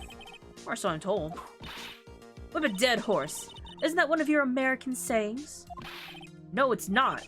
I'm not on the brink of anything. Come on, Nick, tell her, would you? Tell her she needs to model for my new picture book, Francie's Whippity Whip Trip. Ah! Before you ask me to model, learn to at least give a semi-coherent testimony. And before that, you'll have to learn how to live a semi-coherent life, Larry. I don't care what anyone says. I'm telling the truth. That's what I saw. She flew, I'm telling you. Whoosh! Just like that. Just like that dude in the red underwear. Don't think I'm gonna forgive you guys when you come back crawling to apologize. Oh, he's gone. Off he goes. It's amazing how little he's changed with you in the It's amazing how little has changed with you in the past year, Phoenix, right? Have you been in Germany all this time? That's right. Extending my perfect win record, naturally. Oh joy. Sounds like she hasn't changed a bit.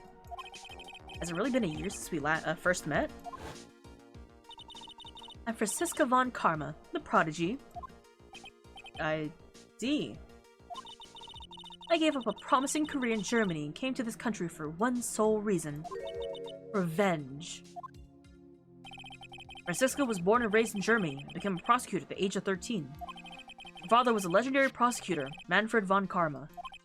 He had a perfect win record. 40 long years. Now, gone from this world. Don't tell me you still hold a grudge against me. Because of what happened to your father. Phoenix, right? You will fall before me. This, I promise. But it will be for my sake, not my father's. Are we clear? Yes, Crystal. In truth, I was shocked.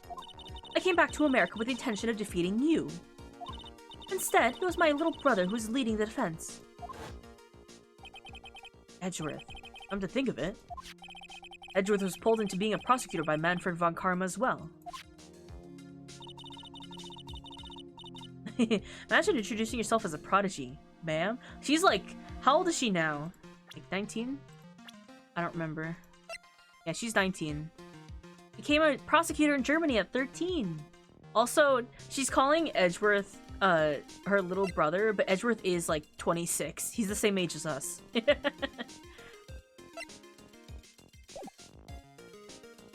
Edgeworth told me something very interesting, you know. He said this case has a special significance to you. Yes, it does. And that's precisely why I'm here. Because she's taller, obviously. We count the shoes, but Edgeworth is probably also wearing high heel shoes. Let's be fair. Your personal involvement will make crushing you into teensy-weensy pieces all the better. Probably the fever, but she's openly hostile. It's almost kind of cute. Ow! No smirking. No whipping the sick. That foolish fool doing such a foolish favor for such a foolishly foolish fool. Edgeworth. Make no mistake, Phoenix, right? I came here for one thing and one thing only. To pulverize you. Not like I thought you were here to bring me some cold kill X, you know? I went over the whole case file on the flight over. Read the whole thing? Yes, every last word of every last sentence of every last paragraph. All the ridiculous things you did made it a very interesting read, you know. Bring Advil, please. Attempting to cross a burning bridge? You'd even consider the dangers? No. The only thought in my mind was, I have to get across. A fool who doesn't think is more foolish than a fool who foolishly thinks. She said he'd let me know once the bridge was repaired. Aya, she's gotta be okay, I just know it. Plus, I need to ask her about what really happened at the Inner Temple that night. Or Vicodine.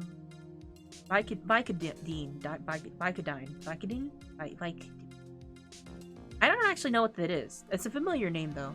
Imagine meeting a teenager and them saying they have a major beef with you out of nowhere. Oh, this isn't out of nowhere. During the entire second game, Francisco von Karma was a rival prosecutor for like a year.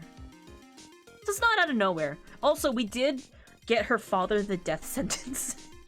So, you know...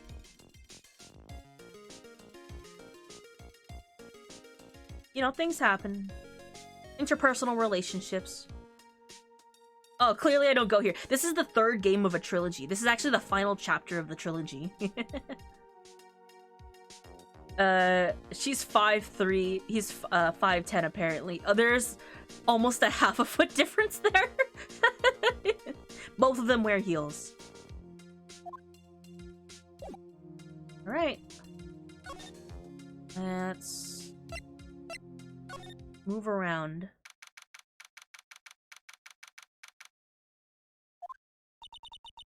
That's one long sigh. Sister Bikini? Hair must be different in 5'3" because they're all sassy down here. Oh, don't you know that the shorter people are, the more spiteful they can be? Reminds me of Alice in 14, but less eloquent. I'm trying to think. Less Alice, more... That's like a better character. Because she doesn't really show it. Because she doesn't really show her more childish tendencies. Wait, I know how to explain why she says little brother. Like, in terms of, like, Stepladder, what are you doing? There's definitely probably a better character to describe her, but she's actually out for us because we beat her quote-unquote brother, you know, adoptive wise, and she feels she has an inferiority complex to Edgeworth. So because we beat Edgeworth, if she beats us, then she's better than Edgeworth. That's kind of how the logic goes in her head. My, I didn't know you were here. What are you doing?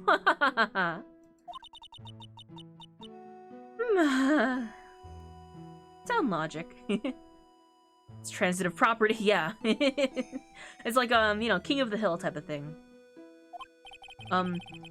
You don't have to pretend to be in a good mood for my sake.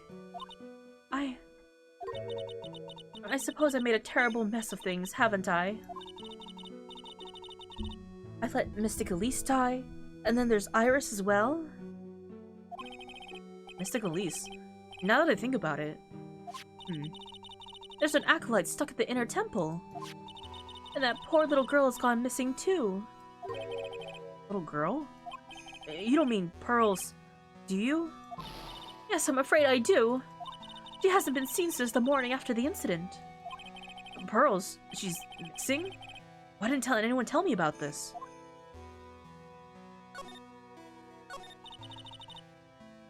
I must be getting old. I think I've seriously lost faith in myself. Are you talking about your performance at the trial today? You believe me, don't you? I'm not a liar. I would never lie. I know what I saw. I saw Iris pull the sword out from Mystic Elise's body that night. I'm certain of it. At least, I was until this morning. I don't see any Cyclops, so she must be telling the truth. I can hydrate, thank you.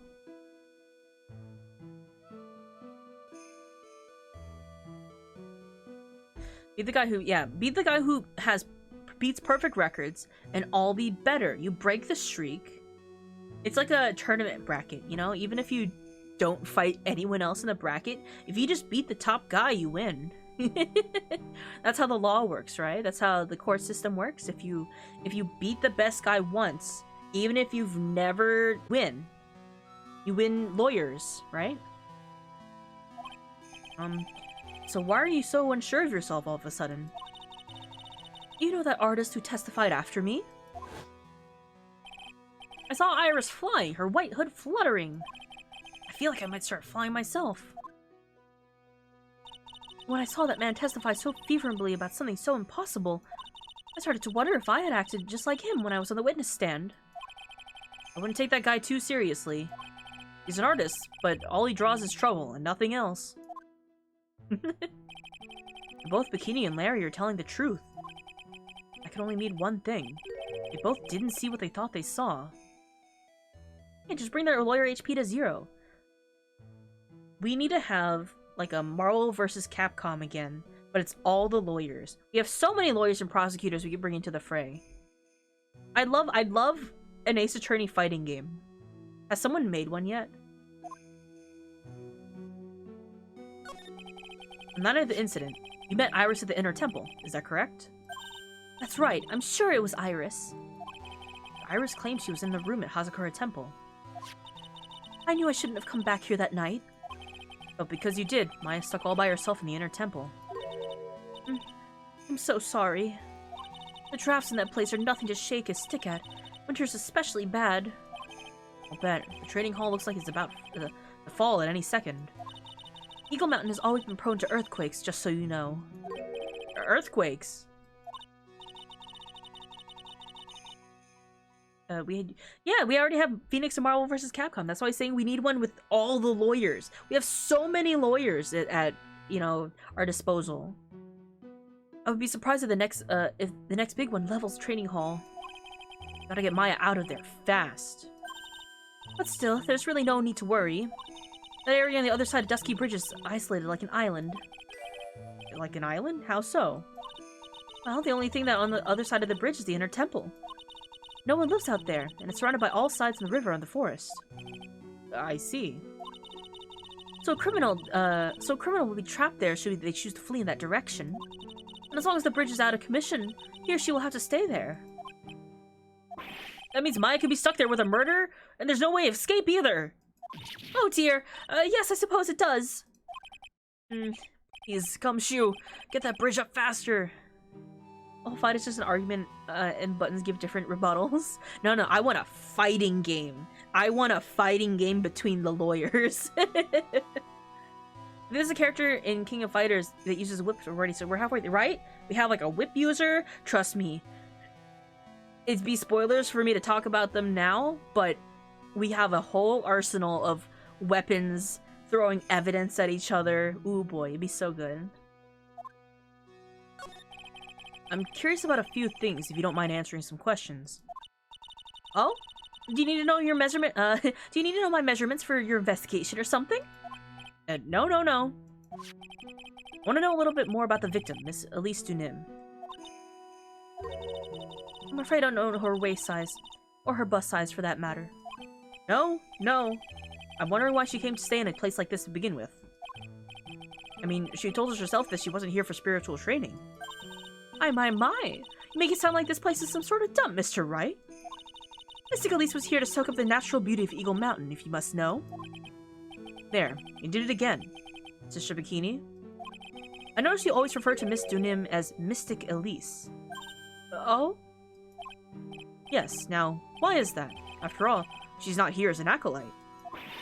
We address all our visitors as a mystic. It makes their experience feel authentic.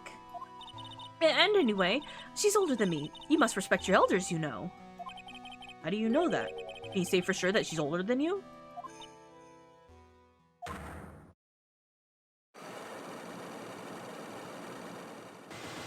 Five again. So many 5 locks.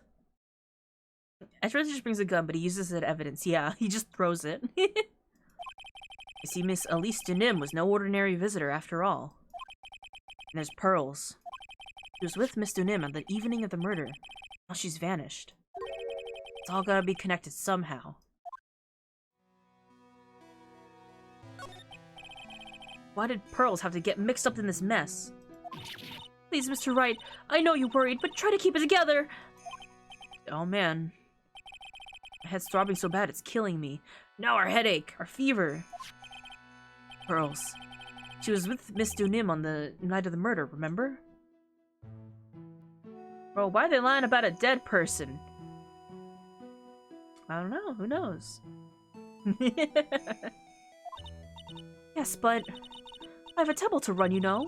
I was busy preparing for her training. Oh no, or tuberculosis. We have, what's like a name of like an old-timey cold, like, the consumption, what is it? Oh! From Larkin, thank you so much for the raid. Hello raiders, my name is Sun, your local Fox Boy variety streamer, artist, and lawyer today, investigating the murder of Elise Junim. This is the last chapter of the Ace Attorney Trilogy. The consumption is the old word for oh, is it really? I didn't know. How was Sea of Stars? I hope you guys had fun. If you're not keen on spoilers for the Ace Attorney series, you know, feel free to pop on out if you need to. Hello, Sun. Hi, Robot. Hi. But hello, everyone. If you need to take a break, have a water, have a snack, have a pee, whatever you need to do, please go do so. Take care of yourselves. It'll be... Well, we're still going to be going for quite some time, so absolutely feel free to lurk. Look, I fixed it! I figured out what was wrong. I figured out it changed last second. Did you see that? Anyway, it was great. How's the justice going? It's going good. I also know how to fix that link, that ID card now. But yeah, we're there.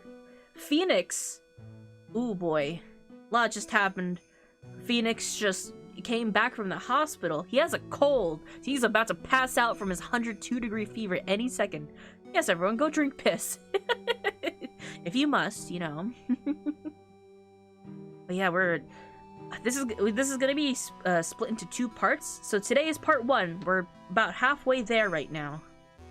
We're doing more investigation because we gotta find out some mysteries we still got left. Give that boy some vitamin C. Give him zinc, vitamin C. Pearl is missing. We're just gonna continue on. We have to find out the truth. Yes, but you know, I was busy. I have a temple to run, you know. I was busy preparing for the training. I didn't see the little darling even once after we'd finished eating dinner. The murder didn't take place right in front of her innocent eyes, did it? According to the detective, she hadn't turned up at home either. Come on, keep calm. There's one place left where pearls could be. She just has to be there. Come on, Gumshoe. Tell me you'll be done with the repair soon. I'm gonna get food, but I'll keep lurking. Yeah, thank you so much. Enjoy your food. I hope it's good. I'll take good care of your raiders, of your chatters. I'll make sure they don't get murdered. Maybe. No promises. Lurk on, lurkin. Love ya. Alright. We have nothing else, I think, to investigate or anything like that. So we just gotta keep moving. Keep on schmovin'. Hazakura Temple Courtyard. This is where Sister Bikini witnessed the incident. It's hard to imagine she was lying on the stand, so maybe there are some clues that have yet to be found.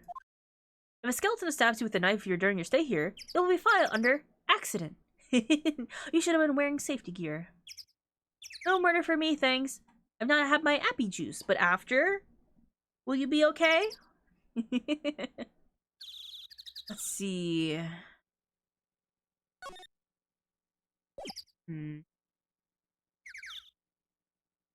Yeah. I mean, clean the blood. Well, they're leaving the crime scene as is, so like they haven't moved the staff or anything like that. They're not gonna clean the blood in case, you know, maybe there's something in the pattern of it. Also, it's on snow. If the snow melts, what are they gonna do about it though? So I'm sure they're trying to leave it intact as possible.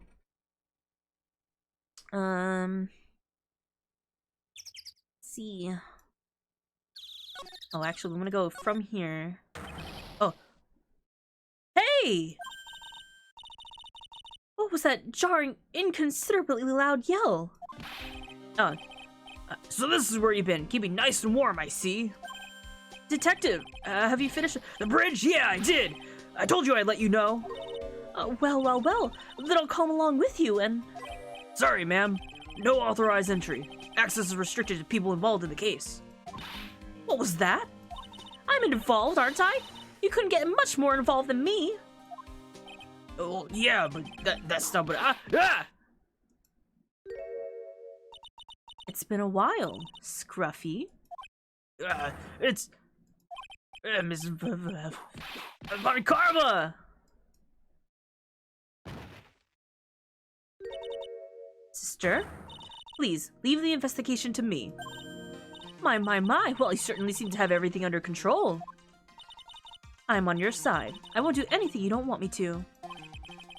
As you work to pin the guilt on Iris. What are you daydreaming about, Phoenix Wright? Ow! That hurts, you know. Silence. I, Francisca Von Karma, will personally guide you through your investigation. So you will follow me. She's not seriously going to follow me around, is she? Well...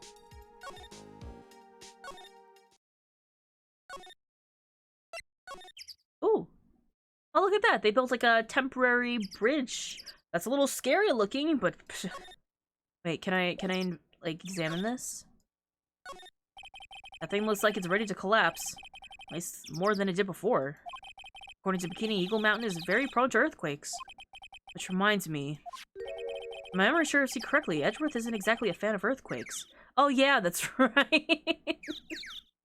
Edgeworth hates earthquakes. I forgot this fact. Because it was, he got stuck in an elevator during an earthquake when he was a child. And that's also the day his dad died. So, you know, he's not a big fan. Sturdy enough to drive a car as long as the car weighs 2 ounces and carrying nothing. I love that we're just like, oh yeah, Edgeworth doesn't like earthquakes. Just fun fact. Have you not played the first game? Fun fact. Oh yeah, that'll do it. 3 fighting games Mr. Wright has been in. One of which is fan game. Oh, he was also in Project X Zone. I forgot about that. The fan Smash Bros. Crusade. That sounds right. I forgot he was in X Zone. There's a lot of characters in Project X Zone. Ooh. I also found that some fans started talking about a game with just characters from the series about 4 months ago. Oh, really? It'll make something. I'm glad I'm not the only one thinking about this. I don't have the capabilities to make a fighting game myself. So I need someone else to manifest this for me. Ooh. We made across the bridge. Things have certainly become a lot more hectic than before. They must have commenced with the investigation. Oh, Mr. Nick! That voice. Pearls! Mr. Nick! Mr. Nick! So you were here ever since that night. I was so lonely. I thought I was gonna die. When I woke up in the morning and saw Dusky Bridge was gone, I realized I was all alone. It was all alone? It must have been very trying for you, little girl. Ah, you're... I'm Francisca Von Karma, the prodigy. Imagine, how old is Pearl right now? Like 9? 10? She's 9. Imagine going up to a 9-year-old and going, I'm a prodigy. The judge is the one that's doing the heaven or hell, let's rock, or whatever line we use. You're the prosecutor who is mean to You're the prosecutor who was so mean to Mystic Maya last year. Well, I don't like you.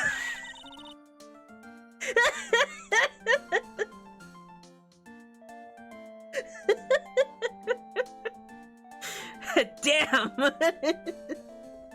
Get her, Pearl! Punch her in the ankles! Drag her! Get wrecked! I don't like you. You've done nothing but a little girl. You're nothing but a little girl without your whip. Jesus, Pearl!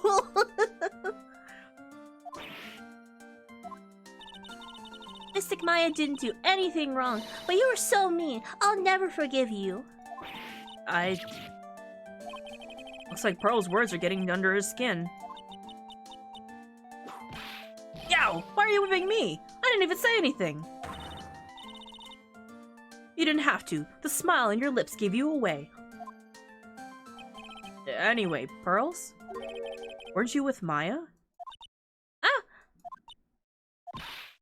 I'm sorry. It's all my fault. Huh? What are you talking about, Pearls? Mystic Maya! Hey, wait! Pearls! He just ran off. Yow! That was cruel, Phoenix, right? To make a little girl cry like that is inexcusable. What was that about? Pearls acting like that. Giving me the creeps. Guess I better take another look around since I finally got a chance.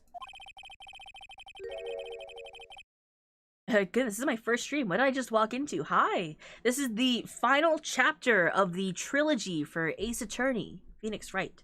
So if you're interested in the game, you know, playing it yourself or not very into spoilers, I suggest, you know, you're free to lurk and watch if you'd like, but this will be part 1.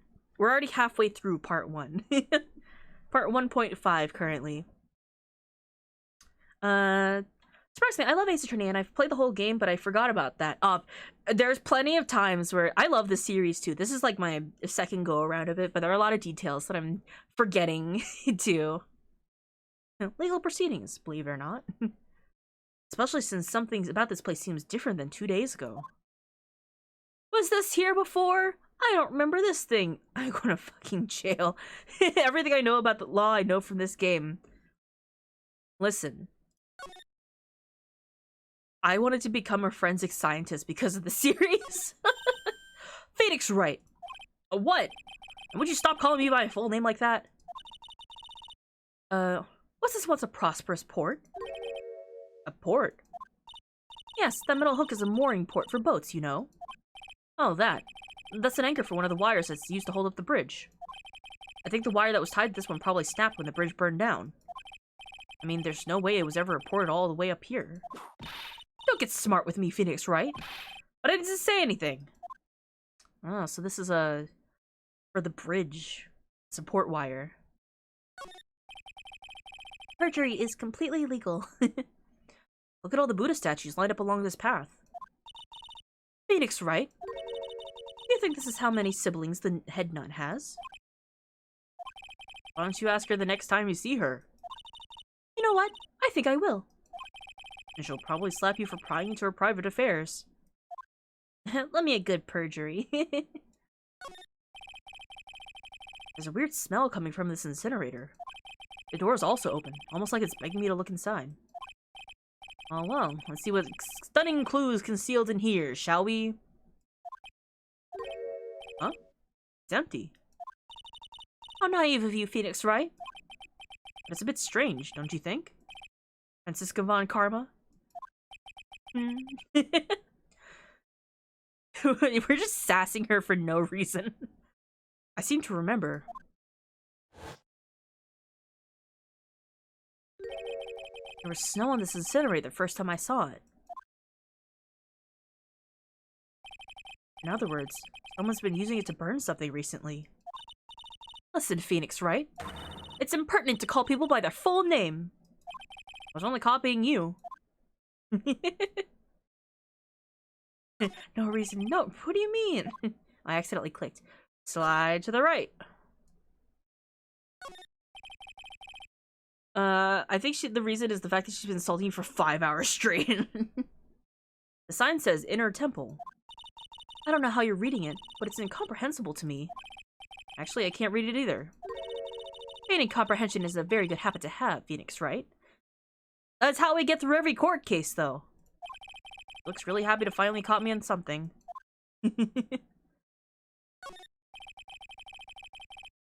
How's the bridge still up there with the, without the tether? It's technically all just rope, but they've done their best to create like a temporary bridge plot device. That's why it's still up. Otherwise, we wouldn't be able to have a fixed bridge in that short of a time. I'm sure if they could, they would just completely get rid of the bridge. There's a little garden that little gate that leads into the garden. It says no entry on the sign, though. Come now, Phoenix Wright. What are you doing? Let's go in. It's half open anyway. What harm could come of it? But it says no entry. Don't you Americans enjoy doing whatever you like and then simply say whatever? That's got nothing to do with anything. Who told you that? I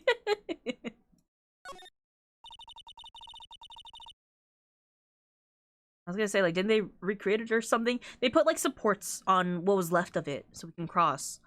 This must be the door that leads to the inner temple, where Maya Fey was training on the night of the murder. Yes, there's a solitary room in there called the training hall. You could do with some training yourself, Phoenix, right? Yow! You're completely out of shape. I don't know how much more of this woman I could take. Phoenix Wright is perfectly in shape. He bikes to work every day. Alright, we can go inside the training hall. It's okay. The actual engineers died and didn't make the part of the game to criticize. We have ghosts. I think at that point, anything else is like, can go. You know? The door's lying. Shit, that was funnier than it should have been. It's got a psych lock on it. What's it lying about? What's wrong? Why are you so quiet? Maya, she was supposed to be in here training. Yet, it appears she's nowhere to be seen. What's that? That strange lock. You've seen this lock so many times, Phoenix. It wasn't there 2 days ago. This whole room is really giving off some strange vibes. The vibes are off today! Alright.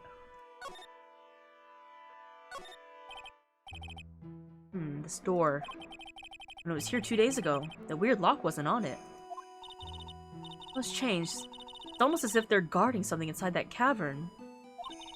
I've never seen a lock quite like this before. I have. I've seen locks and chains just like this before. They look just like the ones that guard the person's secrets during Psych Lock. I wonder if this lock is guarding something too. Dark secrets in a dark cavern. What's up here? What's up with this? What do you think this yellowish poster is, Phoenix Wright? It's a scroll, not a poster. Blech. Thank you for the yowie. Also, thank you for the hydrate.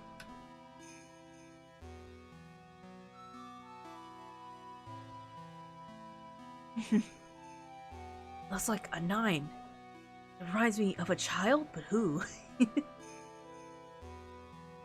Not a scroll, but it's a scroll, not a poster. It's a picture of a woman who's actually a woman. I don't see any woman here. A different atmosphere in this room since last time I was here. No, it's not a different atmosphere. It's a different smell. It's gravy. What's the matter? This scroll has been completely covered in gravy. Ah, yes, there's a very appetizing smell in the air. Please don't tell me it's shit. Oh, thank God. No, it's gravy. But gravy's a type of sauce. So when you run out of paint, you Americans use gravy as a substitute. I see. No, no one does that. For starters, it stinks. This must be the gravy that we had in the roast the night of the incident. But why would anyone do this? Why this scroll? Starts licking the scroll. Hang scroll. Misty Faye's images obscured in gravy. Misty Faye was, Maya's mother. What took you so long? Even I thought, oh, Godot's just here. I thought you'd manage to get here faster than this, Mr. Trey. Prosecutor Godot! I didn't know you were here. Oh god fucking damn it. Prosecutor? How come you didn't show up in the trial today? I could ask you the exact same question. Godot, your life is in danger. There is no coffee here. Huh? But I had a cold, so I had something slightly more important than a common cold to deal with. The importance of which is something you have no hope to ever understanding. There was 2 trials? What is? The trial that we just had was, Phoenix got sick, so we asked Edgeworth to be the defense attorney, and then Francisca was the prosecutor. This is Godot. Oh, Karma's so smug. Yeah, she is. Enough. I believe I have the measure of you. You're the worst kind of prosecutor. What could be more important than a trial? Who's the wild mare, Trite? This is Miss Von Karma. She was the acting prosecutor in your absence today. Miss Miles being defense attorney, man. He flew all the way from overseas to make sure Phoenix Wright was okay. I guess I owe you one then. You can go now, Prince. But you can go now, Princess. It's time for the big boys to take the reins. Just who do you think you are? This case is mine. Hey, Philly. Know your role and shut your mouth. I can't stand women like you. I'm only going to say this once, Lady Von Wippenberg. Go home.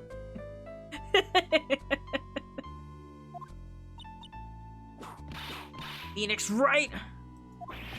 What are you hitting me for? You deserve more cracks to the whip than that, Trite. What? Still don't get it, do you? You don't realize that you set something in motion that you'll never be able to undo. There's something different about Godot today. Getting such a strong sense of something from behind that mask of his. Is it anger? Or... This is the chapter of everyone roasting Francisca. I'm so fucking eepy, but I can't sleep. Just lay down then. You don't have to sleep. Is it sorrow? Is it caffeine withdrawal? He's high, no. He isn't a coffee in 3 seconds. He's real fucking angry. It's cold up here. His eyes are red from blazing it. That's why he wears the mask, to cover it up. He had some important business, and that's why you weren't in court, huh?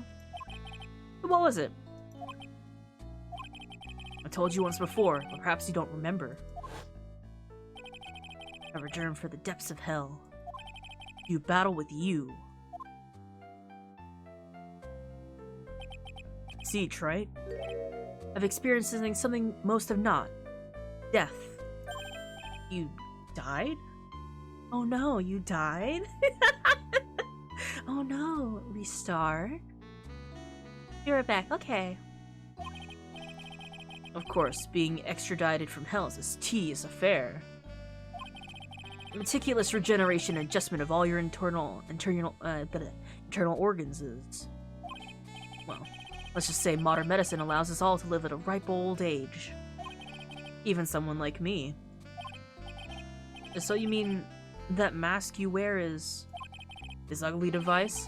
I promise, it's not a fashion statement, my unenlightened friend. Without this, I can't see your frequently dumbfounded face. I didn't know.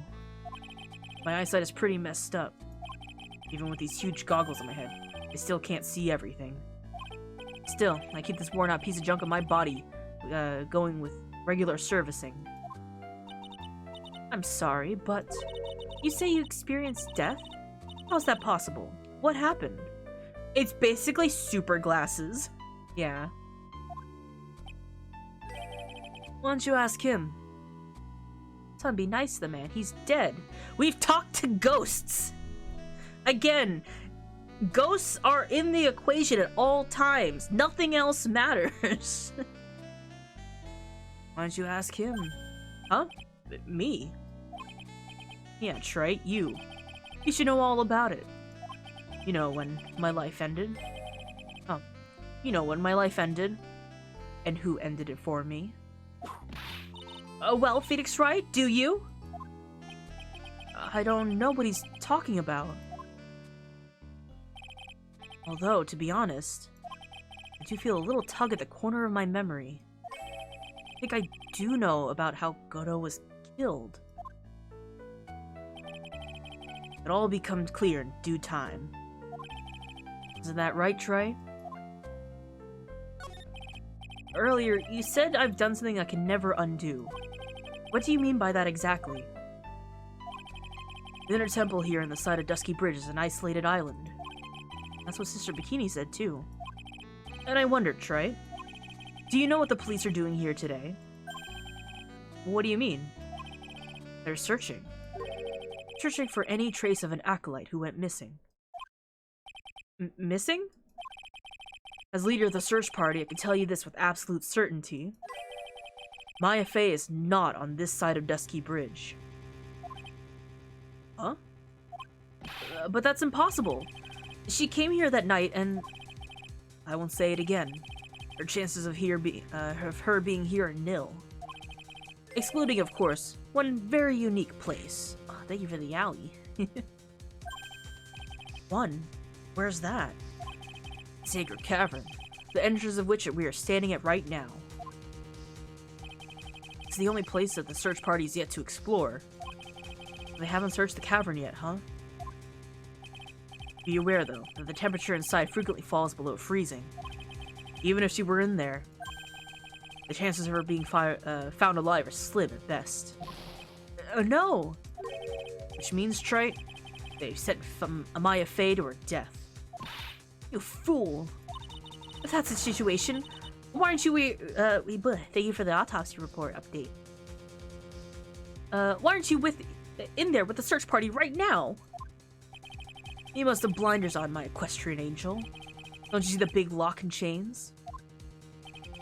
The trick lock. I'm making preparations to open it as we speak. Well, Trey, once again, a woman dies because of you. Once again? What are you talking about? Don't tell me you've forgotten. It was only 2 years ago, after all. The last unfortunate woman died because of you. Because of me? Is Maya the one who learned to fly? You mean fly? It says here, reading autopsy report, yeah, she died for real, like, mega dead. Do you know who that was? It was Maya Fey's sister. That's right. Mia Fey. Mia? You killed her. No, that's not how it was. Mia Fey is dead! No! It was 2 years ago. Mia Fey was pursuing someone. A man. But she bit off more than she could chew. She had a very dangerous enemy. Yeah, that's one case I'll never forget. But I got that guy. Personally. Sure. Miss Fey's murderer was caught. That won't bring her back. Oh, well, no, but we've kind of been talking to her ghost, like, every few months. I didn't fucking notice with her showing up every weekend. Yeah. You were with her at the time. You and no one else. Also, Mia, like, while it's sad that she's dead, she has, like, no qualms about being a ghost. She's, like, perfectly fine being summoned whenever she's needed. That and you're accusing us of killing your Goodo. Like, what the fuck are you on about? You were with her at the time. You and no one else. It was your responsibility. You should have protected her. You say Mia Fey was your teacher. Well then, I'd say you learned nothing, Trey. You robbed her of her life, and now... you've let her sister suffer the same fate. I haven't sentenced Maya to death. No. And Phoenix never asked her what the afterlife is. I think Mia wouldn't want to tell us, you know?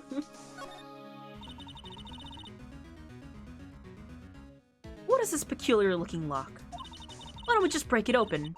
It could be a simple matter of... I'm afraid we can't do that. This area has always been prone to earthquakes. Repeated tremors have weakened the foundations of the training hall. Any excessive force used to break the lock open would... well, let's just say the inner temple and the sacred cavern would be a thing of the past. Well then, very well. Then dare I suggest the more obvious solution of opening it with a key? Sure, show me where the keyhole is on this trick lock. There's no keyhole? That's right, an interesting puzzle, huh? The person who set this lock is the only one who can open it. Then who was it? Simple, the accused. What? Iris? But an acolyte undergoes training inside the sacred cavern. The attending sister is responsible for locking it at the locking the entrance. Obviously, the night of the murder was no exception. Maya Fey was trained here. Mr. Bikini did mention it a number of times now that I think about it. They can break the chains. I guess something about it is like so taught that if they don't do a good job of it, maybe the whole thing comes apart. I don't know. She said that Iris was left in charge of supervising the early stages of training. So, Iris the accused is the only one who can open this lock. I've arranged for her to be brought here now. Iris is the only person who could open this lock? I cast Bolt Cutter. I don't know. Hope she gets back here soon. Hang in there, Maya. We'll get you out. So, I should be getting back to work. Oh, wait, Godot.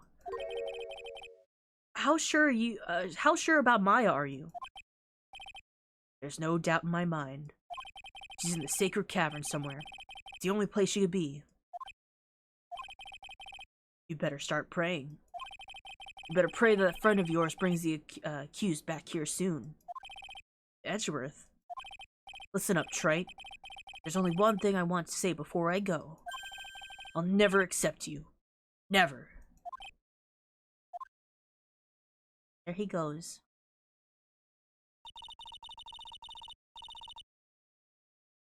Plasma cutters? You don't have that kind of technology. It's 2019. You should choose your friends more carefully, Phoenix, right? That's what everyone says.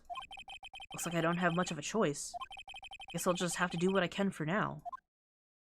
I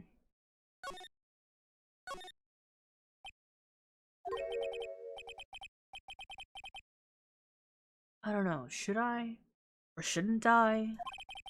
Sounds like someone's talking to himself. Where's that coming from? Get some cocaine, scrape some rust off the wall, and let's thermite this dog chain. This dang chain.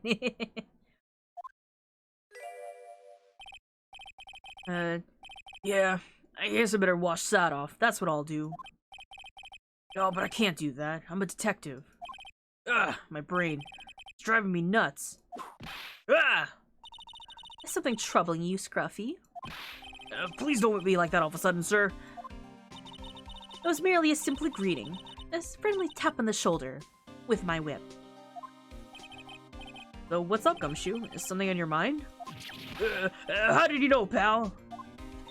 Perhaps you were trying to decide if you wanted to wash that off or not? How did you know, sir? Oh, yeah. I nearly forgot. You can't go through that little gate there, okay? You mean the one that says no entry on it? Kind of already snuck in there. Is he trying to be clever or something? So, what's behind there, Scruffy? Kind of garden-like garden. A garden? Yeah, anyway, it's under investigation right now, so keep out. I'm not telling you, I'm asking you, pal. You got me? Isn't it normally the other way around? Well, see you later. Oh, he's gone. Cool. So, shall we adjourn to this garden, Phoenix, right? Of course. What else would we do? Really want to know what Gumshoe was thinking of washing off. Time to go. Oh.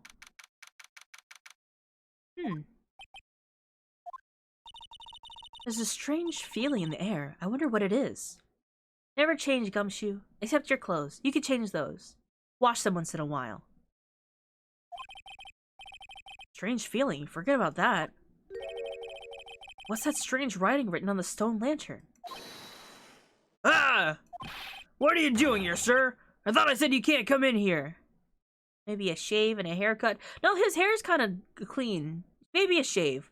But he clearly already has like a patch on his face from trying to shave, so maybe he doesn't need to shave. Don't you know, Scruffy? Upon Karma will always show up where there's a clue. There are plenty of clues to be found here. But...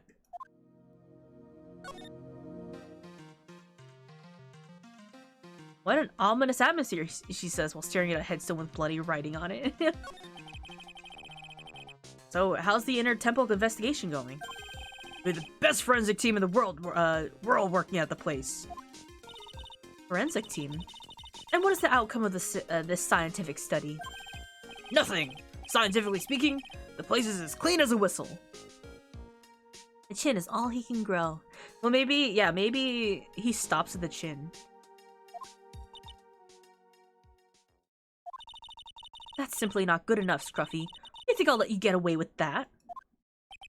Uh-oh. Well, there are a couple of things that bothered me when I first got here, sir. The stone lantern and the surrounding areas that's not covered in snow. Oh, the stone lantern and the surrounding area that's not covered in snow, correct? Look kind of fishy to me, you know, scientifically speaking.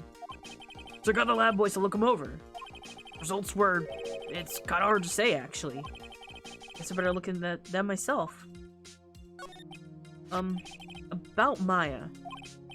Oh, did Mr. Godot tell you yet? Yes, we heard. We got a search party looking for her. She's but there's nowhere else she could have disappeared to on the side of Dusky Bridge. All we can do is wait for Mr. Edgeworth to get here, pal. Edgeworth? He's escorting Iris, the defendant, over here. We'll have to wait, since he's the only one who could she's the only one who could open the door to the secret cavern. Oh, I think Mr. Edgeworth wants to talk to you about something too, pal. Huh? I wonder what it is. Just don't be expecting any good news when you talk to him. When I spoke to him, Mr. Edgeworth sounded so down. I felt like I was drowning. Sounds pleasant. Clean as a whistle, my brother in Christ. There's writing on the walls. The writing's blood. There's a broom over there. There's dirt everywhere. Dirt? Oh, this is odd. There's no snow on the ground here. It's almost a perfect rectangle. Couldn't have happened naturally. Yes, it appears as though someone carefully cleaned away the snow. No doubt it was you, Scruffy. No, it wasn't me, sir. It was already like that when my men and I got to start the investigation. It wasn't the police. Then who did it? Oh yeah, there's something else I needed to tell you. Just between the three of us, okay? What is it? It's top secret. You can't tell anyone. Got it? Understood. Well, when I was a kid, I got knocked out of the local wrestling contest, you see. I was so disappointed. I just picked up my mouth guard and cried all the way home. Man, I got in so much trouble when I left it on the coach.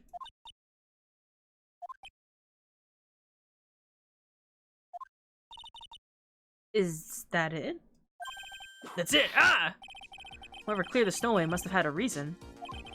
Well, I can't even begin to imagine what that reason could be. What the heck is that? Uh-oh. Spotted it, huh, pal? Are you kidding me? It couldn't be any more obvious. It says... Maya.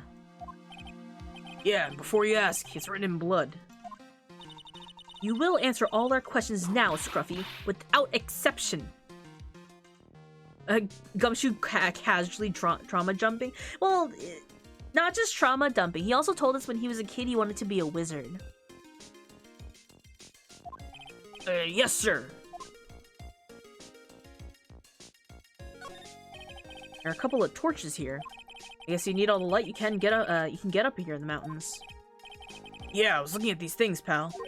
Looks like they've been lit pretty recently. Recently? How recently are we talking about? As recent as the night of the murder. Maya was training here on the night of the murder. It's not unreasonable to think these things were lit at the time, I guess.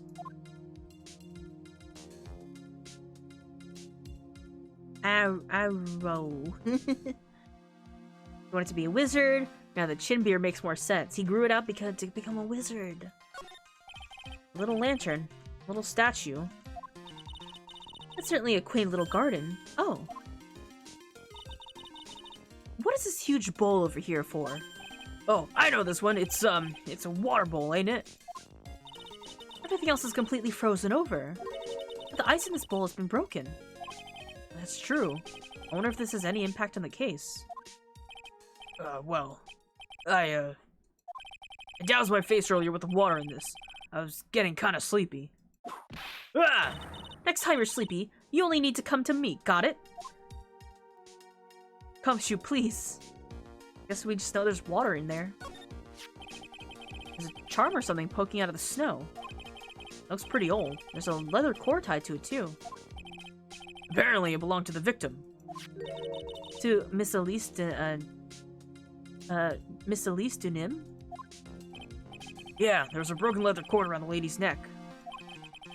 The ends of the cord were found in both the victim and the charm match exactly. Sounds to me like this little trinket is gonna be my ticket to getting some very big answers. Talisman.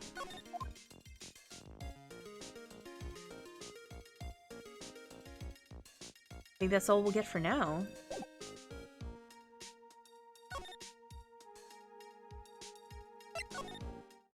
No. I'm gonna go outside. Anything else in here? Let's go back to here.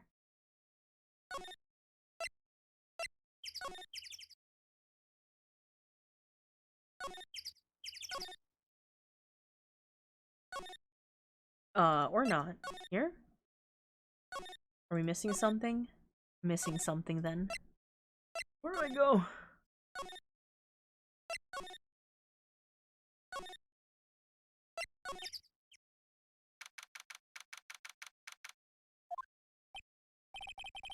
Like no one's here. Larry! Maurice! Sure, I was sure he'd be hiding here. I'll try again later. What the goddamn HUD is that? It's just like sort of like an outer like resting area, and Larry, or Maurice Denim, as he wants to be called now, he just started decorating it for fun. Let's see. What am I missing?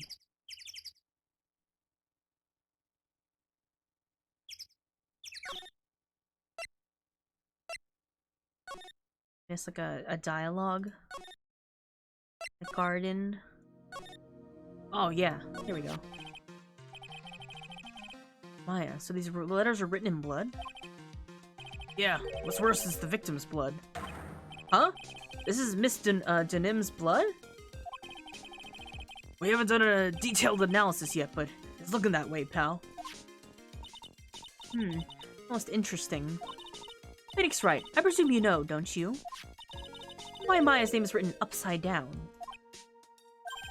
You know what? That was really bothering me too. But I just came up with the answer. The result of my very special gumshoe investigation. Really? Do tell. Well, on the night of the murder, the stone lantern was upside down. Anyway, there's really only one logical explanation to this mystery. Oh my god, I can't not want him. Miss Elise Nundim wrote these letters herself, in her own blood. You must be joking. That's impossible. Writing in the victim's blood and the other clues left behind. Seems pretty likely that this garden was the scene of Miss Elise Dunim's murder. It's spelling boom. At least that's our current theory on how the events took place, pal. What? So, Miss Dunim was killed here? However you want to look at it, that's what people are saying now. Then, what Sister Bikini saw in the courtyard in the main temple was...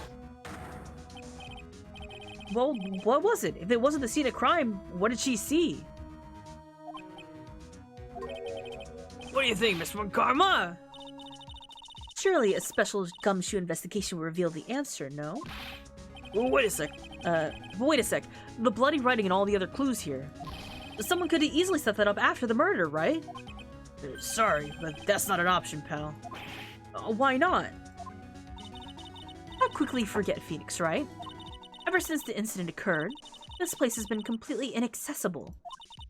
Because Dusky Bridge was completely burned out. I was overseeing the repairs to the bridge the whole time. No one came over here after me and my men. Which means no one could have planted all this stuff here, pal. I can't think of a counter-argument to that. I knew it. I should have washed the blood off the lantern as soon as I got here. Gumshoe was gonna hide the evidence. This really was the scene of the crime. And I need to figure out exactly what it was that Bikini actually saw. Okay, now I can move. Bridge. This gets a little confusing to navigate. Move. No, main gate. Hazakura Temple, main gate. It seems you have a visitor.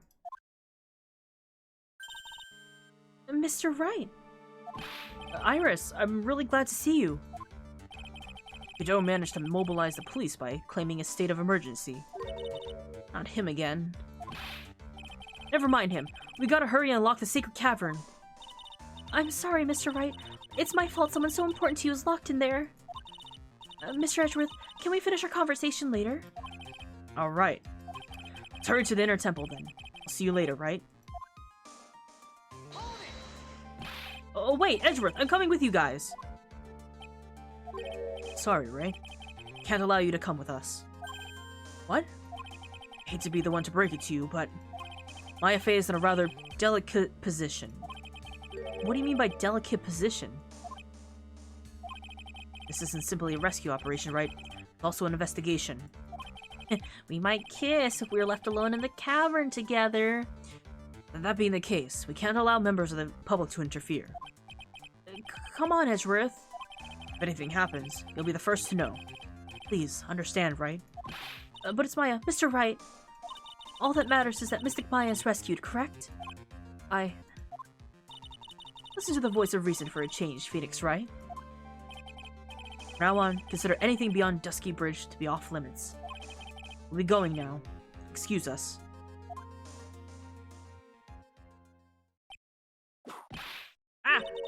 This is no time to be standing around, Phoenix, right? Aren't there other things that demand your attention? He's right. Thanks for reminding me. How can a dying person write upside down on something that tall? I wonder. What a mystery.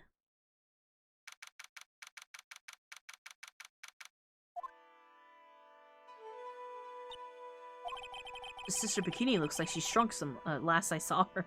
She's getting shorter! Don't be so rude, Phoenix, right? What's wrong, Sister Bikini? My, hello you two! How are you doing? Unless she was like impaled on the top of a spike or something. But I know exactly how this case goes. Not that how it goes exactly, but I know how it ends. And it's so interesting, like the answer to all this.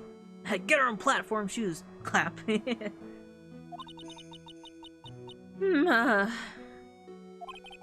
sound of that sigh. I guess she's still pretty down. Iris was just here, you know. She was accompanied by that handsome crimson-clad prince. You talking about Edgeworth? The older ladies love Edgeworth. They think he's like the best thing. It was just a courtesy call. I wasn't allowed to talk with her at all. Oh dear, it's all my fault this has happened. Poor Iris. She was worried about my back, would you believe? What have I done to her? I have a hunch you and I showed up late. Yeah, what's your guess? No spoilers to anyone who actually knows, of course. Only what you had to do, sister. You bravely and truthfully testified about what you saw. There's no shame in that. And we'll see it to that, and your testimony wasn't made in vain. I don't hear anyone else saying that. Mr. Bluesuitstone doesn't seem to share your opinion, I see. Bikini, because they're overreacting. Now, Bikini is a sweet old lady. She fainted when she saw the murder. Oh, yes, you did great, Sister Bikini. Absolutely spectacular! You two are the only ones who have said that to me. Can't shake the feeling that I just become a shill to a shrew. You have a problem, Phoenix, right? Sure, she was brave to testify so truthfully like that. But I know she's still hiding something. This is time to break the psych-locks of hers. We have everything? We have everything we need? Well... For finding out about Elise Nim.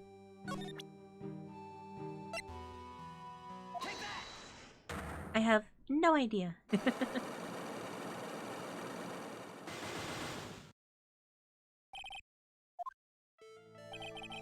Sister Bikini, the truth is becoming increasingly clear to me. I'm convinced that Miss Elise Dunim had a special significance to this temple.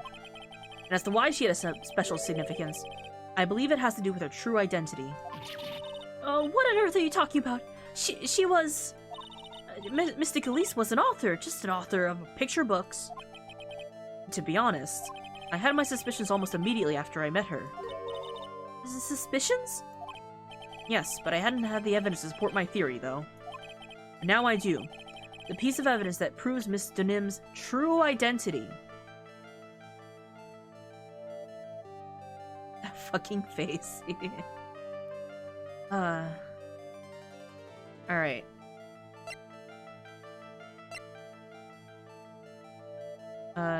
Worn by Elise Dunim, found in the garden of her inner temple. Now, there's something very peculiar about this talisman, which anyone who just came in isn't going to be familiar with. But there was a poster that has now been covered in gravy. But it was an image of Misty Faye, who's Maya's mother, and the leader of the Crane Channeling School. The Magatama? Well, it's the whole thing, not just the Magatama. You see that entire pattern? There? Interestingly enough, this talisman that Elise had has the exact same pattern. Miss Dunim had this charm with her at all times. Yeah! Where did you... This isn't some cheap good luck charm either. Then... what do you think it is, Mr. Wright? What could a talisman like that possibly mean? It's a talisman, isn't it? Interesting. Oh, it's a talisman, is it? Interesting. Oops. This thing speaks volumes about who Miss Dunim actually was. Really was. This talisman and one other item unequivocally prove Miss Dunim's true identity. Blah, a lot of words. The gravy's really thick.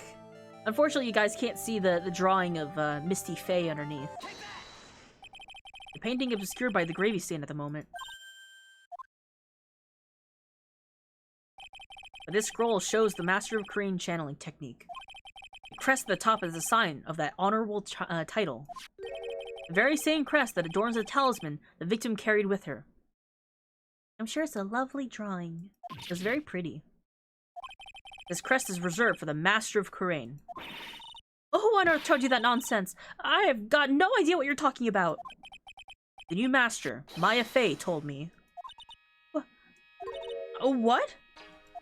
You mean that acolyte is Misty Faye's daughter? Yes. Are you sure?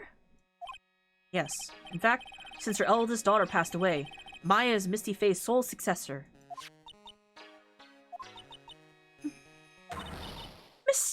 Mystic Misty! Every luck, all at once.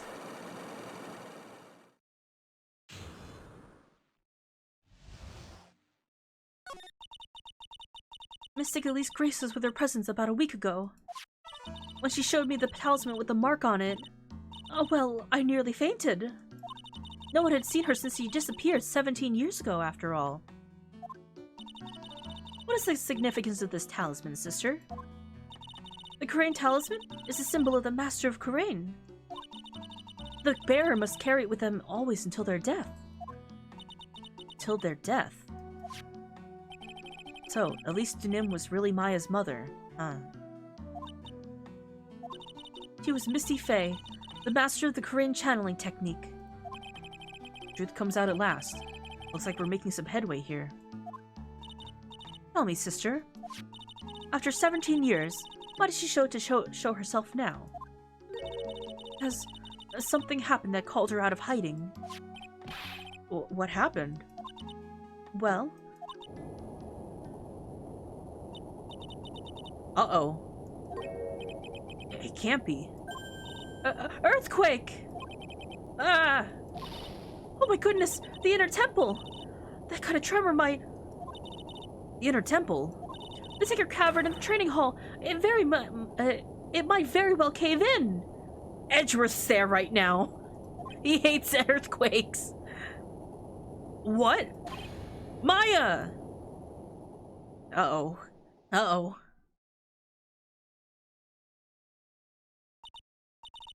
Earthquake sounds like Cali. Yeah, this takes place in California. Oh, they'll be fine. Your husband, Phoenix! Oh, Maya. Oh, no. We get those every month or so. The game series does take place in California. So yeah, there's plenty of earthquakes. There was one 17 years ago. And there's one now. At least. We know at least of two. It seems to have passed. Well, we can't just stand here and do nothing. Let's go. What? Where? To the inner temple, of course. Where else? Sister Bikini, we'll finish this later, alright? Of course. You run along now. People may have been hurt. I must get some first aid kits ready.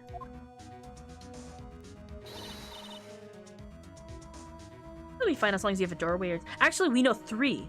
One took place in the middle of one of the games, where we find out that Edgeworth is terrified of earthquakes.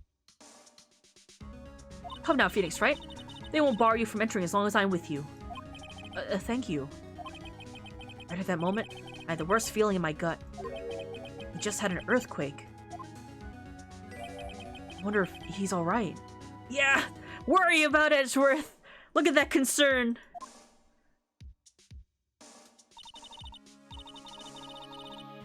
You look worried.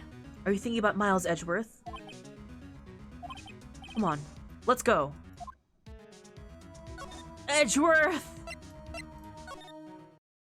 Oh, we gotta hurry to the inner temple and... Right! What are you doing here? How could I have... How do you expect us to understand if you don't speak up? Yow! Hey, why am I getting the one getting whipped? She's gone. No. The defendant, Iris. She's gone. Gone where? She fled. She escaped. What? The male urge to protect your boyfriend. Yeah. This is doing so much to explain why people ship these two. In the very first game, it ends with Edgeworth going, You've burdened me with these unnecessary feelings. And I think that's where it started for everyone. But also it doesn't help the fact that these two, like, Phoenix Wright and Miles Edgeworth, were designed by a yaoi manga artist. That's how this whole game series started. So it's highly encouraged in the fandom. So, it was just now during the...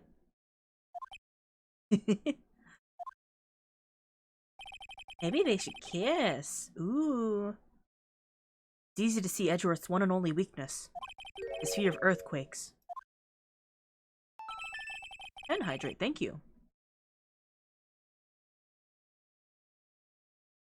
I should have known better than to escort the defendant alone. As soon as the ground started shaking, everything went dark before my eyes and... stupidly passed out. He fainted, oh no! That incident haunts you to this day, doesn't it? That's no excuse for letting the suspect get away. I once heard someone say there's no heterosexual explanation for Edgeworth and Phoenix. Yeah, that checks out. Can't believe I let it happen. Right? The inner temple area is a dead end, so they could have only escaped to this side. Only Edgeworth. Everything points to them being, you know, platonically married to each other, right? He did not. He would not mess up his suit like that. He just fainted. But I mean, like, as soon as Edgeworth heard that Phoenix Wright was in the hospital, he chartered the fastest private jet back to America just to see him. Before he visited Phoenix in the hospital before coming to see Larry, who called him in the first place. The inner temple area is the dead end, so she could have only escaped to this side. We haven't seen her. We need to get a manhunt underway right now and search Eagle Mountain from top to bottom. Wait, Edgeworth, have you thoroughly checked the inner temple yet? Don't be ridiculous. Why would I? The inner temple is like an island. There's no way to escape but to cross. No, that's not it. Iris isn't the type of person to run away, Edgeworth. What are you talking about? Sister Bikini mentioned something when we were with her. She said that the sacred cavern might have caved in because of the earthquake. Then you think Iris might have gone into the inner temple to check into the situation? Listen, Edgeworth, I'm sure she's at the inner temple. A manhunt is not necessary. Right. Let's not waste any more time. We need to get to the training hall sacred cavern now. He sprouted wings and flew himself? Yeah. And boy, are my arms tired. Fortunately, the sacred cavern hadn't caved in. But what we found, something none of us could have ever expected.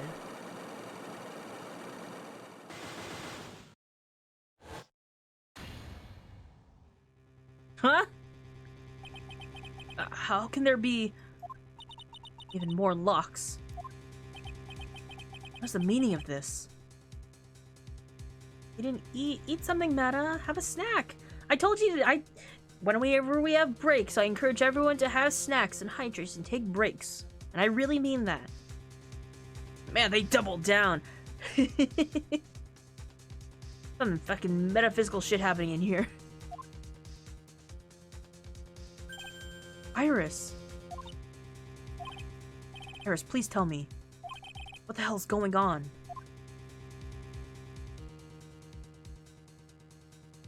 Chips and salsa. Have more. Have more than that. So have something filling. Eat some soup. Say progress.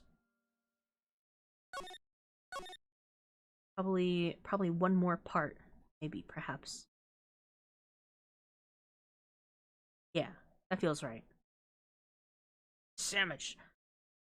It's cool. I put more locks on. There's about 400% more lock than before. Yeah, I think we're at like 500% now. Is that how that works? Is that how math works? There's 500% locks.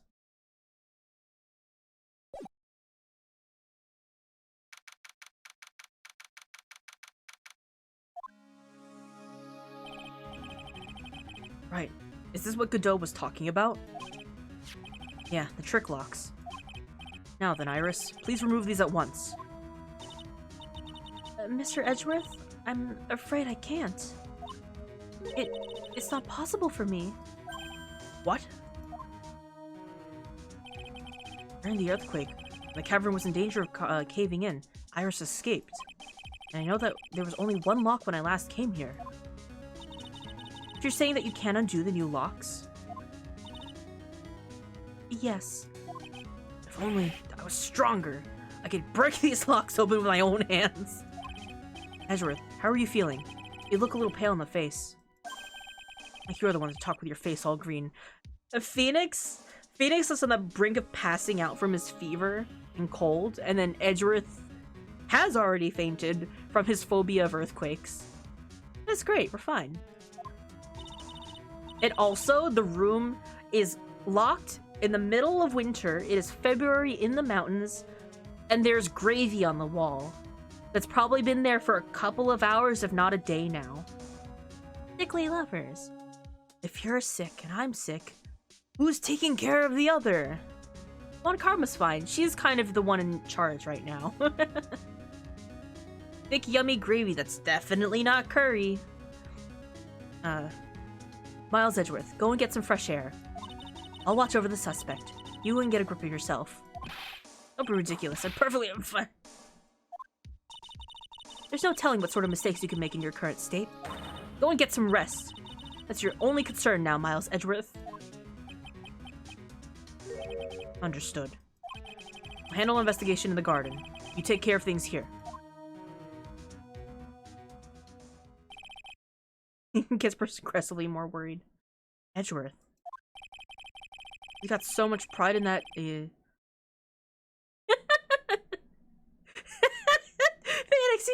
he can't just say that. He's got so much pride that he's probably off crying in the corner of the garden. He can't say that, Phoenix.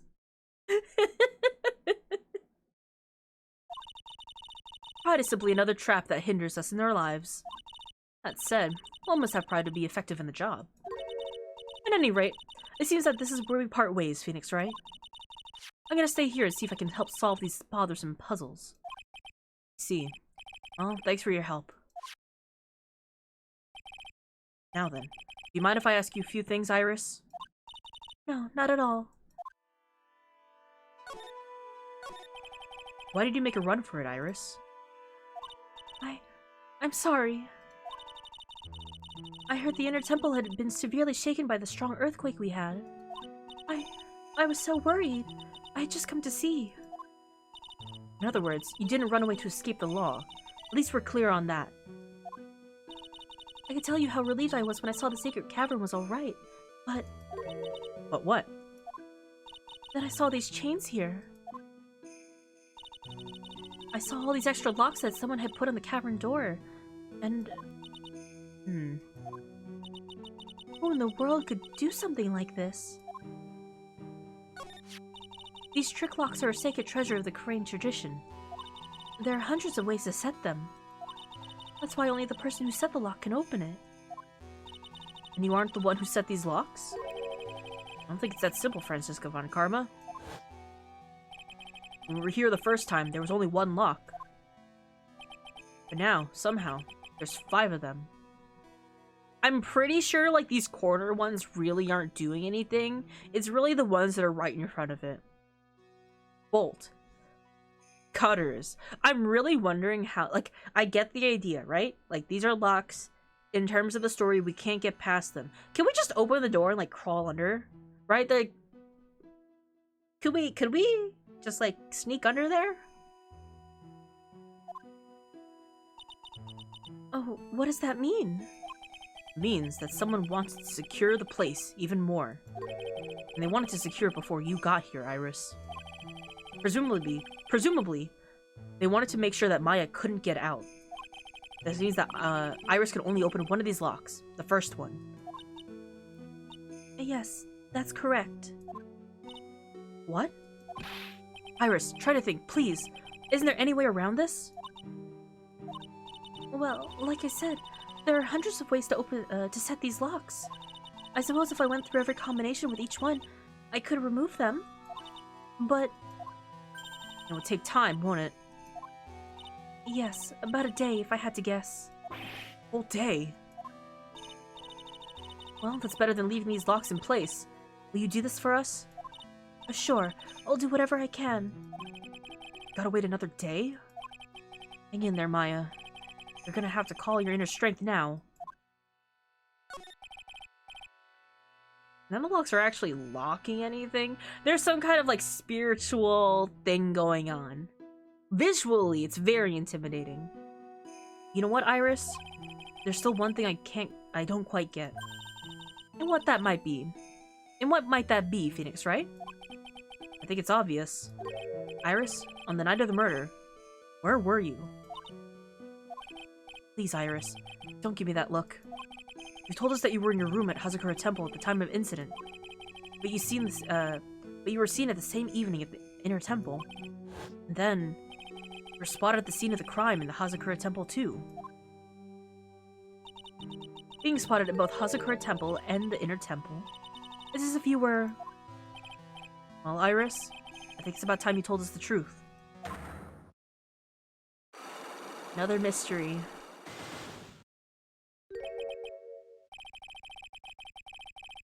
These spirit visions see the ghosts that possess the locks and hold the door in place. I knew it. There's something going on here that we don't know about.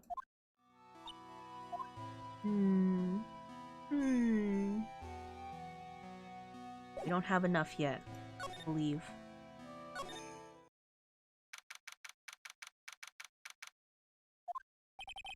Finally getting to the bottom of this case. I can count on Iris to break these locks, so I should gather more clues. From Sister Bikini, Edgeworth, Gumshoe, Pearls. Alright. Dusky Bridge. It's weird there's no one around all of a sudden. Sure gets quiet up here in the mountains when you're all on your own. Speaking of alone, I guess I check out the shack just down this path. You need to talk to your husband, boyfriend Edgeworth. Edgeworth. Maybe I'll find Larry there sulking again.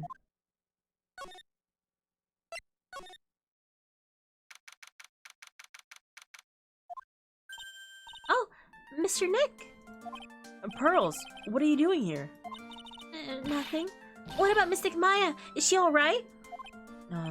Well, we don't know yet. Oh, I see. Hey, what do you think you're doing here, Nick? Mary? This is the loser shack where losers get to lose themselves. Get together to lose themselves. This is the what? Hey, we find cover in each other's failures, okay? You got a problem with that? Look, Mr. Nick. Mr. Larice did a picture of me. That's, great, Pearls. We're gonna gather firewood now. We'll be cooking some half-rotten potatoes over the miserable little campfire. So stay out of our way. No, Pearl's not a loser.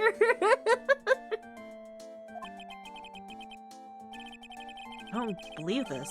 Why is he trying to get fired up over becoming a better man? No one believes a word I say anymore. Listen to me, Pearl. You don't want to trust this kind of guy, okay? He'll only let you down. Oh, Mystic Maya. Larry, is there something you want to tell me about this picture? I got nothing to say to you, Nick. My life's here now, with Pearl. Two losers cooking potatoes forever, together forevermore. What am I gonna do with him? Alright then. What do you think of this picture, Pearls?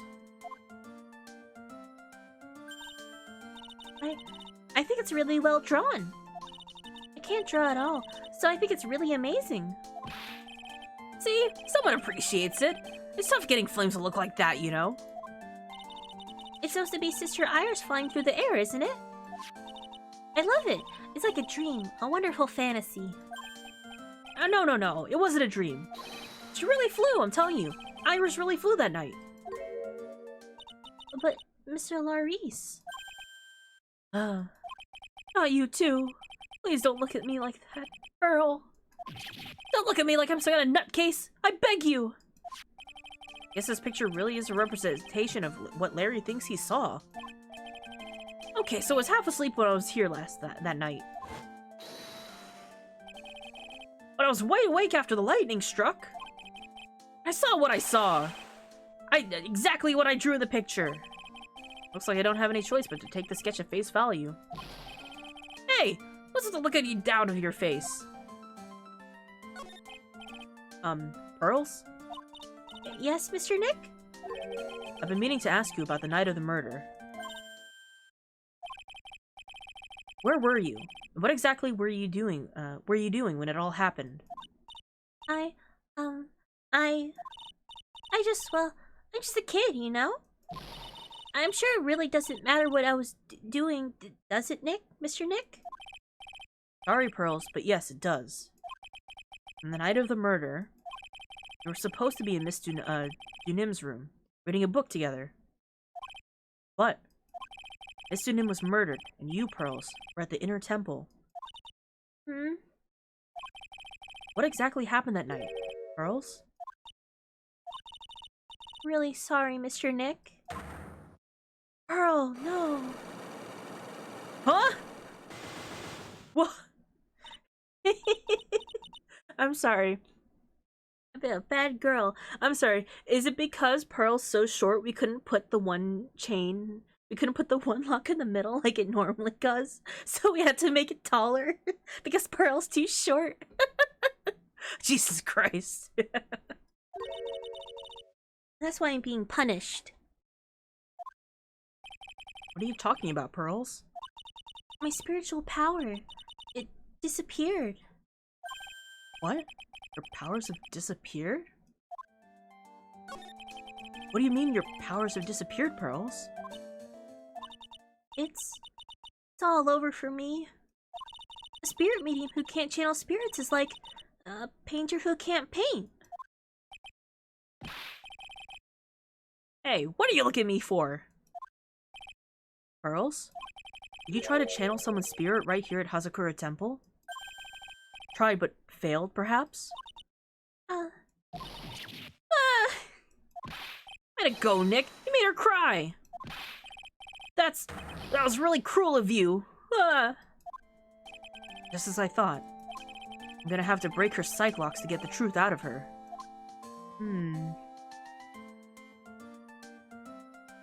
Don't have anything yet, though. We don't know what happened. Yeah. Eat?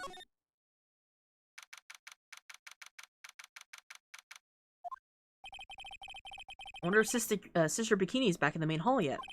I haven't seen Gumshoe around for a while either. Maybe they're having a cup of tea together somewhere. But Gumshoe is Sister Bikini's type. Oh. Well, what's the damage? How's the Sacred Cavern? It looks like it survived. But we have a bigger problem now. I told Sister Bikini all about it. About the 5 locks that were stopping us from getting inside the Sacred Cavern. But who could have done that? The only people who know how to set those trick locks are those of the Korean tradition. We have Iris of the Sacred Cavern, trying her best to open them for us right now. Actually, there's something I've been meaning to talk with you about, Sister Bikini. Oh, yes. We're in the middle of this chat, weren't we? Yes. You were telling me about how the Master of Korean disappeared 17 years ago. I want to know why Misty Faye suddenly disappeared at this temple. It was about a week ago when Mystic Elise... No, I mean Mystic Misty arrived. After she showed me the talisman that proved that she was the Master, she said... Someone's trying to destroy the Korean tradition's main family line. I'm here to put a stop to them.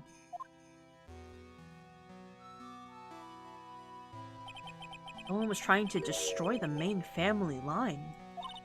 There's like one heir to the title of Master at any time, and it's usually the eldest. That child becomes the new Master of Korean, and her daughters, the main family. All other mediums become the branch family members, with no hope of controlling the clan. I'm sorry, did you...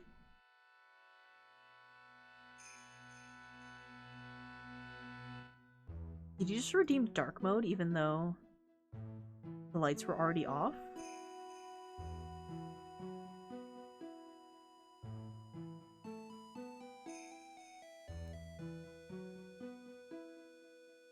Might have to refresh something. Super dark mode. I don't have anything darker. Hold on. Not this one. Woo. Is it... No, it should have been that. Did you want to turn the lights on? Or do you just want to keep it dark? Something did a hiccup.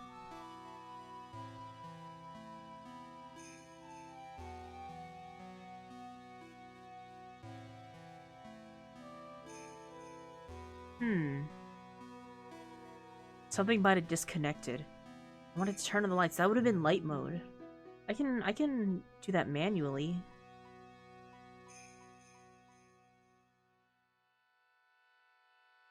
Oh, everything disconnected. Oh, that's weird. I don't like that. Hold on. Oops. Why? Why today? Bitch.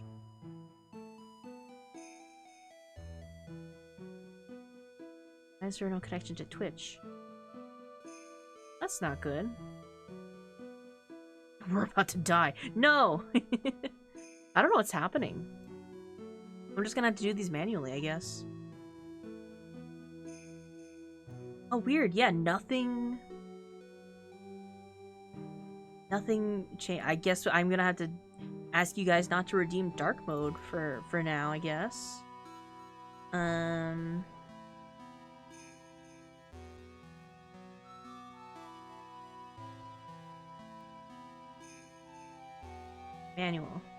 Manual switch.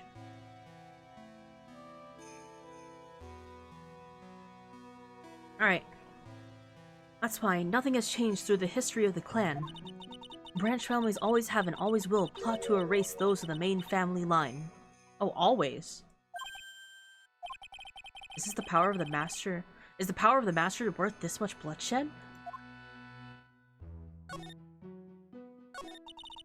You believe in the technique, don't you, Mr. Wright? You know its power is real. Yes, I do. In 2 years since I first met Maya. In that time, I've seen her channel spirits of the dead plenty of times. During the Mask-to-Mask case. And during the Maggie Bird trial, too. And that's just this game. Thanks to Maya, Mia's always on hand to help me out whenever I need her the most. The crane channeling technique has made a huge difference to the world, you know. I mean, the ability to commune with the dead. That's true psychic power, you know. Members of the tradition have always been there, behind every important leader. Who wouldn't respect such a tremendous skill?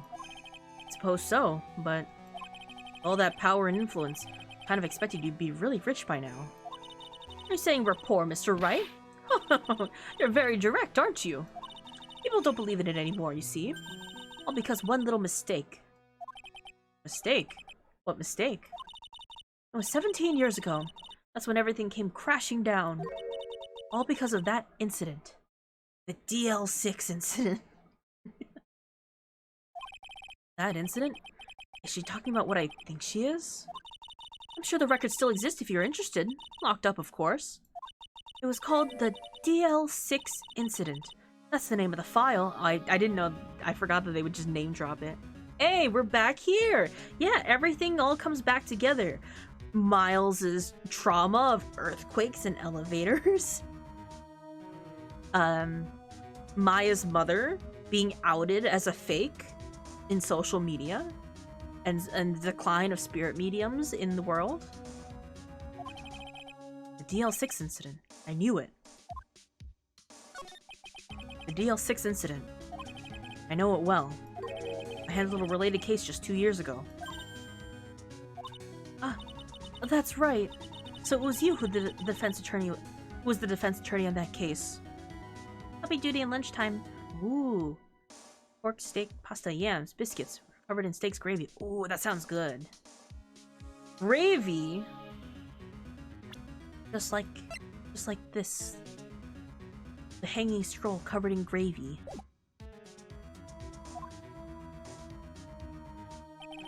Murder that took place 17 years ago. Are we gonna see baby Edgeworth? Oh no, it's a new picture. It was the first time in the country's history the police ever used a spirit medium. The idea was to channel the victim's spirit to learn the identity of the murderer. The medium who performed the channeling was Misty Faye, Maya's mother. Although Misty's channeling the name of a certain man's surface through it. Armed with that as evidence, the investigations spurred into action. But that man, he was found not guilty, wasn't he? That's right, he was. And the case remained a mystery.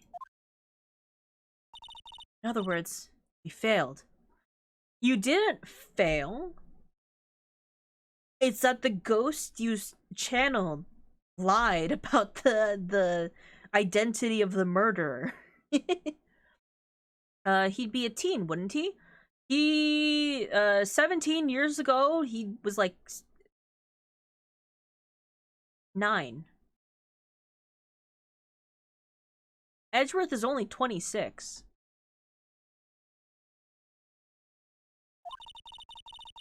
It was the first case the world had ever seen in Kurain, in the Kurain tradition. Have you ever seen the Kurain tradition openly involved in?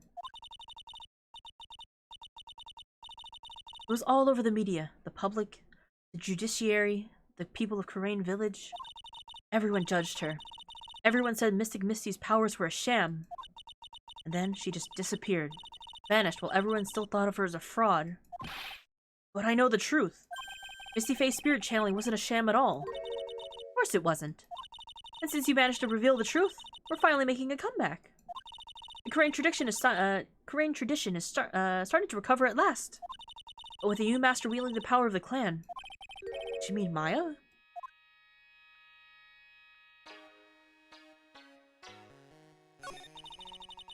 The spiritual power of the Kurain channeling technique is in the blood. Maya told me the exact same thing before. We, the women of the Fae clan, have always been spirit mediums. With this Magatama in hand. It's because the power to communicate with spirits flows strongly through us. According to Maya, only the women of the family can inherit that power. The main family's bloodline stems directly from Mystic Ami. But with each new generation, only one daughter becomes the new master. And the ones who don't become branch families, right? That's right. And it's always the cause of tragedy. You know, Maya had a sister too. An older sister named Mia. Oh yes, I've heard of her. What? You know about Mia? Of course. She'd become a lawyer in hopes of discovering what happened to her mother. And lost her life. As a result. Do you know what Mystic Mia is rumored to have said? She said it wasn't only because of her mother that she became a lawyer. She also didn't want to fight with her sister over the leadership of the tradition. Really? Well, she saw what happened to her own mother, Mystic Misty, as she grew up. I guess Mystic Mia got tired of seeing all the rivalry between her mom and her aunt. That's right. Misty Fae had an older sister, too. And Misty, having superior powers, managed to usurp the master's seat from her. Mystic Misty's sister is Mystic Morgan, as you probably know. Too many M's. Everyone in this family has an M in their name. Morgan? There's a name I know well. It was a year ago now, at Maya's home, Kurain Village. Except Pearls. Yeah. What she did was terrible. It was also she make her own daughter the next master. Pearls is Morgan's daughter. Yeah. I guess it's like the main family has M's in their name. After Ami, it was long down past Morgan and Misty. Misty had Mia and Maya, and then Morgan had Pearl.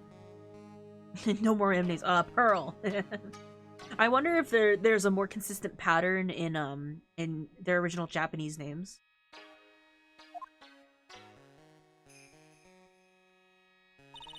I suppose if you know about Mystic Morgan's daughter, then you must have already realized that Iris... Uh-huh? Iris? What's Iris got to do with any of this? That Iris is Mystic Morgan's daughter. What? Iris is what?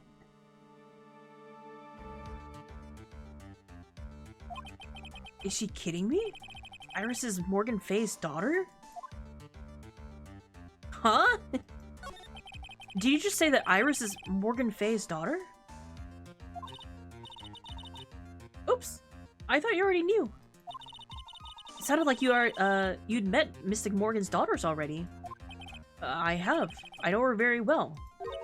Oh? Yeah. Pearls. Pearl Faye. But I always thought that she was an only child. You jest! That child! She's Mystic Morgan's... I had no idea.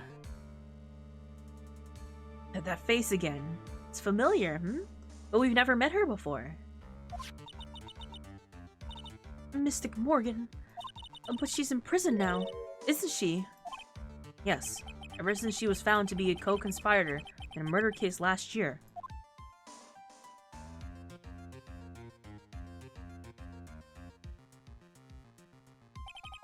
All done to set Pearls up to be the next master.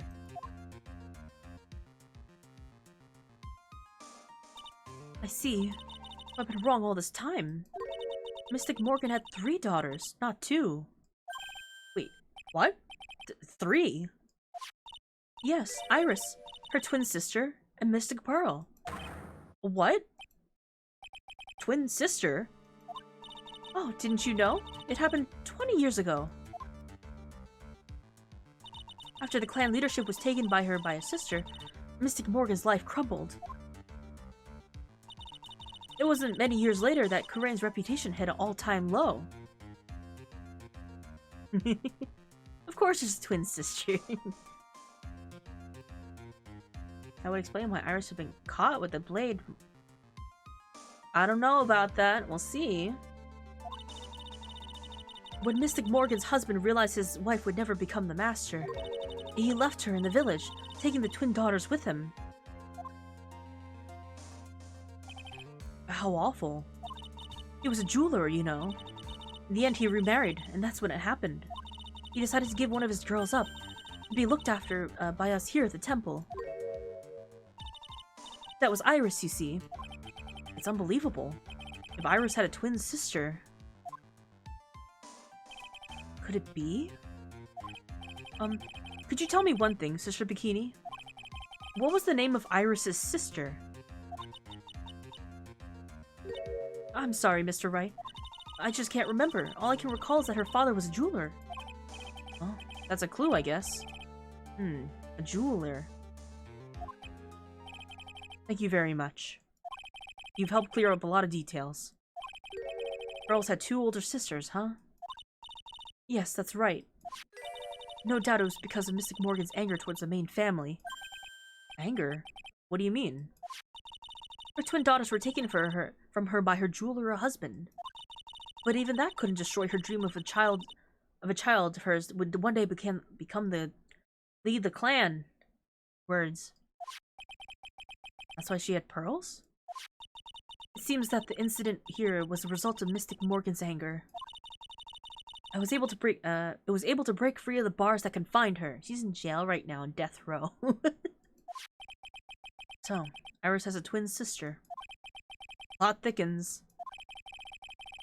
Diamonds and pearls! But this information will be useless unless I can flesh it out a bit.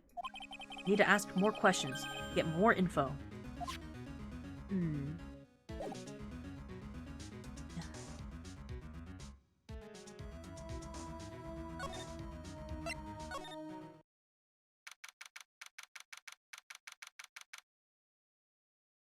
Pokemon Diamond and Pearl by Battlestar music by the Pokemon music starts playing there.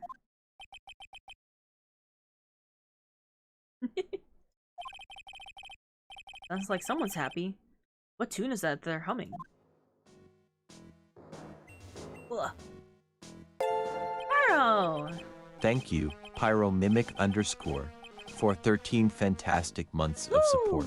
Woo 13 months. Let's go your Sutapiersa Maxwell, your energy lights up our Foxy Den. Let's Oh man, I thought I turned that off. I can't use the auto reply function anymore for TTS, unfortunately. I had to figure out a new way to manually input those messages, but thank you so much for the 13 months. You're a good egg.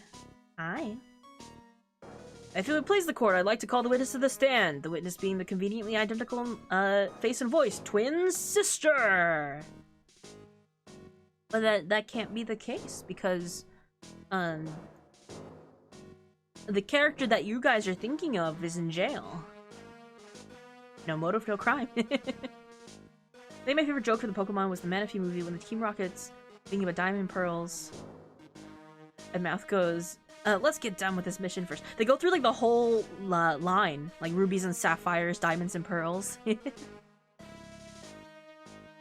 Motive, no crime, no motive, no crime. Sing it with me. I remember used to search in the channeling room of Karain. Woo! I love my job. Who cares if the clues I find are no good? That's not what investigating's all about. The investigator investigates for the love of investigating. It's a passion. Good cases we have, good cases are lost along the way. I never guessed that Gumshoe was into reggae. Oh, it's reggae. Every case is gonna be all airtight. Hey, pal.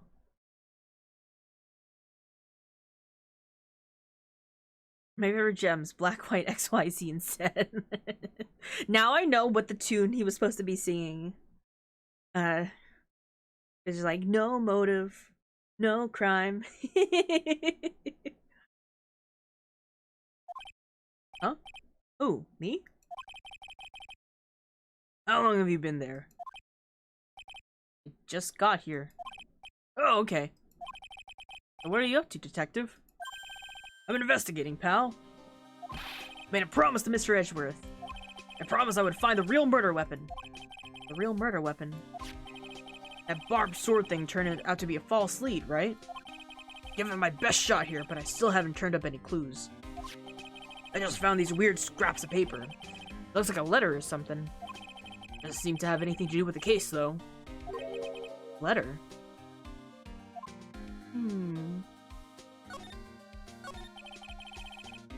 So, how's the investigation going, Detective Gumshoe? I don't know if I should be telling you, pal, but I guess it can't hurt. Looks like the murder took place in the Inner Temple Garden. They're taking that bloody writing on the lantern pretty, seriously back at HQ. What? You mean? I don't have the details, pal. All I know is if you don't find Maya down in that secret cavern, you're gonna be faced with one ugly situation. What kind of ugly situation are we looking at here? You got me. I don't know. They're not my words, pal. Then who said it? Mr. Godot. Godot? What do you mean by that? About that letter you found. Don't remind me, pal. I'm busting my gut out here trying to find the murder weapon. And all I find is some burnt up old letter. Burnt up old letter? Yeah, it was in that incinerator right outside the Inner Temple. The incinerator? I knew it. I knew I wasn't imagining it.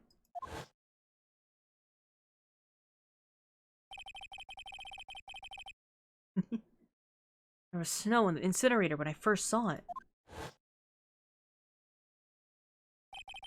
But after the incident, snow had melted away. Which means someone used the incinerator on the night of the murder. What's up with you, pal? I've got it right here if you want to take a look. Can I? Do you mind? Yeah, sure, go nuts. I don't want it, pal. You can have it. It's all spirit mediums and masters and stuff. I bet it's got no relation to the case. Spirit mediums? Sure, we'll take it. It's gotta be important if it mentions spirit mediums and masters. Gotta give it a good looking over and some serious thought. Make sure you chuck it in the trash when you're done. Littering is a crime, pal. Take a look. Be careful. Something, something. Once night falls, something, something. Should be there. As soon as you hear the lights out bell, you must channel her spirit. Leave everything up to her. Her name is... She is our all... The whole... Here's a picture of her. Use it when you channel her. I know you can do it. Once this is... Burn the... Also make... Tell anyone about this letter. Bravely roast the master in the fires of Hades. Bring our vengeance to fruition.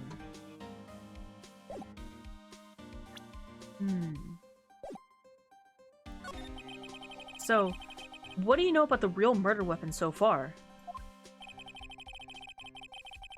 Oh no, are we necromancing right now? Not really. But the spirit mediums can channel ghosts. Well, it wasn't the Shishishito that was found impaled in the victim's body. Mr. Edgeworth proved that in court today. Yes, that's true. In which case, it must have been another blade. And that's what you're rushing around like a headless chicken looking for now, huh? Yeah, and man, is it tiring work. But let me tell you something, pal. I'm no chicken. We got the feather of forensics in their cap these days. We're using the department's secret weapon on this.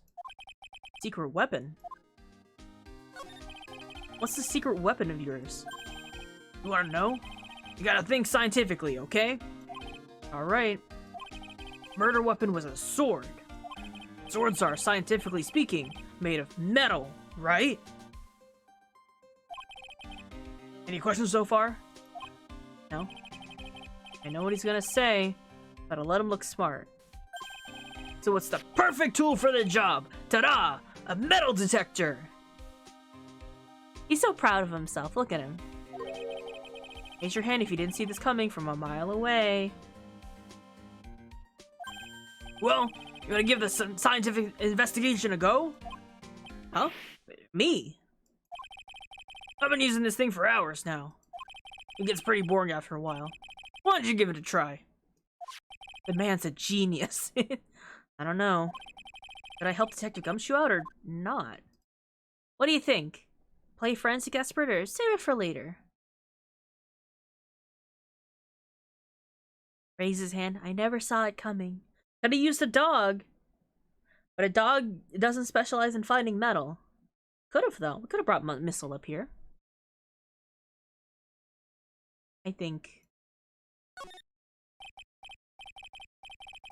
Come on, pal. It's good fun. I'm telling you. Alright then. I guess I'll give it a go.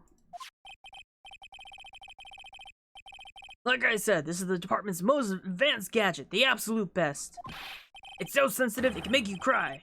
You can make it cry. It's so high-tech, you can skydive off of it. What about the dogs that sniffed out landmines? I mean, we're looking for sword. I think the dogs that sniff out landmines are looking for the chemicals in the that make the landmine explode.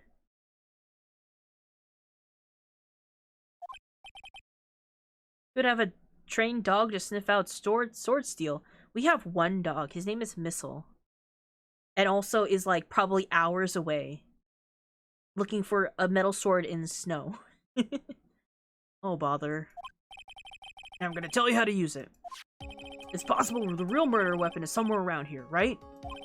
For sure. That's what we're trying to find out. Right, so first, let's turn the detector on. The sound of the metal detector signal bouncing off something metallic. Next, move the detector around the courtyard and give it a good look-see-see. Looky-see, pal. Don't worry, this babe will let you know when you hit something metallic. Oh, hit enter. This thing picks up metallic objects that are hidden from sight, too. Take a good look at everything and anything that seems suspicious, okay? This an amazing dog. Look, a ladder. That's a step ladder. What's the difference? Looks like a normal ladder to me, pal. Surely everyone knows the difference. I mean, they're pretty ordinary objects. I've met plenty of guys like you, always picking on the smallest things. Blah. Thank you for the ladders, guys. Wow, look, we found them. We found them, yay! A step ladder. Ooh, I got this one. Balanced on my head. The vegetable store guy near my place does it all the time. Surely this was the murder weapon. He even corrects me when I ask for the head of lettuce. That's cabbage, he says. I'm telling you, they're the exact same thing. No, they're not. They're completely different. You have to plant both of them firmly in the ground before they can grow, don't you? Listen, you gotta take a step back and look at the bigger picture sometimes. Otherwise, you can miss a really important clue. That's advice from a pro, pal. In comes Iris for the steel ladder! No. What is that? There is like a ladder, like, fight in wrestling, isn't there? But you climb a ladder? The last person I need advice from is this guy in front of me. Looks like a wallet? Ah! That's where it's been. Is it yours, detective? I'm always dropping it, so I put a bell on it. But you still dropped it anyway. Yeah, but now I found it again, pal. The wallet is completely empty. Well, I drop it all the time, so I don't put money in it anymore. Then how come the metal detector picked it up? Must be because of the bell, I guess. Oh. That's odd. This sled's made of plastic. It says bikini number 1 on the side. Maybe there's something under it. Hey, what's this? A badge? Ah, I've been hunting high and low for that. It's yours, detective? That thing's priceless to a guy like me. A cop can't be a cop without his badge. I'm sure glad I put that dime in there now. How did you manage to drop your badge here of all places? I know. I bet it happened this morning. I was playing around with the sled and... Stop right there. I don't need to hear any more. It's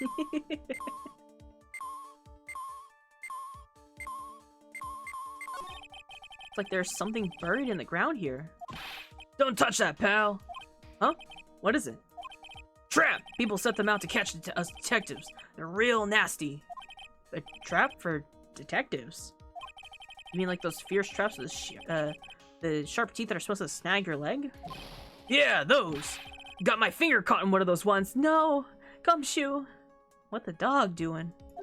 Your finger? There was this bit of cheese and like so tasty, so I reached out, then BAM! I'm not sure how to respond to a story as stupidly pitiful as that. A bear trap? No.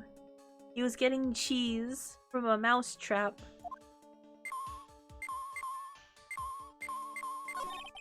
What's this? A pen? Hey, I've been looking all over that, pal. Gumshoe, you dropped so many things in the snow. Oh, it's yours. Yeah, my old man gave it to me when I was qualified as a detective. He told me it'd be good for sticking in suspects' faces. That makes you detectives sound really nasty. It's my dream to stick it in your face one day, right? Then don't go losing it.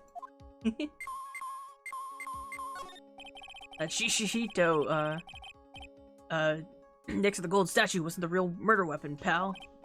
Yeah, I know. I just thought I'd check it anywhere. Check it again anyway. Oh yeah, that reminds me. Do you know about that sword? It's supposed to represent multiple branches that life can take, all ending as one. Yeah, I heard something about that. You know what I think about sometimes? What kind of life I'd be leading if I'd not joined the homicide division. You think about that kind of stuff, detective? Of course I do. Think about it a lot. He's a traffic cop, he's a detention officer, he's a blue badger. There's something to be said about the humor value of Gumshoe as the blue badger. He'd be a great blue badger!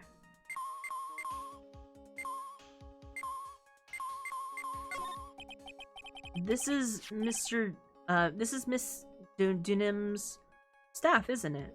Ooh. Thank you for the hydrate.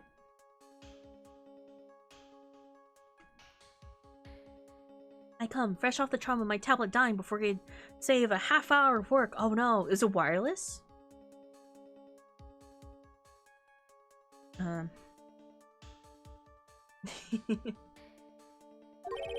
Scientifically speaking, usually made of wood.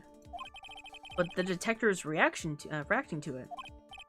Yeah, but however you look at it, the thing's made of wood, alright? I don't bother investigating anything that looks like it might be metallic. Isn't the whole point of a metal detector to find metal where you can't see it?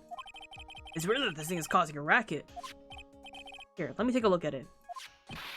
Hey, hands off! Examining evidence is the job for the... Ah!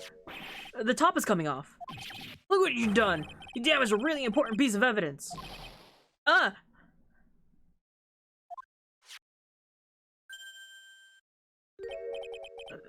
That's a sword inside the staff.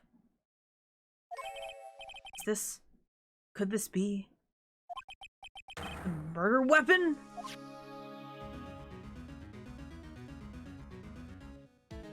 I just draw my Samsung like, oh, that's fine. Plenty of people do that. Staff sword! Those are illegal in California. This is the alternate universe California, so we're good here. or is concealed, how would they know? I could never have guessed there'd be a sword concealed in the victim's staff. You call this kind of thing a sword cane, pal? This one's a real gem. The workmanship is really something else. Thank goodness it wasn't a cane sword, or else the victim would have stabbed her own foot. I officially give up on trying to figure out how Gumshoe's mind works. All the cool things are illegal in California. The real scene of the crime was at the inner temple garden. Then why was the sword used to kill the victim found in the main hall courtyard? Hey, Gumshoe. Who knows about the hidden sword? No one. Even the police didn't know about this until I discovered it just now. Oh, as they say, there's no team in Gumshoe. Doesn't look like there are any traces of blood on it. Guess this isn't the murder weapon, huh? No. I'm sure someone just wiped it off after the murder. Yeah, of course. This thing's definitely the murder weapon. Great job, pal. Good job, everyone. Oh, to wander the twisting halls of the Himbo Mind Palace? It's empty. The Mind Palace is just a big room with a lot of echo. So the same length as the Shito, too. Might be the murder weapon. Okay, I'm gonna run over to forensics. There's gotta be some traces of blood left, even if most of it's wiped off. See you later, pal. Oh, bye, Gumshoe. Every case is gonna be airtight. Wait up, detective. Huh? What is it, pal? I'm a pretty busy guy right now, you know. You're gonna get that staff analyzed, right? Would you mind holding off for just a while? Huh? What are you talking about, pal? Please. Just until we find Maya. Maya? What's this got to do with her? I don't know, but I'm starting to get a really bad feeling in the pit of my stomach. Oh? How so? Look, Maya's trapped inside the sacred cavern right now, and, well, we don't even know if she's okay or not. The more evidence and testimony I hear, the more uneasy I feel. You don't think? Maya's been... Please, detective, let's just wait until we can get inside the sacred cavern. You're looking kind of viridian there. Okay. Just stop with that face, pal. One thing, though. The staff's secret trick, let's keep it a secret between you and me, alright? If it gets out that we knew about it and didn't say anything, we're finished. I understand. This is just a regular, run-of-the-mill staff. You got it? Okay. Hey, take good care of it, pal. Thank you, detective. Don't worry. She'll be fine. Gumshoe. You know, there's a place at the base of this mountain that has some really good pasta. How about I take you there when you find Maya, huh, pal? Sure. Thanks. Gumshoe really cares. He's so sweet. Victim's staff. I can't help but wonder, though. What was Elise Dunim doing with a staff like this in the first place? Alright.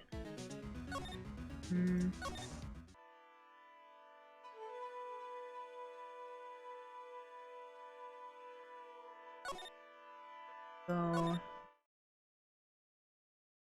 Richard Gumshoe of the LAPD. It's the homicide division. He's not even like a regular policeman.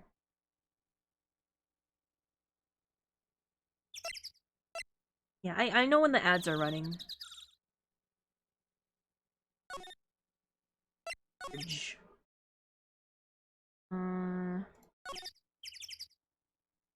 Temple Gate. Garden.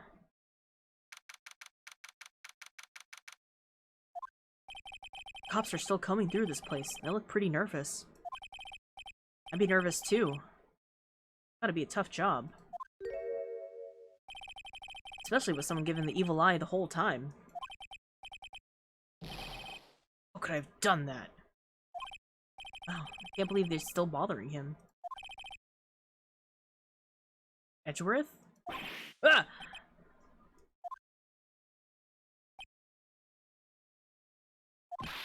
Hey, don't you dare run away!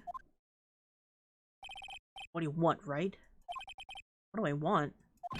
If you came here to laugh at me, then get on with it. Go on, laugh away. I was ready to hug it out with him. He's just the same prideful Edgeworth. Hug him! He needs a hug! Right now! You went to the, back to the Criminal Affairs Department, right? You said you wanted to look into something concerning Iris. Yes. Hug and kiss, right now. Thanks, though, what I found, I was reminded of something terrible. What's wrong? You guys are putting a lot of effort into investigation of the garden here, huh? The high chance there's actual scene of the crime, that's why. I mean, because of the writing in blood? And the talisman in snow? Exactly. As you know, those things couldn't have been planted here after the murder. But surely, you don't suspect Maya, do you? You have to treat everyone as a suspect, Maya as well as Iris. Their job, right? It's Phoenix's boyfriend, yeah. So, I guess you haven't still gotten over your fear of earthquakes. Oh, you mean his childhood trauma? And the day that his father died 17 years ago? Yeah, I'm sure that's hard to get over. No. But thankfully, my nightmares have stopped. Still, if the ground gives even the slightest tremor, I find myself short of breath. 17 years ago, when we were little school kids at the same elementary school. Big old trauma ball.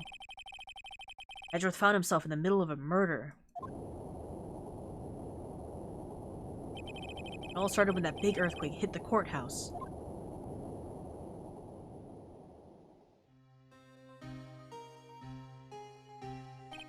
Yes. I was stuck in the elevator with my father, who was a defense attorney. We were deprived of oxygen, and we passed out. That's when it happened. A single gunshot shattered my whole life. I lost everything that day, all because of that earthquake. Dreams, my family, and myself. It's been more than 17 years now. That case was finally resolved 2 years ago. By me, right? I think I don't know that. I was there, but... Such a shock. I never imagined I could be so wrong about myself and my life. I'm sorry, right? There's nothing else I could say. Not after you chose to become a lawyer for my sake. Not after you saved me. Edgeworth, you're stronger than you think, so no more self-pity, okay? Come here! We'll give you a hug. Men will literally pursue a career in law before going to therapy. Twice. Both Phoenix and Edgeworth. There was something that bothered me about her from the moment we met.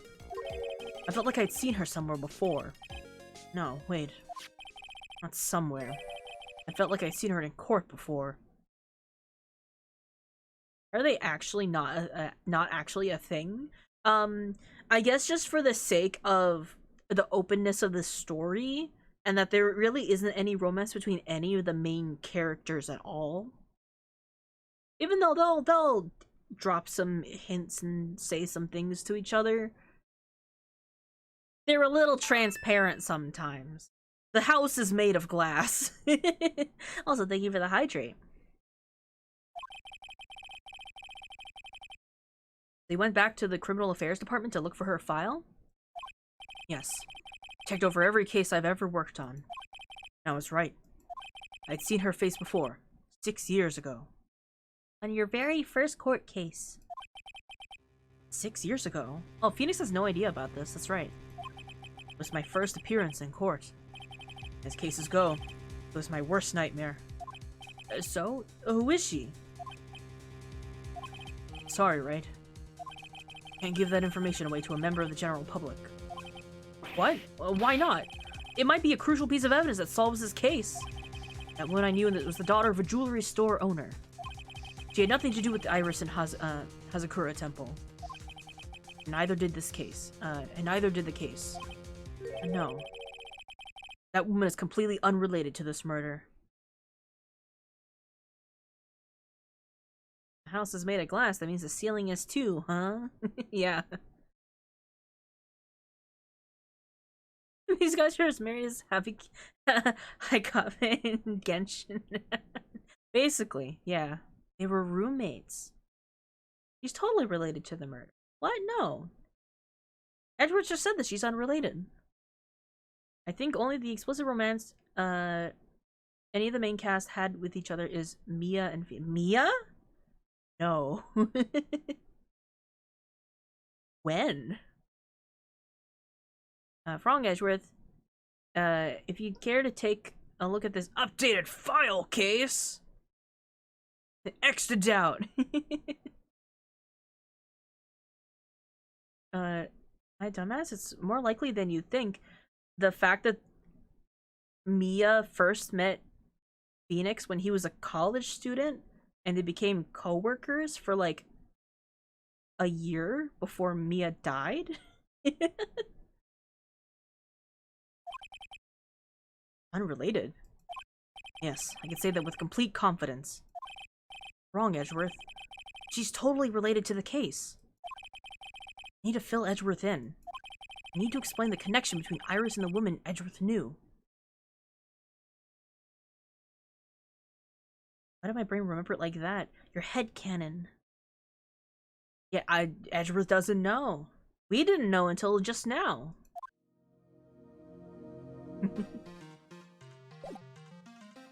Edgeworth, there's someone you need to know about.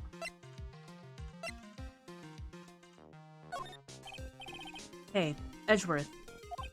Did you know that Iris had a twin sister? What? A twin? You can't be serious! Sister Bikini told me, but the problem is, she didn't know the name of this twin. Nothing about Iris having a sister in the files I checked. Well, Iris was taken in by the temple when she was really young. Apparently, her sister was raised by her father. A jeweler, I think. Jeweler?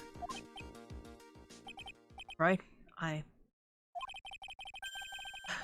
might just know who this twin sister of hers is. I had a feeling you'd say that.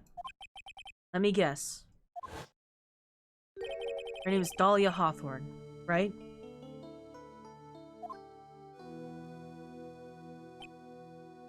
Yes, exactly.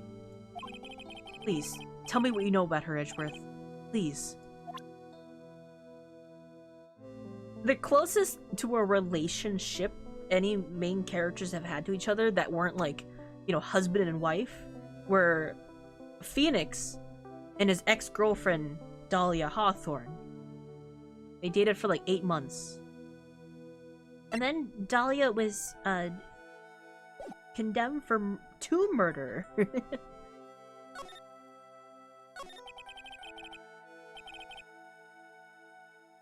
Drama! It was my first court case 6 years ago. I was a greenhorn, and due to my experience, the defendant died. Talking about Terry Falls, right? You know about that case?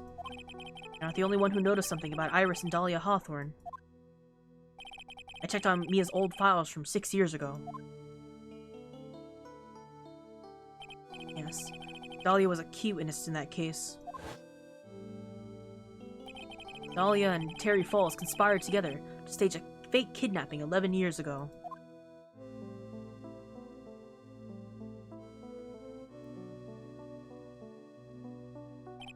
They stole a jewel worth $2 million from Dahlia's father, a jeweler.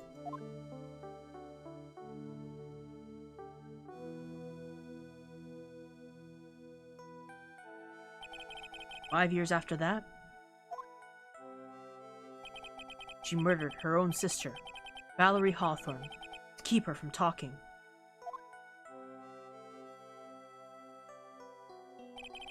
Her sister? Well, stepsister, actually. They weren't blood related. Valerie was the only daughter of Dahlia's... Valerie was the only daughter of Dahlia's father's second wife. Oh. This is when she entered my life. A woman who tried to kill me.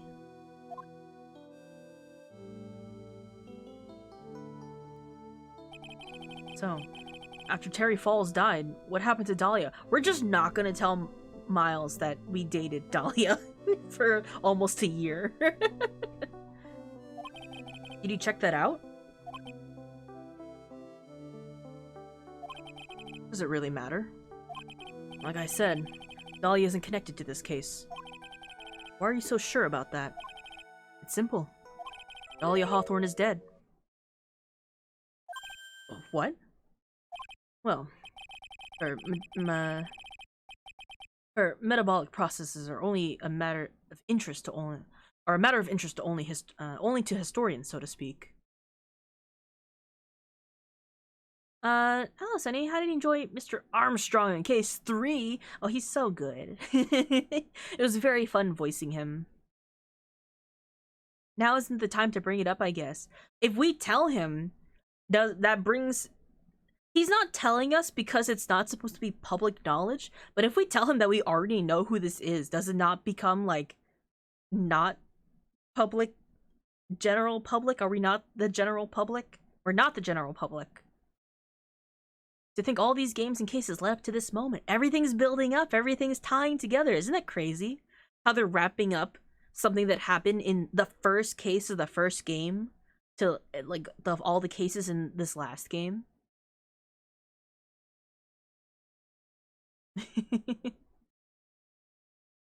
Is it gonna be a case from one person is another person? Oh.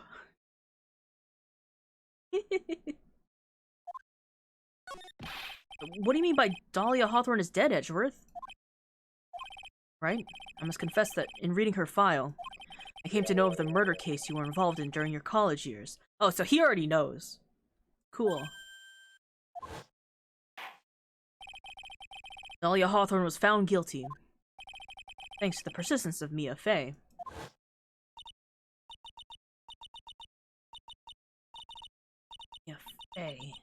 Mia Fey. Or butterflies. That time, Dahlia... It's like she was possessed by a demon or something. It's been almost 5 years since that guilty verdict was handed down. And her sentence was finally carried out. She was executed. Last month. Executed?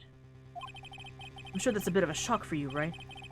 And for more reason than one. But do you understand now? She can't possibly be connected to this case. She's dead. When someone is dead, there's no way to revive them. No way to revive the dead? I wonder.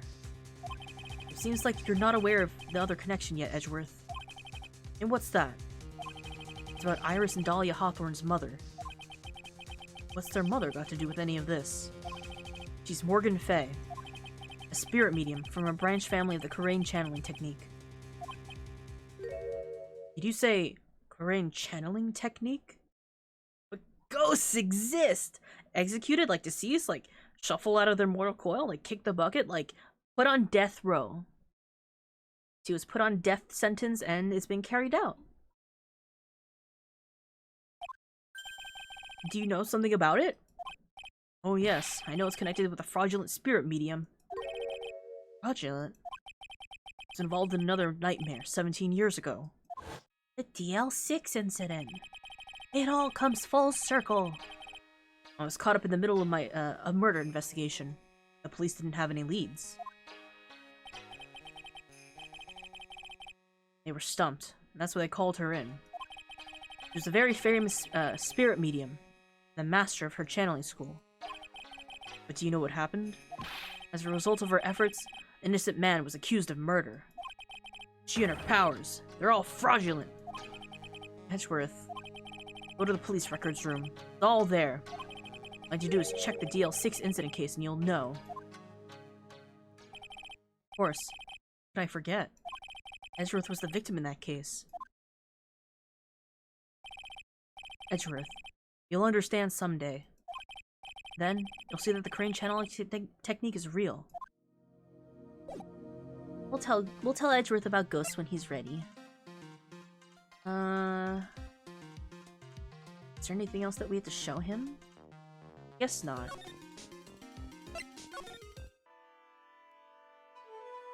Right.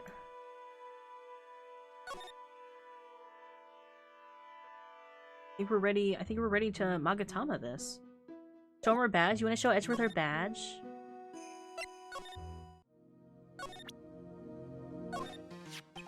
That's your attorney's badge? Interesting. Never imagined I'd see you wearing one of these, right? Because of you that I became one, Edgeworth. Did he get shy? Not that I have any regrets. I really don't. Trying to say thanks. Start by saying it a bit louder. Oh, did his mouth move like really ever so slightly? Oh, that was so cute. Oh, can I show him this? Okay, he doesn't have any thoughts on the Magatama. All right. Ugh. I think we're ready.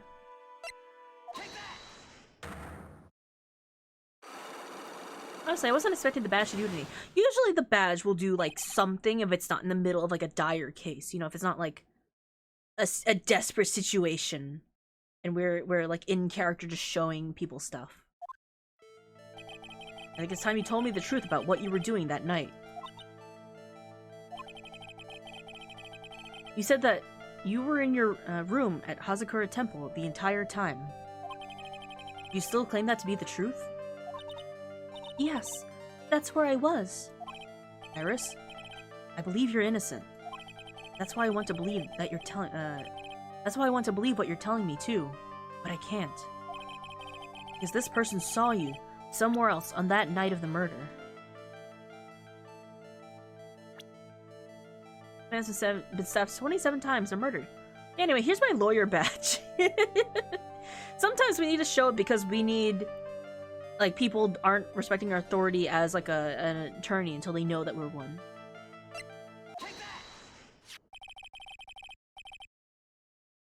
Edgeworth quietly through gritted teeth. Shut up, you dang sexy childhood best friend boyfriend. Phoenix. What was that? Huh? I'm talking about Sister Bikini, of course. Sister Bikini. Her testimony in court today was very clear. That night I was helping an acolyte with her training in the inner temple, but... Well, as you can see, my back likes to act up violently. So I left Iris to help the acolyte and returned to Hazakura Temple.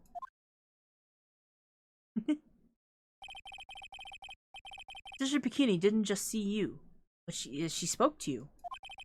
She talked about Maya's training that night. You see, Iris, you were there at the inner temple on the night of the murder. That's very impressive, Mr. Wright. The acolyte's actual training was due to start at 10 o'clock after that night. I left the main hall early, so I wouldn't be late. What time was that? Let me see. It takes about 20 minutes to walk between the main hall and the inner temple. So I would have left about 9:40 p.m. I think.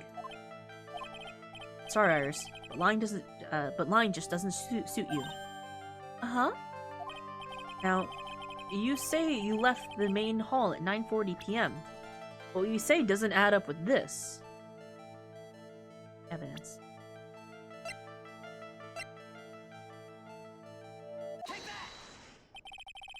You yourself testified in the contrary. Didn't you, don't you remember? You said you rang the lights out bell at 10 o'clock that night. Ah! Plus, only moments before you rang that bell, you were seen at the main hall by most reliable witness I have. Who's that?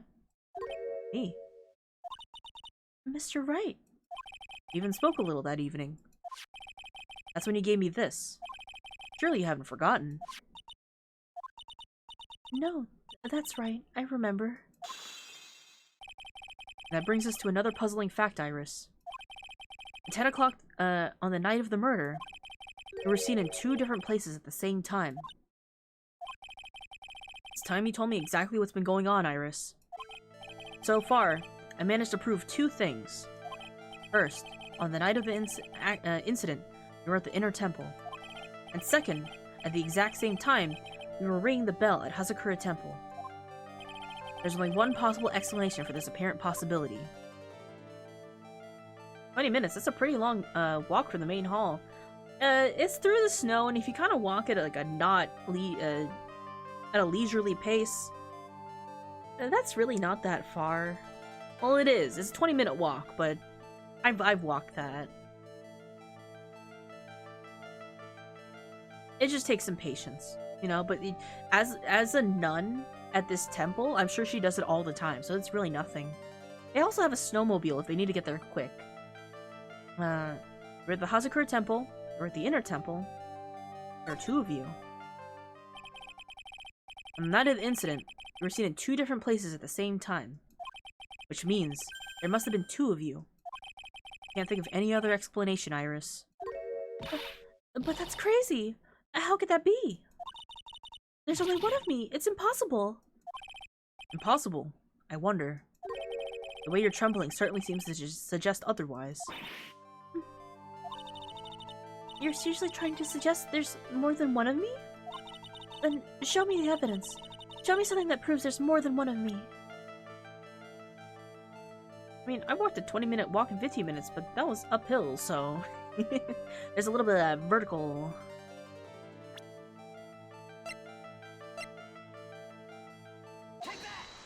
Ugh. Tell us the truth! I have a firm grasp of the situation now, Iris. You have a sister, don't you? A twin sister, perhaps? Ah. That's right. Dahlia Hawthorne. A woman I know only too well. I had no idea you knew of her. Very impressive, Mr. Wright. But she's no longer... Yes, I know. Her sentence was carried out recently, wasn't it? I'm sorry. Thank you. No need to explain now, is there, Iris? The second you who was there at the temple on the night of the murder? It was your twin sister, Dahlia Hawthorne. But you just said it yourself a second ago. My sister's dead. Have you forgotten that? Have you forgotten this, Iris? This is a channeling dojo. A training ground of the Korean channeling technique. That night, someone channeled Dahlia's spirit, and you knew about it. And that's the secret you've been trying to hide from me. Ah!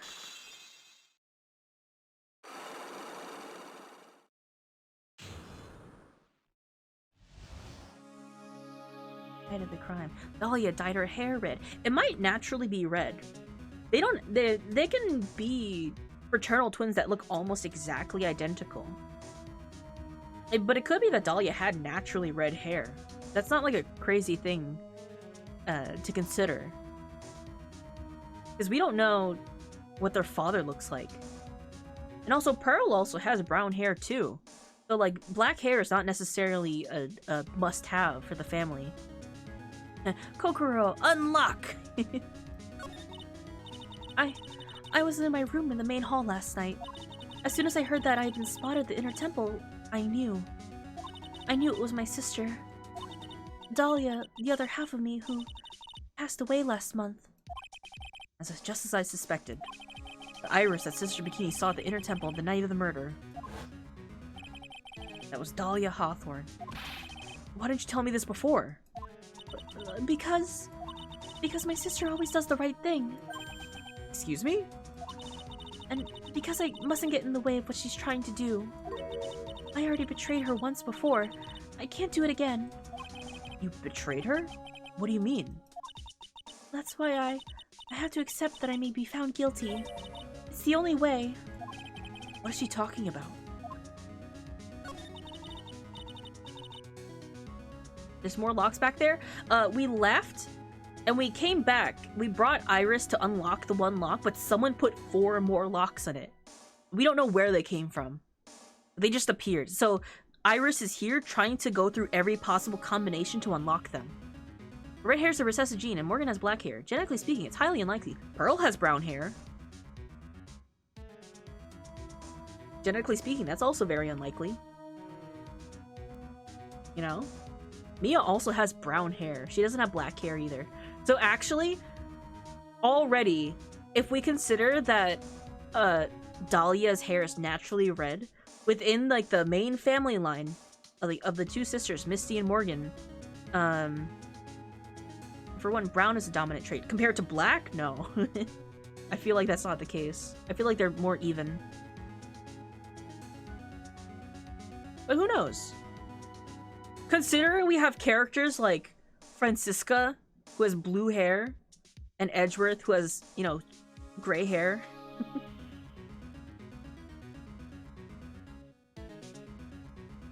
You know about it, don't you, Mr. Wright? About the fake kidnapping that took place here on Eagle Mountain 11 years ago? That was the start of it all. That's what started her down that twisted path. Anime. She started to commit crime after crime, and in the end, she lost her life.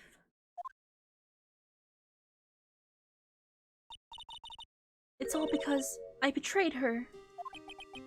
How did you betray her, Iris? Black is dominant over brown, but brown is dominant over red. Who says that? Yeah. We're calling it dominant, but we're not saying it's impossible.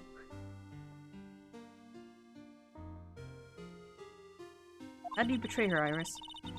It was no coincidence that Eagle Mountain is where the exchange was to take place. Iris would be 30 now? She was 19 11 years ago, so... No. She was... like 11 or 12 11 years ago. She was 19 6 years ago. She was like really young during the kidnapping case. So, okay, so this is the timeline of things. She would be 25 in the current timeline. Here's how it works, right?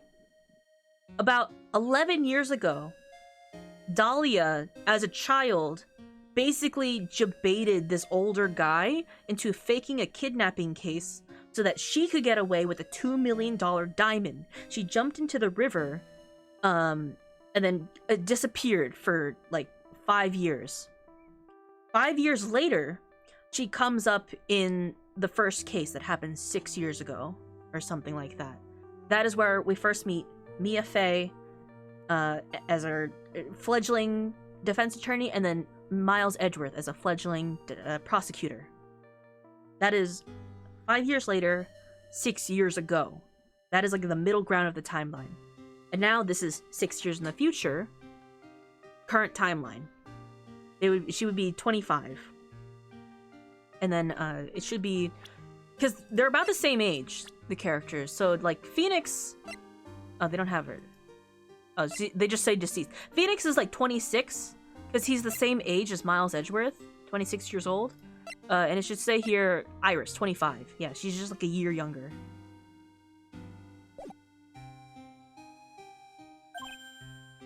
I helped her plan the whole thing. What? But I got scared, so I ran away. What are you talking about? Why would you help her? Stealing $2 million? From your own father? That's awful. But I promised. I promised that I'd help. And she didn't do it for the money. Huh? It was revenge on her father. Also, Dahlia here doesn't even have black hair. She has like dark brown. Revenge? What do you mean by revenge?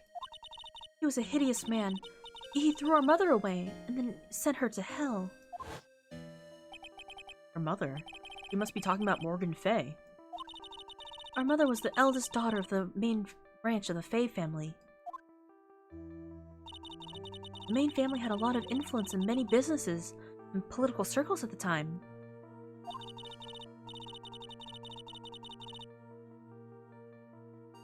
Dahlia, spoilers. Huh? What is? As the eldest daughter, our mother was also was set to inherit all of that as the next master. That's the reason our father married our mother in the first place, for power. But his plan backfired. You called Iris Dahlia? Did I? Well, I didn't mean to. They're twin sisters. I was saying that Iris had brown hair while Dahlia has red hair. That's what we were talking about earlier. Because our mother's sister took it all from her. She took over as the Master of Karain. That would be Misty Faye, Maya's mother. Also, we already know that Dahlia exists. We just had a whole conversation about Edgeworth. With Edgeworth about her.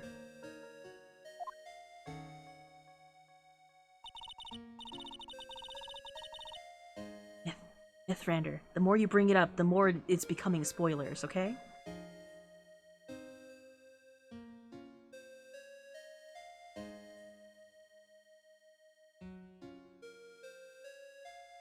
It was just like it's not a spoiler, also. It was just like a slip of the tongue. Because I mix up the names and characters easily. But before long, the credibility of the Korean tradition hit rock bottom. The new master, Mystic Misty Faye, made a terrible mistake. It was during the investigation of the DL6 incident. But she didn't make a mistake. The ghost lied. Oh, cheese slap. Cheese slap. Thanks, Tanya Peppermint, for 7 months of support. A cheese slap. Your message tickles my foxy senses. Let's continue spreading laughter and mischief together in our cozy den. Yeah? Yeah, your foxy senses? Tony, thank you so much for being a good egg. After that happened, our father took me and my twin sister away, leaving our mother and our home behind. Yeah. He hated that place. He said it was a hick dive, and he had no reason to stay there. And that's when he came here to Hazakura Temple? Yes. The woman my father took as his next... The woman that my father took as his next wife already had a daughter, Valerie. I don't really know where this is going, so you can say, spoiler, Edgeworth is actually Sister Bikini all along. And I'd be like, wow, really? I mean, you could have just pointed out that I made a mistake and not say spoilers. I'm back, and I'd be damned if there wasn't more fucking locks in that grill. Someone put them on, and we don't know how. Iris is doing her best to unlock them. Imagine that a lock appears that has 100 possible different combinations, and you're like, I just gotta open all 5 of them, I guess. Well, 4. She knows how to open one of them. Actually gotta do a chore before it was missed. What'd I miss? So we are talking to Iris, who we've just found out is Dahlia Hawthorne's twin sister. She was just executed, but we're finding out that someone channeled Iris's sister, which is why people saw Iris in 2 places at once. OJ? Orange juice? I have to interrogate this door. It's lying. What she's saying is she has a sister now. She's always had a sister. We dated her. Phoenix Wright dated her 6 years ago. 5 years ago? 6 years ago? Roughly around that time. They're a bit rough when it comes to exact months and stuff. And Iris is currently confessing that she had a hunch that her sister's ghost is like up to no good. Unbranded orange juice. I had no place in his new family, you see. Oh. I haven't seen my mother since then. Having the master's seat stolen from her and being rejected by her own family. I've heard she's been very battered, spiritually and emotionally. But this door cannot produce an alibi. Just because Dahlia's fucking dead doesn't mean she can't kill again. Well, that actually is a problem. The reason why these locks are on the door is to prevent a vengeful spirit from taking over the body of a spirit medium and committing crime. That's actually why they have this whole thing, and also why they have, you know, one of the nuns watching over the spirit medium in training. But who knows? Alright, let's get a torch. I've asked her everything I could in my capacity as a prosecutor. This incident, everything related to it goes back to the history of the Fae clan. That's what it looks like. Iris, there's just one more thing I want you to tell me. Franziska von Karma, my beloved. What is it? During the incident with which your sister, Dahlia Hawthorne, poisoned a lawyer, she began a relationship with a certain college student in order to hide the evidence. That college student, have you heard anything about him? Well, I did hear one thing. She said she hated his guts. No! No! That's us!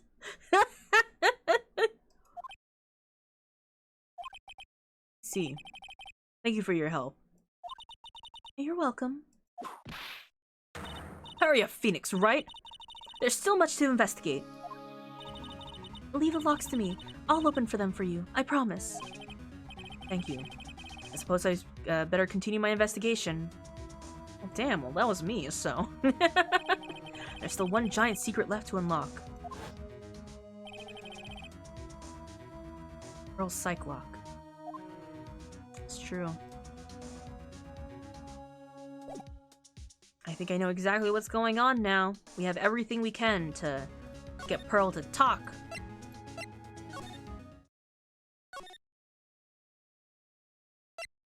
We're approaching the end of day 1.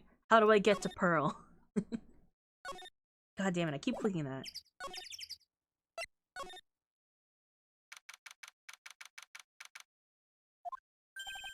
Look at that. They really did make a fire right in front of the shack. Oh, Mr. Nick. Ha! You're too late, Nick. If you came here for one of our potatoes, we've already polished them all off. I think I've pretty much got all the evidence I need. Of course I know him. He's me. Time to interrogate a small child. This little 9-year-old. Now, I just need to find out what Pearl is hiding.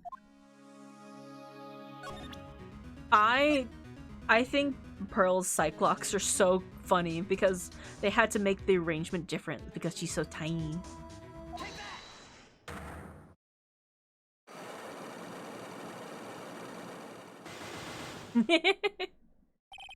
The night of the crime. After dinner, the night of the murder, we were supposed to be in Elise Dunim's room, reading a book together, correct? Yes, I was so happy when she invited me. Hey son, what are your criminal thoughts for the night? My criminal thought for the night is, go ahead.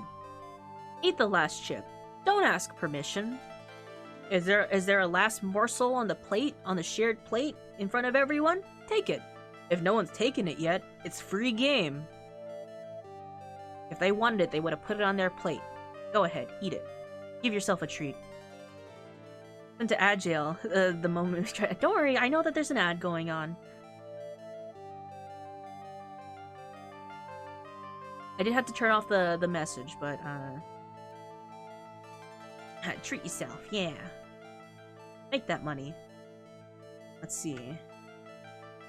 My son. If you see an ad. Rich.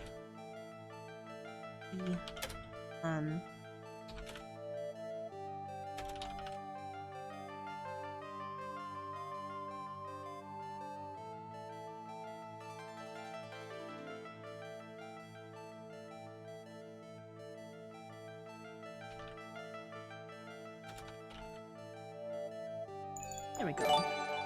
Oh, Pyro, thank you so much for giving a sub to Plugbear to be a good egg.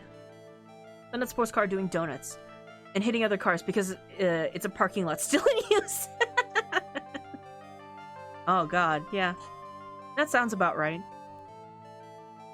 If I wasn't afraid of, aside from, you know, like the legality of it, the idea of like hitting another car and then like my airbag going off scares me. So I would not in a million years.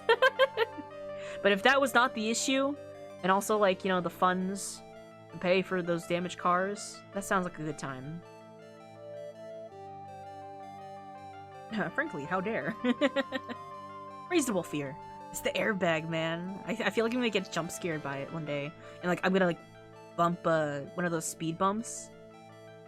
So, yes, I was so happy when she invited me. But I didn't go in the end. You didn't go? No, there was someone else I had to go instead. I was worried, so I had to go. I hear doing donuts is actually really hard. Like, if you do it wrong, the car stalls. Yeah, that's like, you have to have the speed and everything to do it. I don't know. I don't have the car to do it. I don't have plans to do it. It's a little scary. I'll do it a shopping cart. I didn't know what to do with myself. I was so nervous. So Pearls never went to Miss Donim's room. Because she was too worried about something else or someone else. Pearls. Shopping cart wheelies, yeah. Especially the ones that have, like, a shitty wheel. I'm sorry. I was too busy thinking about shopping cart wheelies. Are we saying, like, this is where Pearl went? You went here, didn't you, Pearls? Looks like she's still not gonna open up to me. This is where you went because you were so worried, right? Then the next question is, who or what were you so worried about? Now, I'm gonna take a guess. You can tell me if I'm right or wrong, okay? You mean you know? If I'm right, will you tell me the whole truth? Okay. You went to this place for one very simple reason, and that is this. How's the vehicle too? Usually, to do it in manual, you can override and slam into I don't know, cars. You got a steering wheel, a chassis. I don't know where that is. Is that like the body, the back wheel? The thing in the back that puts out the smoke? Chassis, the skeleton. I knew that. The rims? The french fry holder? Schlong Poofa? It's obvious what you were worried about, Pearls. It was Maya, wasn't it? Ah! You knew that training Maya was undertaking was dangerous. Yeah. After all, it was a special course. I signed up for your special course. Oh my, quite brave of you considering how cold it is. No people could be so reckless with their health. Don't blame me if you become one with those who you channel. Sister Bikini scared you with what she said, didn't she? Because it was you who introduced Hazakura Temple to Maya in the first place. You felt responsible, didn't you? She's so sad. Thinking about what could happen to Mystic Maya made me more and more worried. I couldn't sit still at all. That's why I decided to go and find out how she was doing at the Inner Temple. Then we're clear now that you went to the Inner Temple that night, Pearls. What's not clear is what happened after that. About what time was it when you headed over to the Inner Temple? It was probably around 9:30 when I left the main hall. I heard the real training was supposed to start at 10. I wanted to get there before it started. But there was so much snow, I didn't get there until after 10 o'clock. Well, after 10? How do you know what time it was? Because I heard the bell ringing for lights out. Did you hear the lights out bell? The Hazakura Temple's bell is pretty small though, isn't it? You must have been really good hearing. I was really trying to pick up the sound of the bell, that's all. I didn't want to miss it. That would be terrible. Just trying to hear the bell. Tell me, Pearl. Why were you so worried about hearing that bell? Huh? Oh, I think I know why. The reason you were so worried that the bell was because of this. Evidence. I have a little something here. As soon as you hear the lights out bell, you must channel her spirit.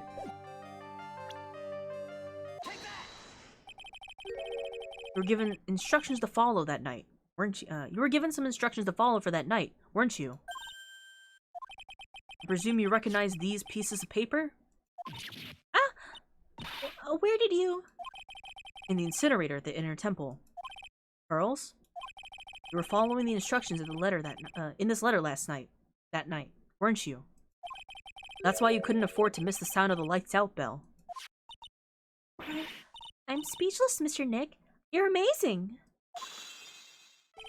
These instructions that were found in the incinerator. I believe they were written for you, Pearls. For me? No. As you can see, a large portion has been burnt, but the last section is still fairly legible. As soon as you hear the lights out bell, you must channel her spirit. Who was it, Pearls? Whose spirit were you supposed to be channeling? Taking into account of the author of the note, the purpose for writing it. Whose spirit would Pearls have been trying to channel? Don't overthink it, Phoenix. It's pretty obvious who Pearls was supposed to channel. The person who you were trying to channel that night, Pearls, was... It was Dahlia Hawthorne, wasn't it? That was the name in the letter.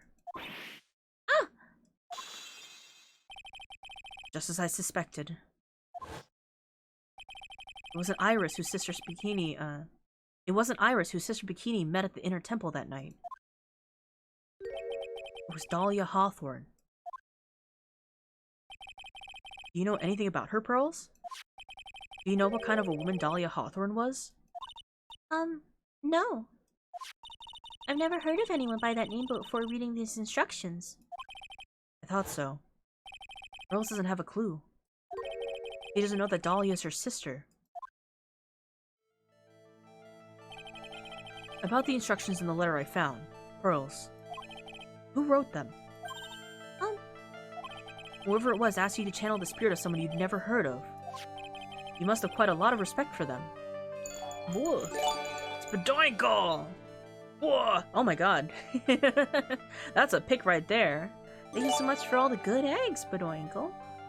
We're actually coming to the end of part 1 for today, but we're interrogating Pearls, if you're here for that. How are you? Blah.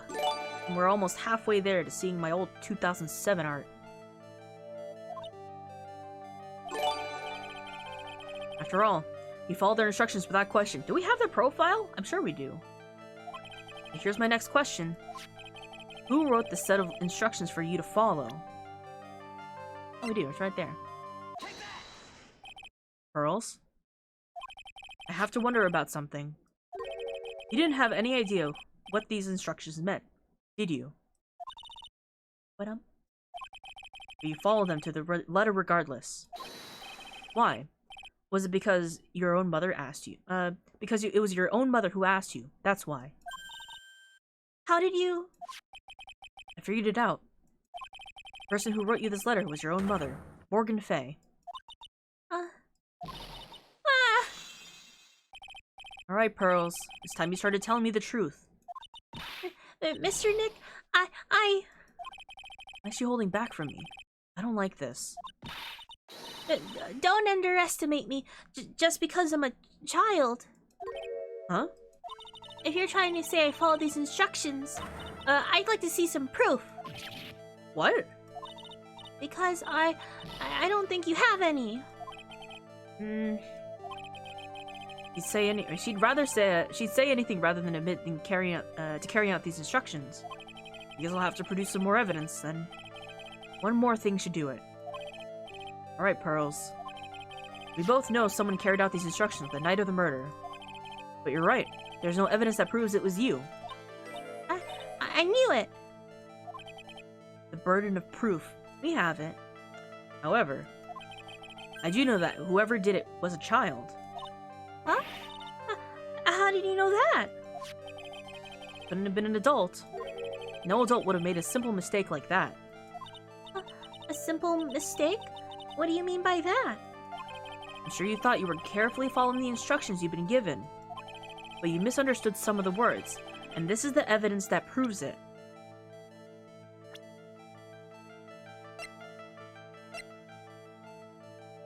This was foreshadowed way back in the beginning of the chapter. It was you who splattered gravy on the hanging scroll, wasn't it? What? Why would I do something like that? You remember what was written in that letter? Bravely roast the master in the fires of Hades. Bring our vengeance to fruition. But you didn't know how to read the words gravely and roast, among others, right? How did you know? Remember the conversation you had with Miss Dunim on the night of the murder? Perhaps we can read some books together. Really? I'd love to. I'm not very good at reading. Well then, would you like to practice reading with me? Miss Elise, so, for example, how do you read this? It says gravely. That's kind of a tough word. Sure, Miss Dunim taught you how to read gravely and roast. But what she didn't teach you is what they meant. Gravely sounded like gravy to me, and the only roast I could think of was the food. And that's why you did it. That's why you covered the picture of the master in gravy from last night's pot roast. I was gonna ask if she could read now, and if it was gonna be an issue down the line, and I guess I have my answer. She could read. Look, she knew how to read gravely and roast. She just doesn't give no thing about what it means. She thought gravely was gravy. She knows what a roast is, though. To be honest, I did think it was a bit strange. I guess I really did get the wrong idea.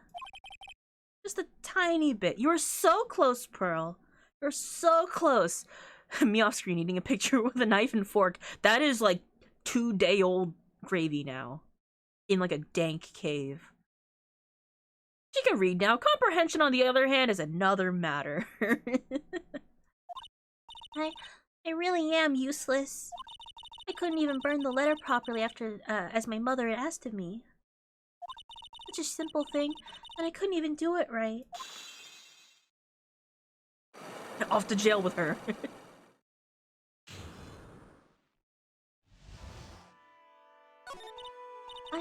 After dinner last night, I did go to the inner temple.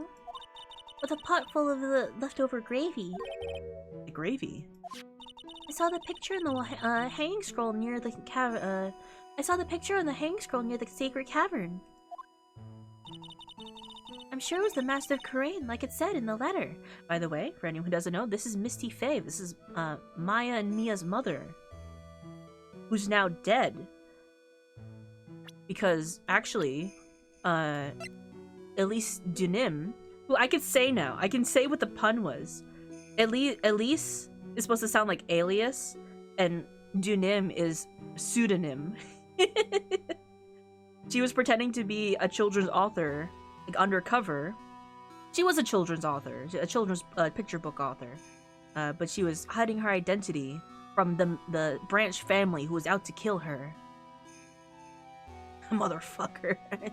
That's why I keep misreading Dunim, even though I know it's supposed to read a pseudonym. At least Dunim. But yeah.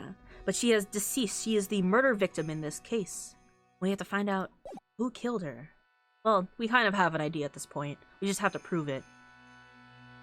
I was sure it was the Master of Karain, just like it said in the letter. I see. And then? Well, it was already way past 10 when I got there because of all the snow. So I went to the inner temple guest area. The guest area? Yes, I thought I could wait there until the training was over. Why didn't you just go to the training hall? Because Mystic Maya's main training had already started, and I couldn't interrupt it. So I just stayed there where I was, so I just stayed where I was and I prayed for her to get through it. But then Pearls, did you fall asleep? I'm sorry, I didn't mean to, I just couldn't help it.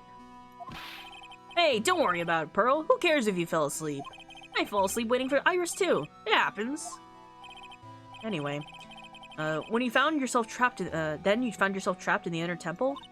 Yes, when I woke up, it was morning. I tried not to cry, but Dusky Bridge wasn't there anymore, and there was no one in the training hall. I thought everyone had left me because I overslept. Oh. She's a child, Butts. You have to excuse. Larry, she's a baby. I threw the letter to the incinerator, then I heated up the leftover gravy and...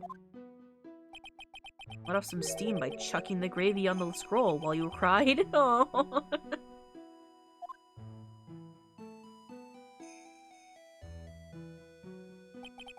Must have been pretty scary for you, Pearl. I know what it's like. You just leave me behind when I fell asleep at school, too. Don't equate that to something so trivial with her experience, Larry.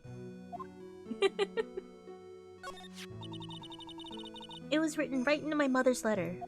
It said, as soon as you hear the light out bell, you must channel her spirit. I was on my way over to the inner temple when I heard the bell ring. Did you channel Dahlia Hawthorne's spirit? No. I tried, but I couldn't do it. You couldn't do it?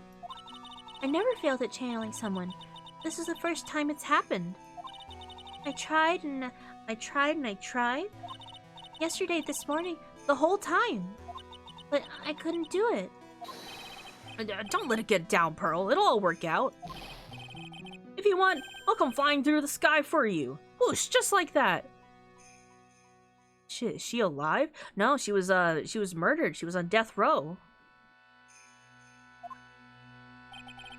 But she never managed to channel the spirit. Is that why you think your spiritual powers are gone? Yes, I don't know what to do. Isn't there any other explanation for why you couldn't channel a spirit? I don't think you could fake an execution on death row. I suppose there's one other possibility. It's not very likely, though. Could you please tell me what it is anyway? It could happen if someone else was already channeling the same spirit. Someone else? What do you mean? Well, there's only one of each spirit, right? Yep, just like dating a girl, Nick. You can't see a hot chick if she's already taken. And that would mean, on the night of the murder, someone else channeled her spirit before Pearls could.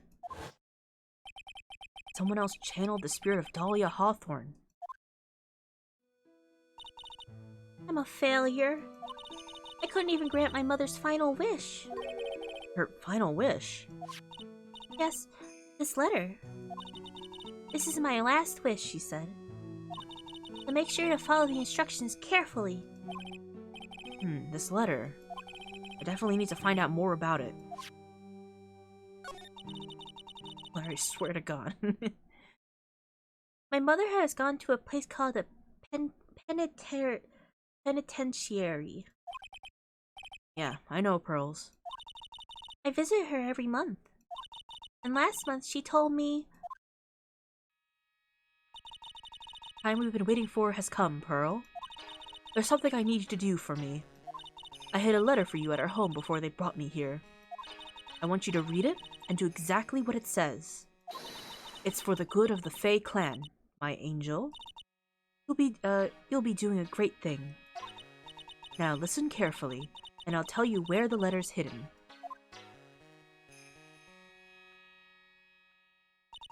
My mother's always nice to me. I love her very much. Yeah, moms will do anything for their kids, right? She said it was for the good of the Fae clan, so I knew I had to help her. I mean, Mystic Maya's part of the Fae clan, so it had to be good for her too. That's right, isn't it, Mr. Nick? I guess so, right? Yeah? Yeah? Yeah. There was a picture with her letter too. A picture? Of Miss Dahlia Hawthorne. Usually, a picture is enough to channel someone's spirit, but this time... Pretty weird, huh? Like Larry knows anything about this stuff. There's something else that was strange about my mother's letter. The seal on it was broken, as if someone had already opened it once before. That sure is pretty strange. Okay, back before anything. If Iris turns out to be Dahlia, that'd be the case of right answer, wrong formula. Have to find out.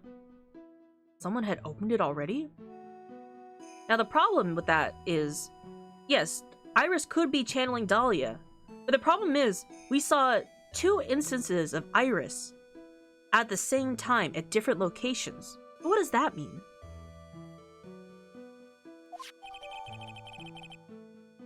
Orders from Morgan Fay opened once before. Got it updated. Thanks, Pearls. Really helped me out. You're very welcome. My mother's watching over us. I'm sure Mystic Maya will be alright. This is a Shadow Clone she's ever could do that, no problem. It's the easiest one. Look at that innocent smile on her face. What am I supposed to say to her? Huh. Finally figured it out. Have you tried? You finally realize how terrible of a crime being painfully obvious is. Godot's just been hanging around this mountain the entire time. Him. Godot. The entrance to the sacred cavern looks like a freaking puzzle workshop. Let him curse. Let Godot curse. I'd rather he just call me a tripe. Not trite. Guess he's talking about the iris and the lock-breaking effort. It's all a waste of time. Why do you say that? Because Maya Fey isn't coming back. What? You don't know what you're talking about. How could you say something like that? It was your job to protect her, Trite. Just like it was your job to protect Mia Fey. 2 sisters, caught up in the worst circumstances. Godot annoys because he isn't helpful in any way. He's dealing with some stuff. It's okay. I realized that, but then you were the only one who was by their sides. You were the only one who could have saved them. But I didn't know anything about what was going on. Ha! What did I just say, Trey? Being oblivious is a heinous crime in itself. Tomorrow, we'll settle everything in court tomorrow, once and for all.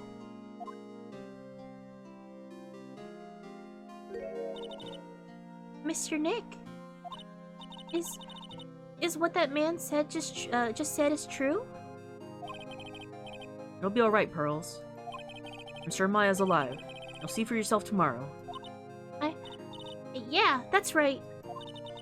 I know I can trust you, Mr. Nick. Ah, fuck, she's right there. My dear Pearl, you've done so well, my child. My Pearl. It's better that you don't know what you've done. I knew this day would come for you. The blood of the main family is no more. Now, finally. Oh! Bone Chaos, hi! How is Minecraft? We're right at the end of the chapter. Well, this half of the chapter. Trading woolly chickens for milking chickens in Minecraft. Oh, you got a chicken farm? Let's go. Hi. Let me finish reading this bit, but hello, my name is Sun, your local artist, foxboy, variety streamer, lawyer today. We're just wrapping up. We discovered some big secrets. This is the final chapter of Ace Attorney, and we gotta end it today so I can continue on Thursday for the last half. The master's seat is yours. My last great wish. It seems I was just in time. Do not milk the chicken. You can milk a chicken in Minecraft. Minecraft was fun. Absolutely finish your bit. I don't want to mess up your momentum. Nah, you're right here. We're gonna save.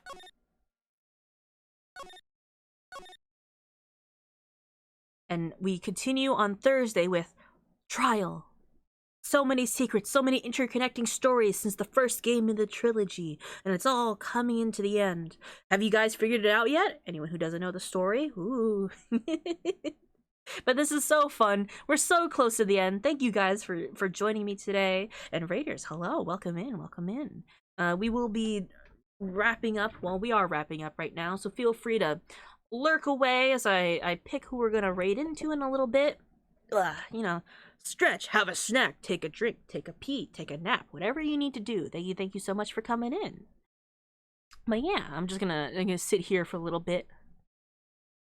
I can make some guesses. You never know what twists and turns and interconnections. But we have all the elements. We just gotta find the right conclusion now. You misspelled it. Figure something out, but I could be wrong. Could be right. So I'll not say it. Who knows? Could be anything. Cute? Me? Yeah. Yeah, I am. Anyway, let's open up this. Whew. Actually, go back to this screen while we wait.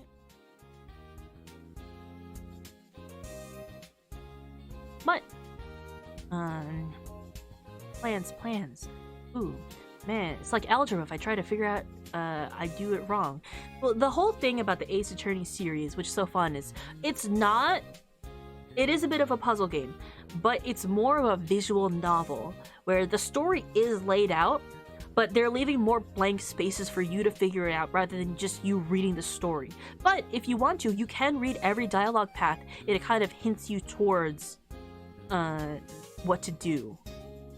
And lets you try again and again. It doesn't like really... It has a punishment system, but doesn't punish you for not quite getting the story. You just kind of have to deduct it. You get the right combination. It's like a puzzle... The puzzle, visual novel. Sorry about earlier. Don't apologize. That's fine. I've connected everything. I've connected shit. I get it. I don't get it. First knowledge. Phoenix Wright is an otome game. It is a visual novel murder mystery based on a yaoi artist's design. And that is how I will treasure it. And it really only goes up from here. I love Ace Attorney. It's so zany. All my experiences are along the lines, and it's so well written. I love it very much. This is my second time going through the series, and I'm just kind of doing it to refreshen myself up, and also lead up to the Apollo Justice Trilogy. I lined it up just so I could play the first game, and that DL6 ended on the actual day that the case wrapped up. And I was like, well, I might as well go from here until I get to the Apollo Justice games. Which we're so close to doing. I have one more case that I skipped from the first game, technically, which I'll be planning out on also like a fun, longer stream days for that. But then we're going to continue with Trial Thursdays. I'm thinking from here on out, right? We're going to do Trial Thursdays as always. But if a case takes longer than, say, 6-7 hours to finish, we continue the next day on Friday immediately after, same time, but we do like the second half, because a lot of the cases are either I finish in 6 hours or it's gonna take me like 12 hours to finish. And inevitably the last case of the trilogy for Apollo Justice would take me about 22 hours to finish without breaks or stops. So I'm gonna have to like plan out a bigger celebration for that. That'll be sometime in the spring. But yeah, that's where we're at. I'm thinking ahead of these kind of things. Yes. Let's see. What am I gonna say? I have some ideas, but let's just double check that the times are okay and I'm not catching them at like the very end. Are we thinking that we want to go into something chill? Or do we want to go into something a bit more hype? Really pulling a Von Karma for this? He's ended in 4 hours and 50 minutes. Well, this case ended in... It didn't end. It took us 8 hours to get here, and this is like the halfway point. Have you played through the Great Ace Attorney Chronicles? I actually haven't. Originally, in the very beginning, I had plans to stream it with a friend, so I held off from any spoilers. But plans fell through, so I'm actually completely unspoiled on that series. So I might be playing it after I finish the Apollo Justice trilogy. I definitely want to. I love the series very dearly. And if only there was a way for me to stream Edgeworth Investigations, because I love the music from that game. This case will be finished in under 16 hours. This one will. This one I knew was going to be a longer one. I wanted to power through this week. Well, yeah, what are we feeling? Something chill or something maybe a bit more silly? They're both kind of chill, actually.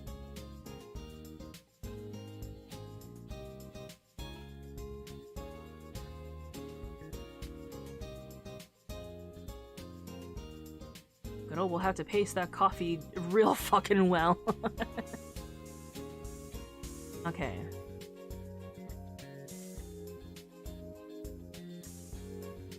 Let's see.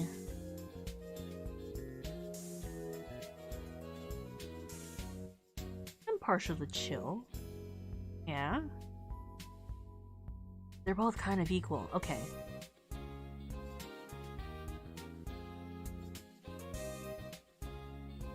Alright.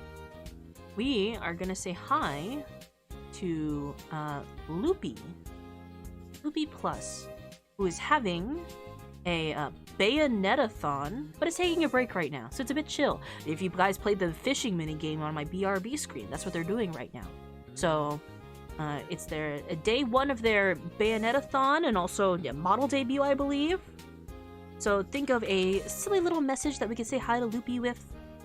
And if Godot has 1 cup of coffee every hour, he'll still have 1 left after 16 hours have passed. True! He's gotta pace himself. Gotta pace himself real well with that coffee. Something about... something about gravy, maybe? Gravely have some gravy. Gravely... Some taps. We interrogated a child. With 8 hours, he was allowed 1 cup of coffee every 30 minutes. Gravely, have some gravy, or whatever you want. It doesn't have to be concise. If you don't have my channel, if you don't have my emotes, use channel points to unlock my emotes. I'll figure out what's all messed up with my stream here and there. But thank you so much. I will be at Ray's tomorrow. Actually, let me okay, Ray games. Is that correct? Yeah, I'll be there tomorrow, 2 p.m. EST, playing Farm Simulator with Ray, and then in the evening, I'll be over at Petra's with Final Fantasy XIV Community Night, and then Thursday we'll continue Trilogy, the Trilogy finale, and then Friday I'm playing Final Fantasy probably. It's a busy week for me. Ooh boy. But love you guys very much. I will see you guys sometime this week, maybe next week. Take care of yourself, my friends. Gravely, have some gravy. And I'll see you later, okay? Have a good night, everyone.